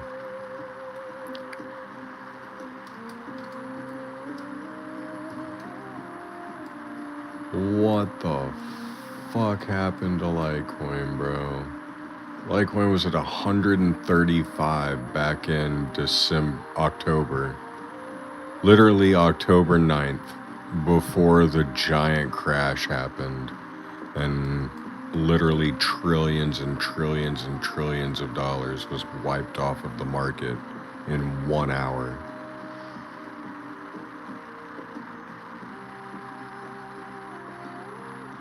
So 135 now, all the way back into 60 to 62 territory. That's insane.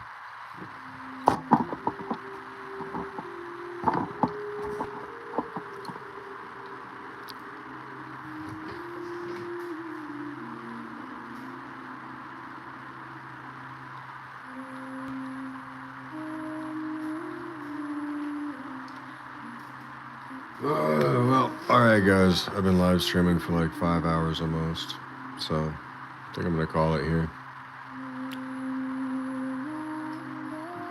Why did it drop that much? Because liquidity is where the market is going to follow, no matter what you do. So, no matter what you're trading, liquidity is always going to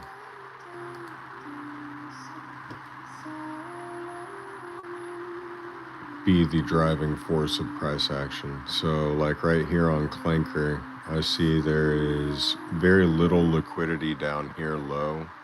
Some of these are, a couple $100,000. But I see this little yellow line right there. That's 210,000. I think there's another 300,000 one there. And then even above that, there's another one for a liquidity level of 185,000 and another one above that for 152,000. So I know that price action is going to go up before it goes down.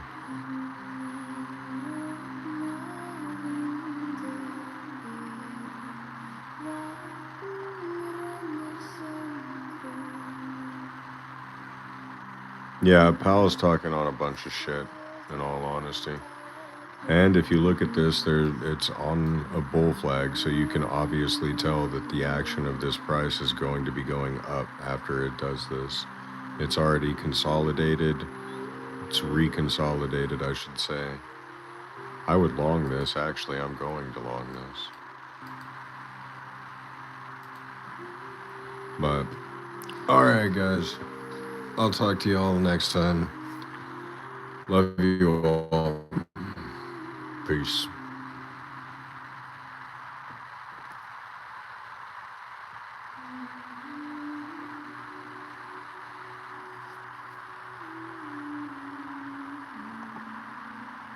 Later, Denny.